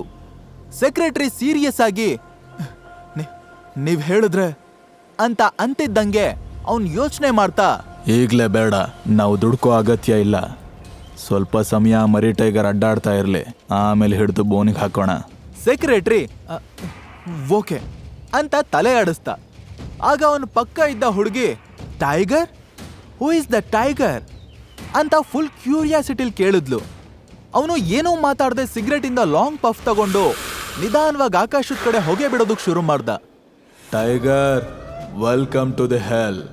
ಈ ಮಾಫಿಯಾ ವರ್ಲ್ಡ್ಗೆ ಇವಾಗ ತಾನೇ ಕಾಲಿಡ್ತಿದ್ಯಾ. ಈ ಪಾಪಿಗಳ ಲೋಕಕ್ಕೆ ಎಂಟ್ರಿ ಕೊಡಬೇಕು ಅಂದ್ರೆ ರಕ್ತದಲ್ಲಿ ಕೈ ತೊಳೆಯೋ ವಿದ್ಯೆ ಗೊತ್ತಿರಬೇಕು. ಇದ್ರ ಆರಂಭನೂ ರಕ್ತದಿಂದ, ಅಂತ್ಯನೂ ರಕ್ತದಿಂದಾನೆ. ಬಾರೋ ಟೈಗರ್, ಈಗ ನನ್ನ ಅಸಲಿ ಆಟ ತೋರಿಸ್ತೀನಿ ಅಂತ ಹೇಳ್ಕೊಂಡು ಕ್ರೂರವಾಗಿ ಸ್ಮೈಲ್ ಮಾಡ್ದ. ಹಾಗಾದ್ರೆ ಆ ವ್ಯಕ್ತಿ ಯಾರು? ಅವನ್ಗೂ ಟೈಗರ್ಗೂ ಏನ್ ಸಂಬಂಧ? ಅವನ್ ಹೇಳ್ದಾಗೆ ಈ ರಕ್ತದ ಹೊಳೆನಲ್ಲಿ ನಮ್ ಟೈಗರ್ ಅಬ್ರ ಹೇಗಿರುತ್ತೆ? ಸಾಮ್ರಾಟ್ ತನಗ ಅವಮಾನ ಮಾಡಿದವ್ರಿಗೆಲ್ಲ ಯಾವ ಗತಿ ಕಾಣಿಸ್ತಾನೆ? ಇದನ್ನೆಲ್ಲ ತಿಳ್ಕೊಳ್ಳೋದಕ್ಕೆ ತಪ್ಪದೆ ಕೇಳಿ tiger returns, only on packet FM.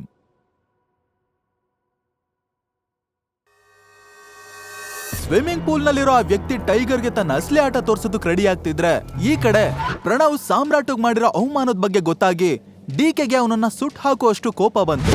Pranav, come in ಅಂತ ಡಿಕೆ ಕಿರ್ಚ್ಕೊಂಡ. ಅವನ್ ಆರ್ಡರ್ ಮಾಡಿದ ನೆಕ್ಸ್ಟ್ ಮೂಮೆಂಟೇ ಪ್ರಣವ್ ಅವನ್ ಮುಂದೆ ಪ್ರತ್ಯಕ್ಷ ಆದ. ಸಾಮ್ರಾಟ್ ಕೂಡ ಕೈಯಲ್ಲಿ ಹಿಡ್ಕೊಂಡಿದ್ದ ಆ ಚೆಕ್ ಪೀಸ್ಗಳನ್ನ ಟೇಬಲ್ ಮೇಲಿಟ್ಟ. ಪ್ರಣವ್ ಓರೆಗಣ್ಣಲ್ಲೇ ಸಾಮ್ರಾಟ್ನ ಚೀಪ್ ಆಗಿ ನೋಡ್ತಾ ವಿಚಿತ್ರವಾಗಿ ನಗ್ತಾ. ಒಬ್ಬ ಫ್ರಾಡ್ನ ಹಿಡ್ಕೊಟ್ಟಿದ್ದೀನಿ ಅನ್ನೋ ಹೆಮ್ಮೆ ಅವನ ಮುಖದಲ್ಲಿತ್ತು. ಈ ಕಡೆ ಡಿಕೆ ಒಂದೇ ಏಟ್ಗೆ ಟೇಬಲ್ಲೇ ಮುರಿದೋಗೋ ತರ ಕುಟ್ಟಿ, ಯಾರನ್ನ ಕೇಳಿ ಸಾಮ್ರಾಟ್ ಸರ್ ಚೆಕ್ನ ಹರ್ದೆ ಅಂತ ಕಿರ್ಚ್ದ. ಅವನು ಸಾಮ್ರಾಟ್ನ ಸರ್ ಅಂತ ಕರೆದಿದ್ನ ಪ್ರಣವ್ ಗಮನಿಸ್ಲಿಲ್ಲ.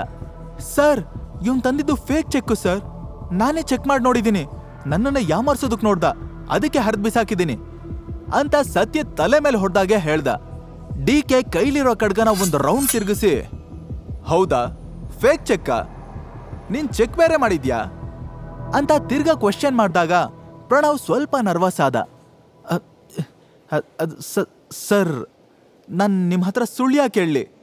ನಾನು ಹೇಳ್ತಿರೋದು ನಿಜಾನೇ, ಇವನು ದೊಡ್ಡ ಫ್ರಾಡ್ ಸರ್, ಇವನ್ ಏನಾದ್ರೂ ಹೇಳಿದ್ರೆ ನೀವು ನಂಬೇಡಿ ಸರ್. ಏಯ್ ಕತ್ತೆ ಬಡವ ರಾಸ್ಕಲ್, ಅದೆಷ್ಟು ಸುಳ್ಳು ಹೇಳ್ತೀಯೋ? ಸಾಮ್ರಾಟ್ ತಂದಿದ್ ಯಾರ್ ಚೆಕ್ಕು ಅಂತ ಗೊತ್ತಾ? ಅಕ್ರಮ್ ಸರ್ದು. ಅಕ್ರಮ್ ಹೆಸರು ಕೇಳ್ತಿದ್ದಂಗೆ ಪ್ರಣವ್ಗೆ ತಲೆ ಮೇಲೆ ಸಿಡ್ಲು ಬಡ್ದ ಹಾಗಾಯ್ತು. ಸರ್, ಏನ್ ಹೇಳ್ತಾ ಇದ್ದೀರಾ ನೀವು? ಇವತ್ತು ಅದ್ ಯಾವ ಮಗಳಲ್ಲಿ ಎದ್ ಬಂದಿದ್ಯೋ ಏನೋ, ನೀನ್ ಚೆಕ್ ಹರ್ದಾಕಿರೋ ವಿಷಯ ಅಕ್ರಮ್ ಸರ್ಗೆ ಇನ್ನೂ ಗೊತ್ತಾಗಿಲ್ಲ. ಒಂದ್ ವೇಳೆ ಗೊತ್ತಾಗಿದ್ದಿದ್ರೆ ತಲೆ ಕೆಳಗ್ ಮಾಡಿ ನೇತ್ ಹಾಕಿ ಚರ್ಮ ಸುಲಿತಿದ್ರು. ಪ್ರಣವ್ಗೆ ಅದನ್ನ ಇಮ್ಯಾಜಿನ್ ಮಾಡ್ಕೊಂಡೆ ಚಳಿ ಜ್ವರ ಬಂದ ಹಾಗಾಯ್ತು. ನಿಂತಲ್ಲೇ ನಡುಗ್ತಾ ಇದ್ದ. ಸಾಮ್ರಾಟ್ಗೆ ಅವನ ಅವಸ್ಥೆ ನೋಡಿ ನಗು ಬರ್ತಿತ್ತು. ಡಿಕೆ ಡೀಪಾಗಿ ಉಸಿರೆಳ್ಕೊಂಡು, ಹಾ, ಆಗಿದ್ದಾಗಿದೆ, ಈಗೊಂದ್ ಕೆಲ್ಸ ಮಾಡು, ಅಲ್ಲಿರೋ ಟೇಪ್ ತಗೊಂಡು ನೀನು ಹರಿದಿರೋ ಚೆಕ್ನ ನೀನೇ ಎಣ್ಸು ಅಂದ. ಸರ್, ಏನ್ ಹೇಳ್ತಾ ಇದ್ದೀರಾ? ಅಷ್ಟೊಂದ್ ಪೀಸ್ನ ಅಣ್ಸೋಕಾಗುತ್ತಾ? ಪ್ರಣವ್ ಕಕ್ಕಾಬಿಕ್ಕಿಯಾಗಿರೋ ಕಾಗೆ ತರ ಆಗೋದ. ಮರೇ, ಅಷ್ಟೊಂದ್ ಪೀಸ್ ಮಾಡಿ ಬಿಸಾಕೋಕಾಗುತ್ತೆ ಅಂದ್ಮೇಲೆ ಅಣ್ಸೋಕೋ ಆಗ್ಬೇಕಲ್ವಾ? ಇನ್ನೊಂದು ಅವರ್ ಟೈಮ್ ಕೊಡ್ತೇನೆ, ಈ ಕೆಲ್ಸ ಮುಗಿಸಿ ನಿನ್ ಗಂಟು ಮುಟ್ಟೆ ಕೊಟ್ಕೊಂಡು ಹೋಗ್ತಾ ಇರೋ. You are fired.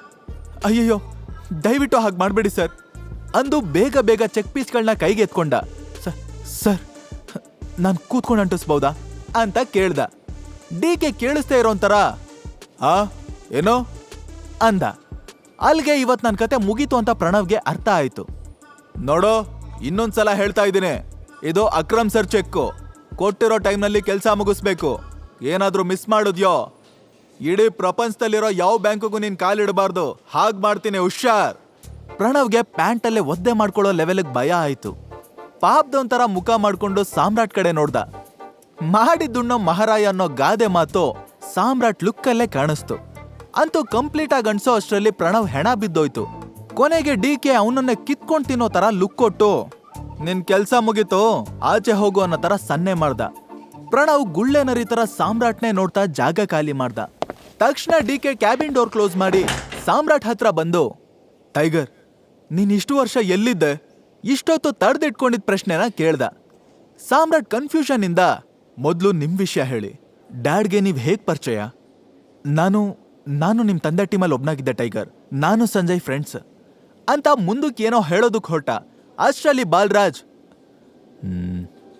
ಅಂದ ಹಾಗೆ ಡಿ.ಕೆ, ಟೈಗರ್ ವಾಪಸ್ ಬಂದಿರೋ ವಿಚಾರ ಮಾಂಟಿ ಬರೋವರೆಗೂ ಯಾರಿಗೂ ಗೊತ್ತಾಗೋದ್ ಬೇಡ. ಅಪ್ಪಿ ತಪ್ಪಿನೋ ಈ ವಿಚಾರನ ಯಾರ ಹತ್ರನೂ ಹೇಳ್ಬೇಡ. ನೀನ್ ಯಾಕೆ ಭಯ ಪಡ್ತಿದ್ಯಾ ಅಂತ ನನಗೆ ಅರ್ಥ ಆಯ್ತು ಬಾಲ.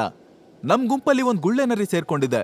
ಆ ನರಿ ನಮ್ ಬಗ್ಗೆ ನಮ್ ಶತ್ರುಗಳಿಗೆ ಎಲ್ಲಾ ಇನ್ಫಾರ್ಮೇಶನ್ ಲೀಕ್ ಮಾಡ್ತಾ ಇದೆ. ಹಾಗಾಗಿ ನಾವು ಹುಷಾರಾಗಿರ್ಬೇಕು ಅಲ್ವಾ?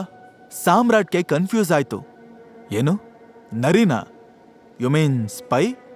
ಬಾಲ್ರಾಜ್ ತಲೆ ಆಡ್ಸಿ, ಹೌದು, ನಮ್ ಟೀಮ್ನಲ್ಲಿ ಒಬ್ಬ ಸ್ಪೈ ಇದ್ದಾನೆ. ಆದ್ರೆ ಮಾಂಟಿ ವಾಪಸ್ ಬರೋವರೆಗೂ ಅವ್ನು ಯಾರು ಅಂತ ಕಂಡು ಹಿಡಿಯೋದ್ ಕಷ್ಟ. ಅಲ್ಲಿವರೆಗೂ ನೀನ್ ಟೈಗರ್ ಅನ್ನೋದು ಯಾರಿಗೂ ಗೊತ್ತಾಗ್ಬಾರ್ದು. ಈಗ ಮೊದಲು ನಾವು ಸಂಜಯ್ನ ಕೊಲೆ ಹಿಂದಿರೋರು ಯಾರು ಅಂತ ಪತ್ತೆ ಹಚ್ಚಬೇಕು. ಇದನ್ನೆಲ್ಲ ಕೇಳಿದ್ಮೇಲೆ ಸಾಮ್ರಾಟ್ ಮೈಂಡಲ್ಲಿ ಉಳ್ಕೊಂಡಿರೋ ಒಂದೇ ಹೆಸರು, ಅದು ಮಾಂಟಿ. ಸಾಮ್ರಾಟ್ ಮನ್ಸಲ್ಲೇ, ಡ್ಯಾಡ್ನ ಕೊಂದಿರೋ ಆ ರಾಣನ ಮಗ ಮಾಂಟಿ ಒಳ್ಳೆಯವನು ಅಂತ ಹೇಗ್ ನಂಬ್ಲಿ? ಇಲ್ಲ, ನಾನ್ ಯಾರನ್ನು ಬ್ಲೈಂಡ್ ಆಗಿ ನಂಬಲ್ಲ ಅಂತ ತನಗ್ ತಾನೇ ಹೇಳ್ಕೊಂಡ. ಆಮೇಲೆ ಬಾಲ್ರಾಜ್ ಕಡೆ ತಿರುಗಿ, ಅದ್ ಸರಿ, ಇನ್ನು ನಮ್ ಗ್ರೂಪಲ್ಲಿ ಯಾರ್ಯಾರಿದ್ದಾರೆ ಅಂತ ಕೇಳ್ದ. ಡಿ.ಕೆ ಮುಂದೆ ಬಂದು, ನಾನು, ಅಕ್ರಮ್, ಬಾಲ್ರಾಜ್, ಮಾಂಟಿ, ಪಾರ್ಕರ್, ಇಕ್ಬಾಲ್ ಮತ್ತೆ ನಯನ. ವಾಟ್? ನಯನ ಅಂದ್ರೆ ನಮ್ ಗ್ರೂಪಲ್ಲಿ ಹುಡುಗಿನೂ ಇದ್ದಾಳ? ಹಾ ಹೌದು. ಅವಳಿಗಿಂತ ಮೊದಲು ಅವಳ ತಾಯಿ ಪೊಸಿಷನ್ ಅಲ್ಲಿ ಇದ್ಲು. ಅವಳು 1 ವರ್ಷದ ಹಿಂದೆ ತೀರೋದ್ಲು. ಈಗ ಅವಳ ಜಾಗಕ್ಕೆ ನಯನ ಬಂದಿದ್ದಾಳೆ. ಬಾಲ್ರಾಜ್ ನಗ್ತಾ, ಟೈಗರ್, ಅವಳನ್ನ ಹುಡುಗಿ ಅಂತ ಅಂಡರ್ ಎಸ್ಟಿಮೇಟ್ ಮಾಡೋ ಹಾಗಿಲ್ಲ. ಅವಳು ಒಂಥರ ಬೆಂಕಿ ಇದ್ದಂಗೆ, ತುಂಬಾ ಸ್ಟ್ರಾಂಗ್. ನಿನ್ನ ಲೈಫಲ್ಲಿ ನೀನು ಅಷ್ಟು ಟಫ್ ಹುಡುಗಿನ ನೋಡಿರೋದಕ್ಕೆ ಸಾಧ್ಯನೇ ಇಲ್ಲ. ಲುಕ್ಸ್, ಇಂಟೆಲಿಜೆನ್ಸ್ ಆ್ಯಂಡ್ ಆಟಿಟ್ಯೂಡ್ ಮೂರಲ್ಲೂ ಅವಳು ಟಾಪಲ್ಲಿದ್ದಾಳೆ ಅಂದ. ಡಿ.ಕೆನು ಮಾತು ಸೇರಿಸಿ, ಅವಳು ವಯಸ್ಸಲ್ಲಿ ಚಿಕ್ಕೋಳಿರ್ಬೋದು, ಆದ್ರೆ ಪವರಲ್ಲಿ ನಮ್ಮನ್ನು ಮೀರಿಸ್ತಾಳೆ. ಯಾವ ಕೆಲಸ ಕೊಟ್ಟರು ಟೈಮಿಗೆ ಸರಿಯಾಗಿ ಅಚ್ಚುಕಟ್ಟಾಗಿ ಮುಗಿಸ್ತಾಳೆ. ಯಾರನ್ನು ಅಷ್ಟು ಈಸಿಯಾಗಿ ನಂಬೋದೂ ಇಲ್ಲ, ಹತ್ರಕ್ಕೂ ಬಿಟ್ಕೊಳ್ಳಲ್ಲ. She is very strong. ಅವ್ರು ಹೇಳಿದ್ ಕೇಳಿ ಸಾಮ್ರಾಟ್ಗೆ ಒಂದು ವಿಷಯ ಅಂತೂ ಅರ್ಥ ಆಯ್ತು. ತಾನೇ ಟೈಗರ್ ಅಂತ ಹೇಳಿ ಅವಳನ್ನ ಒಪ್ಸೋದು ಸಿಕ್ಕಾಪಟ್ಟೆ ಕಷ್ಟ ಇರುತ್ತೆ ಅಂತ. ಬಟ್ ಸಾಮ್ರಾಟ್ಗೆ ಈ ಜರ್ನಿ ಥ್ರಿಲ್ಲಿಂಗ್ ಅನ್ನಿಸ್ತು. ಸೊ ನೆಕ್ಸ್ಟ್ ಬರೋ ಎಲ್ಲ ಚಾಲೆಂಜಸ್ನ ಅವ್ನು ಫೇಸ್ ಮಾಡೋದಕ್ಕೆ ರೆಡಿ ಆದ. ನಯನನ ಮೀಟ್ ಮಾಡಬೇಕು ಅನ್ನೋ ಕ್ಯೂರಿಯಾಸಿಟಿ ಇನ್ನೂ ಜಾಸ್ತಿ ಆಯ್ತು. ಡಿ.ಕೆ ಮಾತಾಡ್ತಾ, ಟೈಗರ್, ನೀನು ಆದಷ್ಟು ಬೇಗ ಅವಳನ್ನ ಮೀಟ್ ಮಾಡಬಹುದು, ಬಟ್ ಅವಳು ನಿಮ್ಮನ್ನ ಮೀಟ್ ಮಾಡೋದಕ್ಕೆ ಒಪ್ತಾಳೋ ಇಲ್ವೋ ಗೊತ್ತಿಲ್ಲ ಅಂದ. ಬಾಲ್ರಾಜ್ ನಗ್ತಾ, ಹಾಗೇನಿಲ್ಲ, ಟೈಗರ್ಗೆ ಅವಳನ್ನ ಕನ್ವಿನ್ಸ್ ಮಾಡೋದೇನ್ ಕಷ್ಟ ಅಲ್ಲ. ನಾನು ಅಂದ್ಕೊಂಡಿದ್ದಕ್ಕಿಂತ ನಮ್ಮ ಮರಿ ಟೈಗರ್ ಸ್ಟ್ರಾಂಗ್ ಆಗಿದೆ ಅಂದಾಗ ಡಿ.ಕೆ ಕಣ್ಣು ಬಾಯ್ ಬಿಟ್ಕೊಂಡು ಬಾಲ್ರಾಜ್ ಕಡೆ ನೋಡ್ದ. ಅಂದ್ರೆ ಬಾಲ, ನಮ್ಮ ಮರಿ ಟೈಗರ್ ನಿನ್ನ ಅಖಾಡದಲ್ಲಿ ಮಕಾಡೆ ಮಲಗಿಸಿದೆ ಅಂತ ಅರ್ಥ? ಅದಕ್ಕೆ ಕೆನ್ನೆ ಊದ್ಕೊಂಡಿರೋದಾ? ಬಾಲ್ರಾಜ್ ಹೌದು ಅಂತ ತಲೆ ಆಡಿಸ್ತಾ ಜೋರಾಗಿ ನಕ್ಕ. ಡಿ.ಕೆ, ಶಬಾಷ್ ಟೈಗರ್ ಅಂತ ಸಾಮ್ರಾಟ್ ಬೆಂತಡ್ತ. ಕೊನೆಗೆ ಡಿ.ಕೆ, ಓಕೆ ಟೈಗರ್, ಇವಾಗ ನಿಮ್ಗೆ ಎಷ್ಟು ಅಮೌಂಟ್ ಬೇಕು ಅಂತ ಹೇಳು, ನಾನು ಕೊಡ್ತೀನಿ. ಆಮೇಲೆ ನಾನು ಅಕ್ರಮ್ಗೆ ಹೇಳಿ ಇನ್ನೊಂದು ಚೆಕ್ನ ರೀಇಶ್ಯೂ ಮಾಡಿಸ್ಕೋತೀನಿ. ನನಗಿವಾಗ 1 ಕೋಟಿ ಕ್ಯಾಶ್ ಬೇಕು. ಮಿಕ್ಕಿರೋ 49 ಕೋಟಿನ ನನ್ನ ಹೊಸ ಅಕೌಂಟ್ಗೆ ಟ್ರಾನ್ಸ್ಫರ್ ಮಾಡಿಬಿಡಿ. ಡಿ.ಕೆ ಸರಿ ಅಂತ ದುಡ್ಡು ತರೋದಕ್ಕೆ ಹೋದ. ಆಗ ಟೈಗರ್ ಬಾಲ್ರಾಜ್ ಹತ್ರ ಕ್ಯೂರಿಯಸ್ ಆಗಿ, ಆ ನಯನ ಎಲ್ಲಿರ್ತಾಳೆ ಅಂತ ಕೇಳ್ದ. ನನಗೆ ಪ್ರೊಫೆಷ್ನಲ್ ಆಗಿ ಮಾತ್ರ ಅವಳ ಬಗ್ಗೆ ಗೊತ್ತು, ಪರ್ಸ್ನಲ್ ಆಗಿ ಏನೂ ಗೊತ್ತಿಲ್ಲ. ಅವಳು ಒಂಥರ ವಿಚಿತ್ರ ಹುಡುಗಿ ಟೈಗರ್. ಅವಳಿಗೆ ಕೋಪ ಬರ್ಸೋ ಅಂಥದ್ದು, ಇರಿಟೇಟ್ ಆಗುವಂಥದ್ದು ಏನೂ ಮಾಡೋ ಹಾಗಿಲ್ಲ. ತುಳಿದು ಬಿಡ್ತಾಳೆ. ಬೇರೆಯವ್ರ ಮುಂದೆ ಕಾಮಿಡಿನೂ ಮಾಡಿ ನಗೋ ಹಾಗಿಲ್ಲ, ಶೂಟೇ ಮಾಡ್ಬಿಡ್ತಾಳೆ. ನೀನು ಯಾಕೋ ನಯನ ಬಗ್ಗೆ ತುಂಬಾ ವಿಚಾರಿಸ್ತಿದ್ಯಾ? ಯಾವುದಕ್ಕೂ ಹುಷಾರು ಅಂತ ಬಾಲ್ರಾಜ್ ಸ್ಮೈಲ್ ಮಾಡ್ತಾ ಹೇಳ್ದ. ಸಾಮ್ರಾಟ್ ಕೂಡ ನಕ್ದ. ಅಷ್ಟರಲ್ಲಿ ಬಾಲ್ರಾಜ್ಗೆ ಏನೋ ಮೆಸೇಜ್ ಬಂತು. ಮೆಸೇಜ್ ಓದ್ದೋನೆ ಸಾಮ್ರಾಟ್ ಕಡೆ ತಿರುಗಿ, ಟೈಗರ್, ಅರ್ಜೆಂಟಾಗಿ ನಿನ್ಗೀಗೊಂದು ಕಾರ್ ಬೇಕು. ಇಲ್ಲಿಂದ ಸೀದಾ ಗ್ಲೋಬಲ್ ಮೋಟಾರ್ಸ್ಗೆ ಹೋಗು. ನಾನು ಮ್ಯಾನೇಜರ್ಗೆ ಹೇಳಿರ್ತೀನಿ, ನಿನ್ನ ಕಾರ್ ರೆಡಿ ಇರುತ್ತೆ. ನೀನಲ್ಲಿ ದುಡ್ಡು ಗಿಡ್ ಏನು ಕೊಡೋದು ಬೇಡ, ನಾನು ಕೊಡ್ತೀನಿ. ಆಮೇಲೆ ನೀನು ಅಧಿಕಾರಕ್ಕೆ ಬಂದ್ಮೇಲೆ ಡಬಲ್ ಅಮೌಂಟ್ ವಾಪಸ್ ಕೊಡುವಂತೆ ಅಂತ ಅವನ್ ಬೆಂತಟ್ ಹೇಳ್ದ. ಯಾಕೋ ಗೊತ್ತಿಲ್ಲ, ಸಾಮ್ರಾಟ್ಗೆ ಬಾಲ್ರಾಜ್ ಕ್ಯಾರೆಕ್ಟರ್ ಒಂಥರ ಇಷ್ಟ ಆಗ್ತಿತ್ತು. ಅಷ್ಟರಲ್ಲಿ ಡಿಕೆನು ದುಡ್ಡು ತಗೊಂಡ್ ಬಂದ. ಸಾಮ್ರಾಟ್ ಇದನ್ನ ತಗೊಂಡು ಶೋರೂಮ್ ಕಡೆ ಹೊರಟ. ಶೋರೂಮ್ ಮ್ಯಾನೇಜರ್ ಡೋರ್ ಹತ್ರ ನಿಂತ್ಕೊಂಡು ಅವನಿಗೋಸ್ಕರನೇ ವೇಟ್ ಮಾಡ್ತಾ ಇದ್ದ. ಬಾಲ್ರಾಜ್ ಆರ್ಡರ್ ಮಾಡಿದ್ದ ಅಂದ್ರೆ ಸುಮ್ನೆನಾ? ಅವನು ಸಾಮ್ರಾಟ್ನ ನೋಡಿದ ಕೂಡ್ಲೆ, ಸರ್, ನೀವು ಸಾಮ್ರಾಟ್ ಸರ್ ಅಲ್ವಾ? ಹಾ ಹೌದು, ನಾನೇ. Sir please come with me ಅಂತ ಹೇಳ್ತಾ ಸಾಮ್ರಾಟ್ನ ಒಳಗಡೆ ಕರ್ಕೊಂಡು ಹೋದ. ಈಗ ಸಾಮ್ರಾಟ್ ಕಣ್ಮುಂದೆ ಕಾಸ್ಟ್ಲಿ ಕಾರ್ಗಳ ದೊಡ್ಡ ಲೈನೇ ಇತ್ತು. ಅದ್ರ ಮಧ್ಯೆ ಒಂದು ಹಳೆ ಗುಜ್ರಿ ಕಾರ್ ನಿಂತಿತ್ತು. ಮ್ಯಾನೇಜರ್ ಅದನ್ನ ತೋರಿಸಿ, ಸರ್ ಇದೇ ನಿಮ್ ಕಾರು ಅಂದ.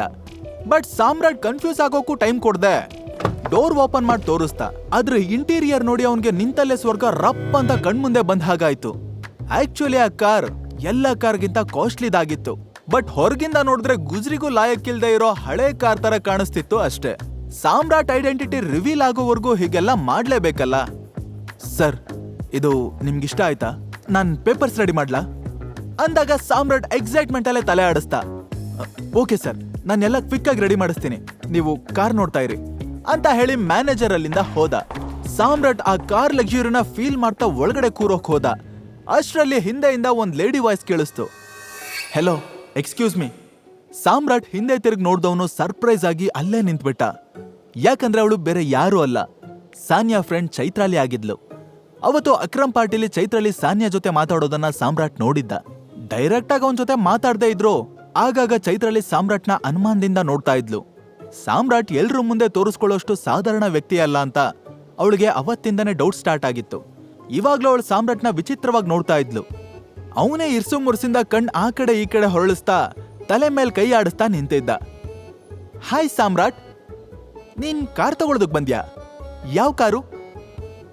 ಸಾಮ್ರಾಟ್ ಅವಳನ್ನ ಇದೇ ಫಸ್ಟ್ ಟೈಮ್ ನೋಡ್ತಿರೋದು ಅನ್ನೋ ತರ ಡ್ರಾಮಾ ಮಾಡ್ತಾ, ನೀವ್ಯಾರು ಗೊತ್ತಾಗ್ಲಿಲ್ಲ ನನ್ಗೆ ಅಂದ. ನಾನ್ ಗೊತ್ತಾಗ್ಲಿಲ್ವಾ? ನಾನು ಚೈತ್ರಾಲಿ, ನಿನ್ ಹೆಂಡತಿ ಸಾನ್ಯಾ ಫ್ರೆಂಡ್. ಅದ್ಬಿಡು, ಸಾನ್ಯಾ ಹೇಳ್ತಾ ಇದ್ಲು ನೀನ್ ತುಂಬಾ ಬಡವ ಹಾಗೆ ಹೀಗೆ ಅಂತ. ಬಟ್ ನೀನ್ ನೋಡಿದ್ರೆ ಕಾರ್ ಪರ್ಚೇಸ್ ಮಾಡೋದಕ್ ಬಂದಿದ್ಯಾ? ಅವಳು ವ್ಯಂಗ್ಯವಾಗಿ ಹೇಳಿದ್ಲು. ಹಾ ಹೌದು, ನಾನ್ ಬಡವನೇ. ಕಾರ್ ಕೊಂಡ್ಕೊಳ್ಳೋ ಅಷ್ಟು ದುಡ್ಡು ನಮ್ಗೆಲ್ಲಿಂದ ಬರ್ಬೇಕು? ಆಕ್ಚುಲಿ ಕಾರ್ ನನ್ಗಲ್ಲ, ನಮ್ ಬಾಸ್ಗೆ. ಅವರು ಬ್ಯುಸಿ ಇರೋದ್ರಿಂದ ನನ್ನನ್ನು ಕಳ್ಸಿದಾರಷ್ಟೇ. ಆ ಮಾತಿಂದ ಅವಳಿಗೆ ಡೌಟ್ ಇನ್ನೂ ಜಾಸ್ತಿ ಆಯ್ತು. ನಿಜನಾ? ನೀನ್ ಸುಳ್ಳು ಹೇಳ್ತಿಲ್ಲ ತಾನೆ? ಅರೆ, ನಾನ್ ಯಾಕೆ ಸುಳ್ಳು ಹೇಳಿ? ಅದರಿಂದ ನನ್ಗೇನ್ ಸಿಗತ್ತೆ? ಸರಿ, ಈಗ ನಾನೊಂದ್ ಕೆಲ್ಸ ಮಾಡ್ತೀನಿ, ಸಾನ್ಯಾ ಕಾಲ್ ಮಾಡ್ತೀನಿ, ಇಲ್ಲಿಗೆ ಬರೋಕ್ ಹೇಳ್ತೀನಿ. ನೀನ್ ನಿಮ್ ಬಾಸ್ಗೋಸ್ಕರ ಕಾರ್ ತಗೊಂಡ್ರು ಪರವಾಗಿಲ್ಲ, ಬಟ್ ನಿನ್ನನ್ನ ಕಾರಲ್ಲಿ ನೋಡಿ ಅವಳು ಖುಷಿ ಪಡ್ತಾಳೆ. ಚೈತ್ರಾಲಿ ಕಾಲ್ ಮಾಡೋದಕ್ ಮುಂದಾದ್ಲು. ತಕ್ಷಣ ಸಾಮ್ರಾಟ್ಗೆ ಎದೆ ಜಲ್ ಅಂತು. ಹೇ ನೋ, ಸುಮ್ನೆ ಯಾಕೆ ಕಾಲ್ ಮಾಡಿ ಅವಳನ್ನ ಡಿಸ್ಟರ್ಬ್ ಮಾಡ್ತೀಯಾ? ನಿನಗೆ ನನ್ನಿಂದ ಏನಾದ್ರೂ ಕೆಲಸ ಆಗ್ಬೇಕಿದ್ರೆ ಹೇಳು, ನಾನ್ ಮಾಡ್ಕೊಡ್ತೀನಿ. ಸಾಮ್ರಾಟ್ ಸಾನ್ಯನ ಹೆಸರು ಕೇಳಿದ್ರೇನೆ ಭಯ ಬೀಳೋದ್ ನೋಡಿ ಚೈತ್ರಾಲಿ ಮುಖದಲ್ಲಿ ನಗು ಬಂತು. ಹೀಗ್ ದಾರಿಗ್ ಬಾ, ಐ ವಾಂಟ್ ಎ ಟ್ರೀಟ್. ನೀನ್ ನನಗ್ ಟ್ರೀಟ್ ಕೊಡಿಸ್ಬೇಕು. ರೆಫ್ಯೂಸ್ ಮಾಡಿದ್ರೆ ಏನಾಗುತ್ತೆ ಅಂತ ಗೊತ್ತು ತಾನೆ? ನಿನ್ ಹೆಂಡತಿ ಕ್ಲೋಸ್ ಫ್ರೆಂಡ್ ನಾನು, ನೆನಪಿರ್ಲಿ ಅಂತ ಹೇಳಿ ಅವಳೆ ಕಾರ್ಡ್ ಅವ್ರು ತೆಗೆದು ಕೂತ್ಕೊಂಡ್ಲು. ನೆಕ್ಸ್ಟ್ ಮೂಮೆಂಟೇ ಮ್ಯಾನೇಜರ್ ಪೇಪರ್ಸ್ ತಂದು ಸಾಮ್ರಾಟ್ ಕೈಲಿ ಸೈನ್ ಮಾಡಿಸ್ಕೊಂಡು ಕೀ ಕೊಟ್ರು. ಸಾಮ್ರಾಟ್ ಪ್ರೊಸೀಜರ್ ಎಲ್ಲ ಮುಗಿಸಿ ಕಾರ್ ಹತ್ತದ. ಚೈತ್ರಾಲಿ ಸ್ಟೇಟಸ್ ತಕ್ಕಂತೆ ಟ್ರೀಟ್ ಕೊಡಿಸ್ಬೇಕು ಅಂದ್ರೆ ಲಕ್ಸುರಿಯಸ್ ಹೋಟೆಲ್ಗೆ ಹೋಗ್ಬೇಕಿತ್ತು. ಒಂದ್ ವೇಳೆ ಅವಳಿಗೆ ಟ್ರೀಟ್ ಇಷ್ಟ ಆಗದೆ ಇದ್ರೆ ಸಾನ್ಯಾ ಹತ್ರ ಚಾಡಿ ಹೇಳ್ತಾಳೆ. ಇದೆಲ್ಲ ಅಂದಾಜ್ ಮಾಡಿನೇ ಸಾಮ್ರಾಟ್ ಗೋಲ್ಡನ್ ಲೋಟಸ್ಗೆ ಕರ್ಕೊಂಡು ಹೊರಟ. ದಾರಿ ಯುದ್ದಕ್ಕೂ ಚೈತ್ರಾಲಿ ಸಾಮ್ರಾಟ್ನೇ ಕಿರ್ಗಣ್ಣಲ್ಲೇ ನೋಡ್ತಾ ಇದ್ಲು. ಅವಳ ಇಂಟೆನ್ಷನ್ ಏನು ಅನ್ನೋದು ಸಾಮ್ರಾಟ್ಗೆ ಗೊತ್ತಾಗ್ಲೇ ಇಲ್ಲ. ಹೋಟೆಲ್ ರೀಚ್ ಆಗಿ ಕಾರ್ ಪಾರ್ಕ್ ಮಾಡ್ತಿದ್ದಂಗೆ ಸಾಮ್ರಾಟ್ ಫೋನ್ ರಿಂಗ್ ಆಯ್ತು. ಅದು ಅಕ್ರಮ್ ನಂಬರ್ ಆಗಿತ್ತು. ಹಲೋ, ಹೇಳಿ ಅಂಕಲ್. ಹಾ ಟೈಗರ್, ನಿನ್ ಕಾರ್ ನಮ್ ಹೋಟೆಲ್ ಒಳಗಡೆ ಬಂದಿದ್ ನೋಡ್ದೆ. ಏನ್ ವಿಷಯ? ನನ್ ಜೊತೆ ಮಾತಾಡೋದಿತ್ತ? ಇಲ್ಲ ಅಂಕಲ್, ನನ್ನ ಫ್ರೆಂಡ್ ಜೊತೆ ಲಂಚಕ್ಕೆ ಬಂದಿದ್ದೀನಿ. ಸರಿ, ಹಾಗಾದ್ರೆ ನಾನು VIP ಕಾರ್ಡ್ ಕೊಡ್ತೀನಿ. ಮೇಲ್ಗಡೆ ಆಫೀಸಿಗೆ ಬರೋದಕ್ಕಾಗತ್ತಾ? ನಾನು ಬಂದ್ರೆ ಸುಮ್ಮನೆ ನಿನ್ ಮೇಲೆ ಎಲ್ಲರೂ ಅಟೆನ್ಷನ್ ಹೋಗುತ್ತೆ. ಹಾ ಅಂಕಲ್, ಬರ್ತೀನಿ. ಸಾಮ್ರಾಟ್ ಕಾಲ್ ಕಟ್ ಮಾಡಿ ಚೈತ್ರಾಲಿ ಜೊತೆ ಒಳಗ್ ಬಂದ. 5 ನಿಮಿಷ ಇಲ್ಲೇ ಕೂತಿರೋ, ಬರ್ತೀನಿ ಅಂತ ಹೇಳಿ ಚೈತ್ರಾಲಿ ಮಾತಾಡೋದಕ್ಕೂ ಮುಂಚೆನೆ ಸಾಮ್ರಾಟ್ ಫಸ್ಟ್ ಫ್ಲೋರ್ ಕಡೆ ಹೊರಟ. ಚೈತ್ರಾಲಿ ಅವನನ್ನ ಡೀಪ್ ಆಗಿ ಅಬ್ಸರ್ವ್ ಮಾಡ್ತಾನೆ. ಇದು ಅಕ್ರಮ್ ಹೋಟೆಲ್ ಅಲ್ವಾ? ಫಸ್ಟ್ ಫ್ಲೋರ್ನಲ್ಲೇ ಅವ್ರ ಆಫೀಸ್ ಇರೋದು. ಬಟ್ ಸಾಮ್ರಾಟ್ ಯಾಕೆ ಆ ಕಡೆ ಹೋಗ್ತಾ ಇದ್ದಾನೆ? ಆಗ್ಲೇ ಅವನಿಗೆ ಫೋನ್ ಮಾಡಿದ್ಯಾರು? ನಿಜವಾಗ್ಲೂ ಆ ಕಾರ್ ಅವನ್ ಬಾಸ್ತೇನಾ? ಯಾಕೋ ಎಲ್ಲ ಡೌಟ್ ಹೊಡಿತಿದ್ಯಲ್ಲ. ನಾನು ಫಸ್ಟ್ ಫ್ಲೋರಿಗೆ ಹೋದ್ರೆ ಏನಾದ್ರೂ ಕ್ಲಾರಿಟಿ ಸಿಗ್ಬಹುದಾ ಅಂತ ಯೋಚಿಸೋದಕ್ಕೆ ಶುರು ಮಾಡಿದ್ಲು. ಹಾಗಿದ್ರೆ ಚೈತ್ರಾಲಿನೂ ಅಕ್ರಮ್ ಆಫೀಸ್ ರೂಮ್ಗೆ ಹೋಗ್ಬಿಡ್ತಾಳ. ಸಾಮ್ರಾಟ್ ರಿಯಲ್ ಐಡೆಂಟಿಟಿನ ಕಂಡು ಹಿಡಿತಾಳ. ಅಷ್ಟಕ್ಕೂ ಚೈತ್ರಾಲಿ ಇಂಟೆನ್ಷನ್ ಏನು? ಸಾಮ್ರಾಟ್ ಹಿಂದೆ ಯಾಕೆ ಸುತ್ತುತ್ತಿದ್ದಾಳೆ? ಸಾಮ್ರಾಟ್ ಭೂಗತ ಲೋಕದ ದೊರೆಯಾಗೋದ್ ಯಾವಾಗ? ಇದನ್ನೆಲ್ಲ ತಿಳ್ಕೊಳ್ಳೋದಕ್ಕೆ ತಪ್ಪದೆ ಕೇಳಿ tiger returns, only on packet FM.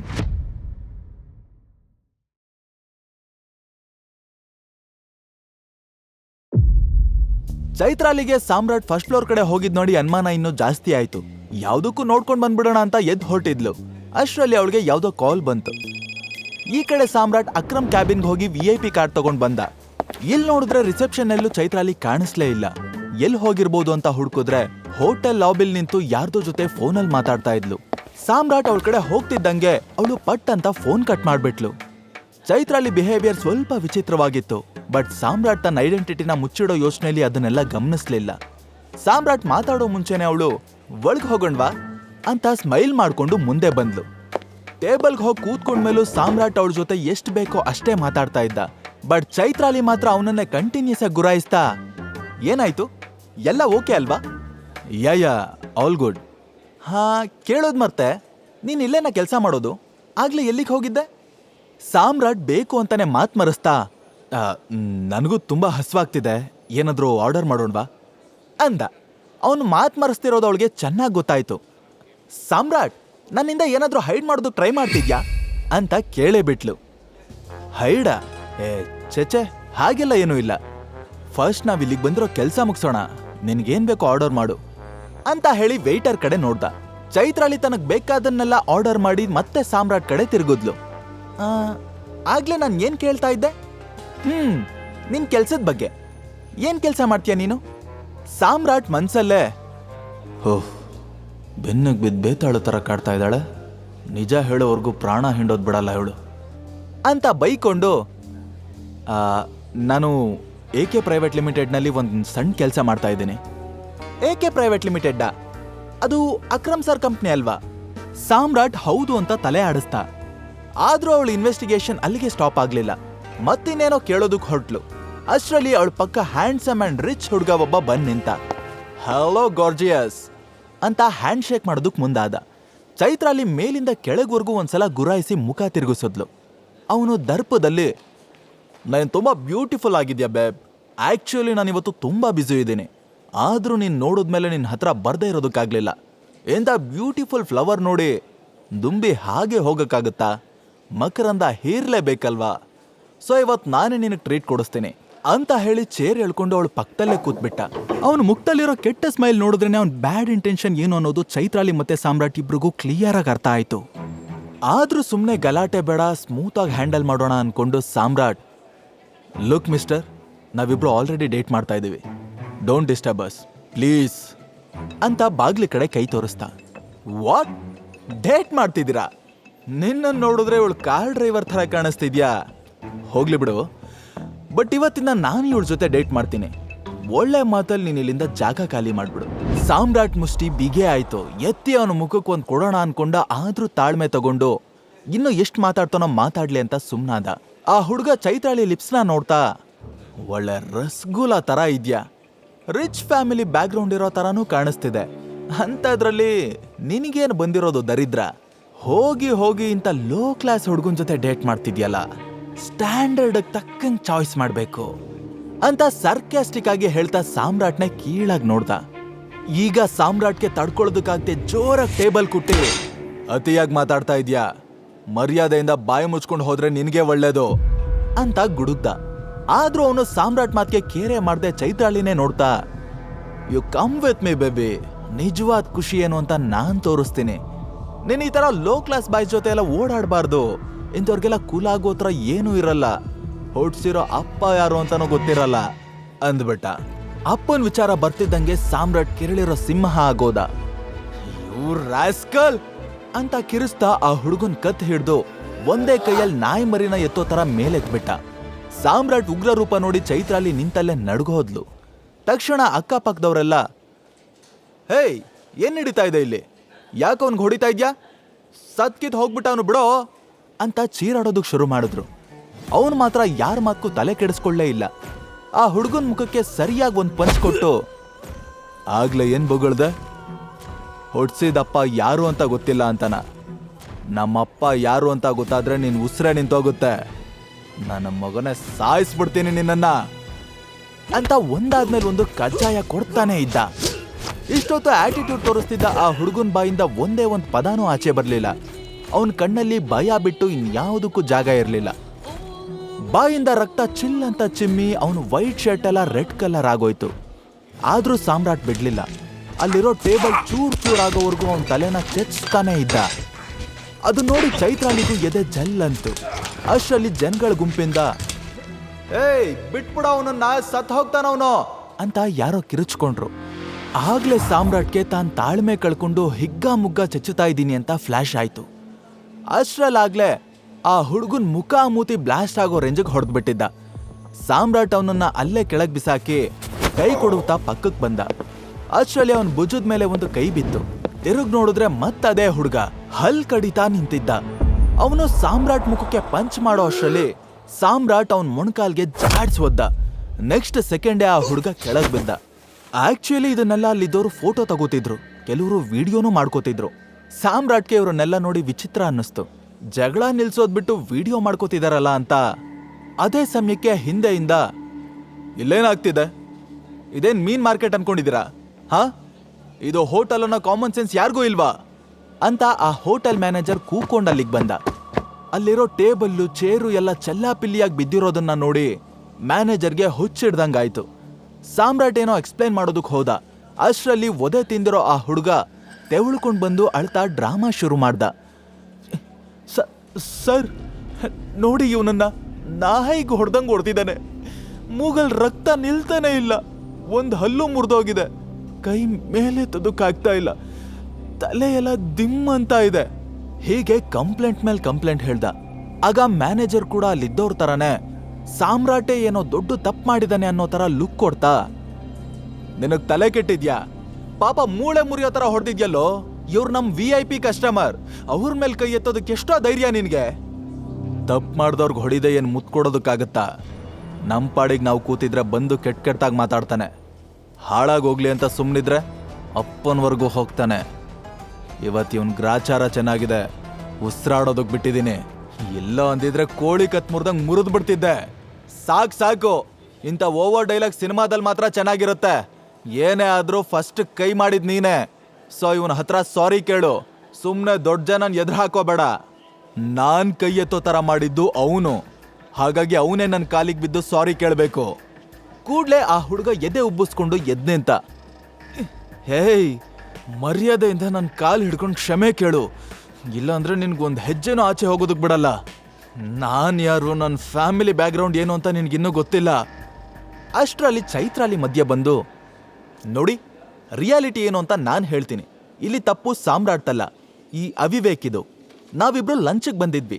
ಆಗ ಇವ್ನು ನನ್ನ ಹತ್ರ ಬಂದು ಕೆಟ್ಟಾಗಿ ಮಾತಾಡ್ದ. ಸಾಮ್ರಾಟಿಗೆ ಕೋಪ ಬಂದು ಸರಿಯಾಗಿ ತದಗ್ತ ಅಂತ ಇರೋ ಸತ್ಯನೆಲ್ಲ ಹೇಳಿದ್ಲು. ಮ್ಯಾನೇಜರ್ ಆ ಹುಡುಗನ ಕಡೆ ತಿರುಗಿ ಸಾಫ್ಟ್ ಆಗಿ, ತಿಳುವಳಿಕೆ ಇರೋ ತರ ಕಾಣಿಸ್ತೀಯ, ಆದ್ರೂ ಯಾಕೆ ಹೀಗೆ ನಡ್ಕೊಂಡೆ ಅಂತ ಕೇಳ್ದ. ಅವನ್ ಏನೋ ಮಾತಾಡ್ದೆ ತಲೆ ತಗ್ಗಿಸ್ತಾ. ಆದ್ರೆ ನಿಜ ಗೊತ್ತಾದ್ಮೇಲೂ ಮ್ಯಾನೇಜರ್ ಸಾಮ್ರಾಟ್ ಪರ ಮಾತಾಡ್ಲಿಲ್ಲ. ಬಟನ್ ಕಿತ್ತಿರೋ ಅವ್ನ ಶರ್ಟು, ಸವ್ದಿರೋ ಸ್ಲಿಪ್ಪರ್ ನೋಡಿ, ಕಾರಣ ಏನೇ ಇರ್ಲಿ ಮೇಡಮ್, ಇವನು ಕೈ ಮಾಡಿದ ತಪ್ಪೆ, ಹಾಗಾಗಿ ಕ್ಷಮೆ ಕೇಳಲೇಬೇಕು ಅಂತ ಹೇಳ್ದ. ಮ್ಯಾನೇಜರ್ ಹಾಗೆ ಮಾತಾಡೋದಕ್ಕೆ ಏನ್ ಕಾರಣ ಅನ್ನೋದು ಸಾಮ್ರಾಟಿಗೆ ಗೊತ್ತಾಯ್ತು.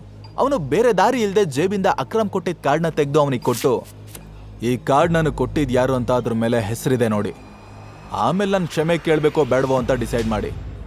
ಆ ಕಾರ್ಡಲ್ಲಿ ಅಕ್ರಮ್ ಹೆಸರಿರೋದು ನೋಡಿ ಮ್ಯಾನೇಜರ್ ಬೈದಲ್ಲಿ ಬೆವ್ರು ಹೋದ. ಹಾರ್ಟ್ ಬಿಟ್ ಬುಲೆಟ್ ಟ್ರೈನ್ ತರ ಫಾಸ್ಟ್ ಆಯ್ತು.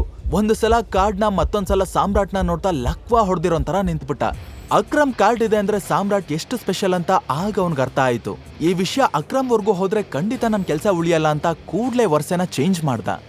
ಸೀದಾ ಹುಡುಗನ ಹತ್ರ ಹೋಗಿ, ಬೇರೆಯವ್ರ ಮನೆ ಹೆಣ್ಮಕ್ಳ ಜೊತೆ ಮಾತಾಡೋದಕ್ಕೂ ಮೊದಲು ನಿಮ್ಮಮ್ಮನ ಹತ್ರ ಹೋಗಿ ಹೇಗ್ ಬಿಹೇವ್ ಮಾಡಬೇಕು, ಅವ್ರಿಗೆ ಹೇಗ್ ಗೌರವ ಕೊಡಬೇಕು ಅಂತ ಕಲ್ತ್ಕೊಂಡ್ ಬಾ ಅಂತ ಚೆನ್ನಾಗಿ ಉಗ್ದು ಉಪ್ಪಿನಕಾಯಿ ಹಾಕ್ದ.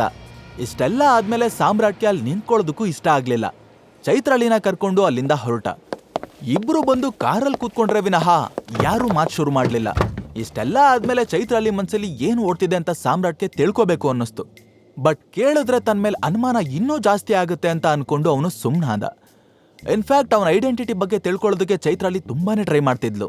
ಅವಳಿಗೆ ಒಂದು ಚಿಕ್ಕ ಕ್ಲೂ ಸಿಕ್ಕಿದ್ರು ಕಂಡು ಹಿಡಿದೇ ಬಿಡ್ತಿರ್ಲಿಲ್ಲ. ಇವರು ಲಂಚ್ಗೆ ಅಂತ ಬಂದಿದ್ರು. ಈಗ ಹಾಗೆ ಹೋಗೋ ಹಾಗಾಯ್ತು. ಸಾಮ್ರಾಟ್ಗೆ ಬೇರೆ ತುಂಬಾನೇ ಹಸ್ವಾಗಿತ್ತು. ಆದ್ರೂ ಊಟದ ಬಗ್ಗೆ ಅವನು ಮಾತಾಡೋದಕ್ಕೆ ಹೋಗ್ಲಿಲ್ಲ. ಅವನ್ಗೆ ಹಸ್ಕೊಂಡಿದ್ದು ಅಭ್ಯಾಸ ಆಗೋಗಿತ್ತು. ಚಿಕ್ಕ ವಯಸ್ಸಿಂದಾನು ಅವನ್ಗೆ 2 ಹೊತ್ತು ತಿನ್ನೋದಕ್ಕೆ ಸಿಕ್ತಿದ್ದಿದ್ದೇ ಹೆಚ್ಚು. ಎಷ್ಟೋ ರಾತ್ರಿ ಬರೀ ನೀರ್ ಕುಡ್ದೆ ಮಲಗ್ತಿದ್ದ. ಈ ಕಡೆ ಚೈತ್ರಾಲಿ ಅವನನ್ನೇ ಪದೇ ಪದೇ ನೋಡ್ತಿದ್ಲು. ಕೊನೆಗೆ ಅವಳಿಗೆ ತಡ್ಕೊಳ್ಳೋದಕ್ಕಾಗ್ದೆ, ಆರ್ ಯು ಓಕೆ ಅಂತ ಕೇಳಿದ್ಲು. Yes I am okay, but sorry, ನಿನಗೆ ಒಳ್ಳೆ ಟ್ರೀಟ್ ಕೊಡ್ಸೋಣ ಅಂತ ಕರ್ಕೊಂಡು ಬಂದೆ, ಆದ್ರೆ ಎಲ್ಲ ಹಾಳಾಯ್ತು. ನಿನಗೆ ಓಕೆ ಅಂದ್ರೆ ನಾವು ಬೇರೆ ಕಡೆ ಹೋಗೋಣ ಬಾ. ಎಸ್ ಅಫ್ಕೋರ್ಸ್, ನಾನಿವತ್ತು ಇಡೀ ದಿನ ಫ್ರೀ ಇದ್ದೀನಿ, ಸೊ ಏನು ಪ್ರಾಬ್ಲಮ್ ಇಲ್ಲ. ಸಾಮ್ರಾಟ್ ಕಾರ್ ಟರ್ನ್ ಮಾಡ್ದ. ಸ್ವಲ್ಪ ಹೊತ್ತಿನ ನಂತರ ಅವರು ಮತ್ತೊಂದು ಲಕ್ಸುರಿಯಸ್ ಹೋಟೆಲ್ ರೀಚ್ ಆದ್ರು. ಆ ಹೋಟೆಲ್ ಬೋರ್ಡ್ ಕಡೆ ನೋಡ್ತಾ ಚೈತ್ರಾಲಿ ಒಳಗ್ ಕಾಲಿಟ್ಲು. ಸಾಮ್ರಾಟ್ ಕೂಡ ನೋಡ್ದ. ಅದು ಸಂಜಯ್ನ ಪರಮಶತ್ರು ದಿಗ್ಬಾಲ್ ಹೋಟೆಲ್ ಆಗಿತ್ತು. ಸಾಮ್ರಾಟ್ ಗೊತ್ತಿದ್ದೇ ಅಲ್ಲಿಗೆ ಬಂದಿದ್ದ. ಆ ಹೋಟೆಲ್ ಜೊತೆಗೆ ದಿಗ್ಬಾಲ್ ದೊಡ್ಡ ಮಾಫಿಯಾ ಗ್ಯಾಂಗ್ನು ನಡೆಸ್ತಿದ್ದ. ಬೆಂಗಳೂರಿನ ಭೂಗತ ಲೋಕದಲ್ಲಿ ಟೈಗರ್ ಹೆಸರು ಎಷ್ಟು ಫೇಮಸ್ ಆಗಿತ್ತೋ ದಿಗ್ಬಾಲ್ ಹೆಸರು ಕೂಡ ಅಷ್ಟೇ ಜೋರಾಗಿತ್ತು. ಅವನು ಸಂಜಯ್ ಮಾಡಿರೋ ಅಷ್ಟೇ ದುಡ್ಡು, ಆಸ್ತಿ ಪಾಸ್ತಿ ಎಲ್ಲ ಮಾಡಿದ್ದ. ಇವತ್ತಾದ್ರೂ ದಿಗ್ಬಾಲ್ನ ನೋಡೋ ಚಾನ್ಸ್ ಸಿಗ್ಬೋದು ಅನ್ಕೊಳ್ತಾನೆ ಸಾಮ್ರಾಟ್ ಒಳಗ್ ಹೋಗಿ ಕೂತ್ಕೊಂಡ. ಚೈತ್ರಾಲಿ ಕ್ಯೂರಿಯಸ್ ಆಗಿ ಅವನನ್ನೇ ನೋಡ್ತಾ, ಹಾಗಾದ್ರೆ ನಿನ್ ಬಗ್ಗೆ ಏನೋ ಹೇಳ್ಬಾರ್ದು ಅಂತ ಡಿಸೈಡ್ ಮಾಡಿದ್ಯಾ ಅಂತ ಕೇಳಿದ್ಲು. ಸಾಮ್ರಾಟ್ ಫುಡ್ ಆರ್ಡರ್ ಮಾಡ್ತಾ, ಯಾವ್ದ್ರ ಬಗ್ಗೆ ಕೇಳ್ತಿದ್ಯಾ? ಚೈತ್ರಾಲಿ ಮನ್ಸಲ್ಲಿ ನಿಜವಾಗ್ಲೂ ಯಾಕೆ ಅನುಮಾನ ಸೃಷ್ಟಿಯಾಗಿದೆ ಅನ್ನೋದು ಸಾಮ್ರಾಟ್ಗೆ ಗೊತ್ತಾಗ್ತಿತ್ತು. ಅವತ್ತು ಪಾರ್ಟಿಲಿ ಅಕ್ರಮ್ ಸಾಮ್ರಾಟ್ನ ಸೆಪರೇಟ್ ಆಗಿ ರೂಮ್ ಒಳಗಡೆ ಕರ್ಕೊಂಡು ಹೋದಾಗ ಎಲ್ರೂ ಅವನ್ನ ಡ್ರೈವರ್ ಮಗ ಇರ್ಬೋದು ಅಂತ ನಂಬಿದ್ರು. ಬಟ್ ಚೈತ್ರಾಲಿ ಮಾತ್ರ ಅದನ್ನ ನಂಬಿರ್ಲಿಲ್ಲ. ಚೈತ್ರಾಲಿ ಪಟ್ಟು ಬಿಡ್ದೆ, ನೋಡು ಎಲ್ಲ ಗೊತ್ತಿದ್ದು ಡ್ರಾಮಾ ಮಾಡ್ಬೇಡ, ನಾನ್ ನಿನ್ ಬಗ್ಗೆನೇ ಕೇಳ್ತಾ ಇರೋದು ಅಂದ್ಲು. ನನ್ ಬಗ್ಗೆನಾ? ನನ್ ಬಗ್ಗೆ ಹೇಳ್ಕೊಳ್ಳೋವಂಥದ್ದೇನಿದೆ, ಅಂತ ಸ್ಪೆಷಲ್ ವ್ಯಕ್ತಿ ಏನಲ್ಲ ನಾನು. ಸಾಮ್ರಾಟ್ ಬೇಕು ಅಂತಾನೆ ಚೈತ್ರಾಲಿ ಮಾತಿಂದ ಎಸ್ಕೇಪ್ ಆಗೋದಕ್ಕೆ ಟ್ರೈ ಮಾಡ್ತಿದ್ದ. ಅಷ್ಟರಲ್ಲಿ ಅವನ ಕಣ್ಣು ಪಕ್ಕದ ಟೇಬಲ್ ಅಲ್ಲಿ ಕೂತಿರೋರ್ ಮೇಲೆ ಬಿತ್ತು. ಅವರು ಏನೋ ತುಂಬಾ ಸೀರಿಯಸ್ ಆಗಿ ಮಾತಾಡ್ತಿದ್ರು. ಇವಾಗ ಬೆಂಗಳೂರು ಮಾಫಿಯಾದಲ್ಲಿ ಮಾತ್ರ ಅಲ್ಲ, ಇಡೀ ಅಂಡರ್ ವರ್ಲ್ಡ್ ತುಂಬಾ ಯಾರ ಹೆಸರು ಓಡಾಡ್ತಿರೋದು ಹೇಳು? ದಿಕ್ಪಾಲ್, ಡೆವಿಲ್ ದಿಕ್ಪಾಲ್ ಹೆಸರು ಕಣ. ಕರೆಕ್ಟ್ ಆಗಿ ಹೇಳ್ದೆ ಎಬ್ಬೆಟ್ಟು. ಟೈಗರ್ ಅಂಡರ್ ವರ್ಲ್ಡ್ ಇಂದ ಮಾಯ ಆದ್ಮೇಲೆ ಟೈಗರ್ ಅನ್ನೋ ಹೆಸರು ಮಾಯ ಆಯ್ತು.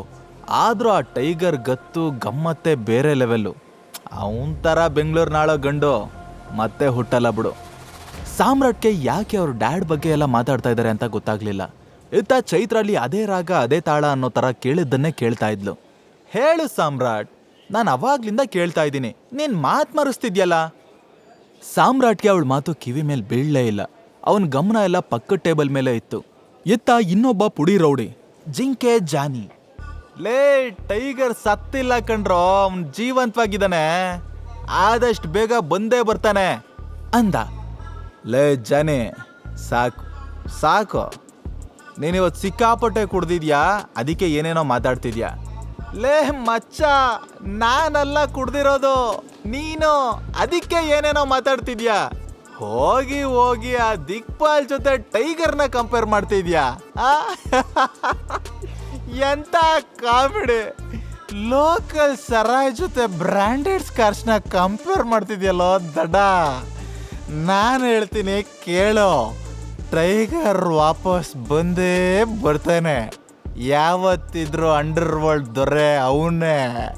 ಅವನ ಮಾತು ಕೇಳಿ ಸಾಮ್ರಾಟ್ಗೆ ಒಂದು ಕ್ಷಣ ರೋಮಾಂಚನ ಆಯ್ತು.